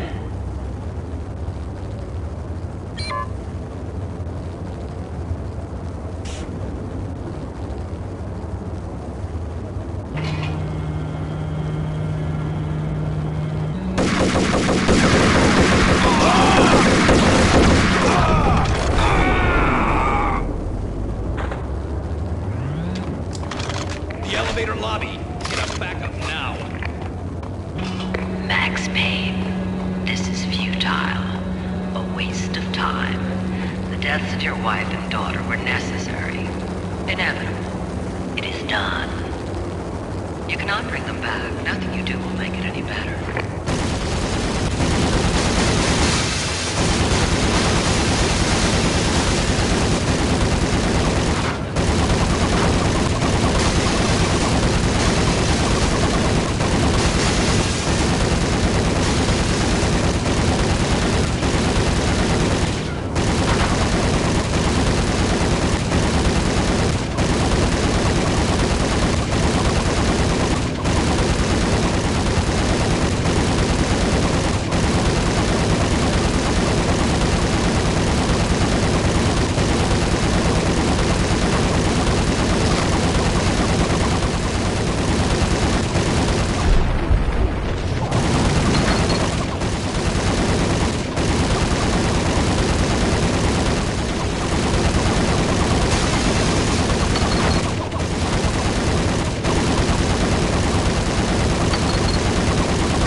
Stop him!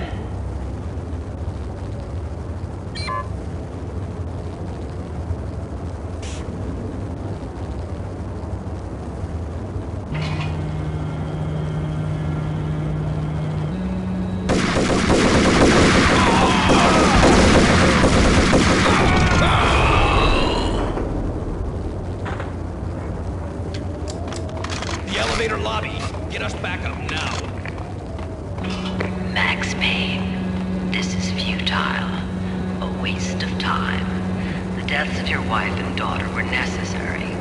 Inevitable. It is done. You cannot bring them back. Nothing you do will make it any better.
We have him in the North Lounge. Send us assistance.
of here as soon as the wind dies down. Don't like the look of that mast.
For you.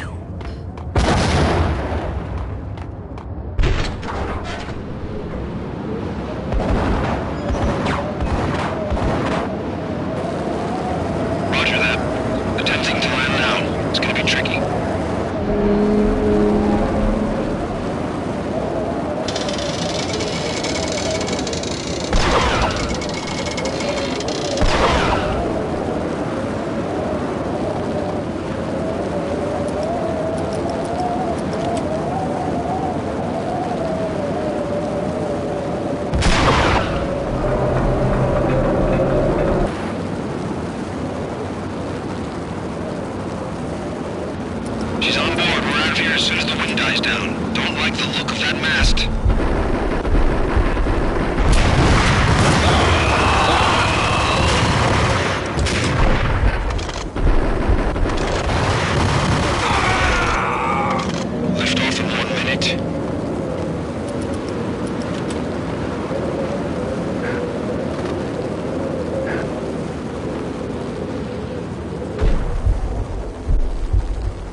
here as soon as the wind dies down. Don't like the look of that mast.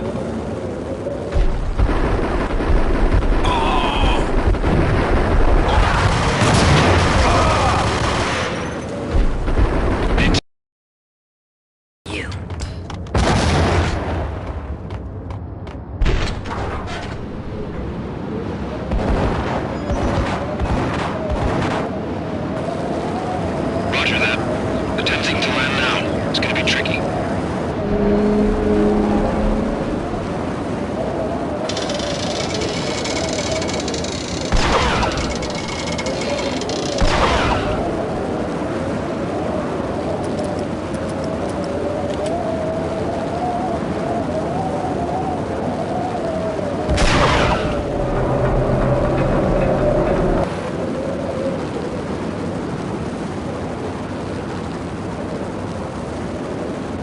She's on board. We're out of here as soon as the wind dies down. Don't like the look of that mast.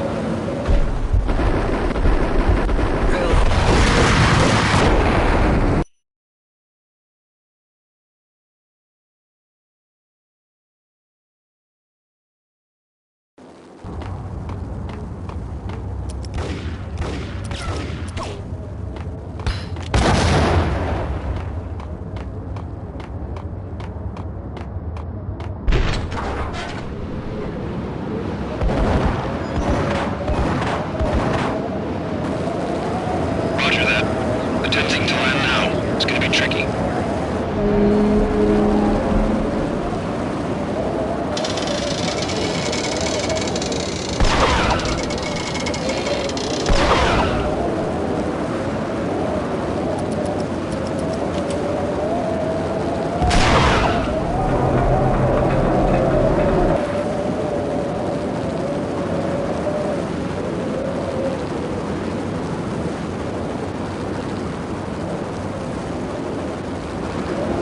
She's on board. We're out of here as soon as the wind dies down. Don't like the look of that mast.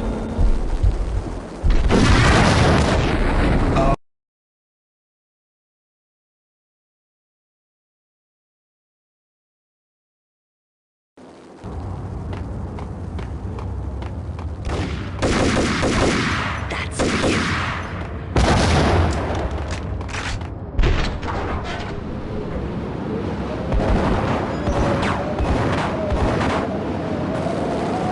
Roger that.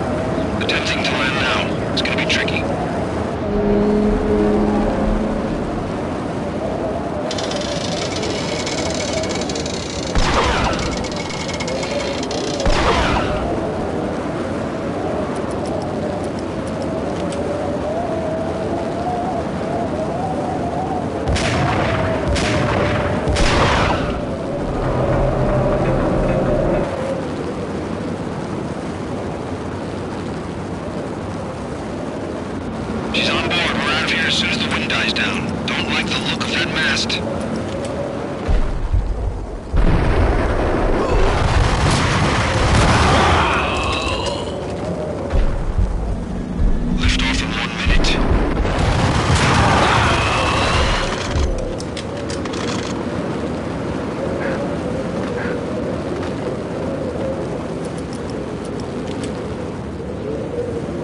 final gunshot was an exclamation mark to everything that had led to this point. I released my finger from the trigger.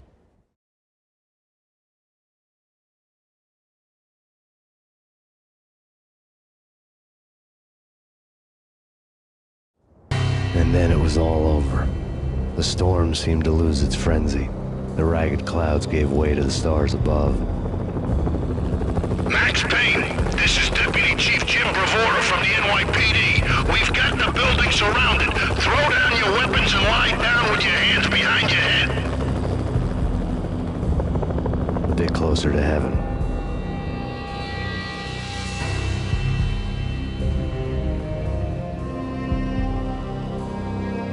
The cops' voices were distant and muted.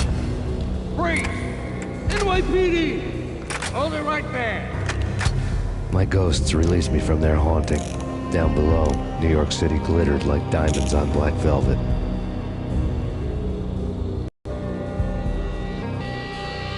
You gave us one hell of a ride. Take him down to Central Booking. You heard the man. Woden was there in the crowd, standing by the sidelines. It wouldn't be over till the man with the patch would say so. He'd say the right words. I knew he would. He'd better. Woden grinned smugly. It was the grin of a winner. That made two of us.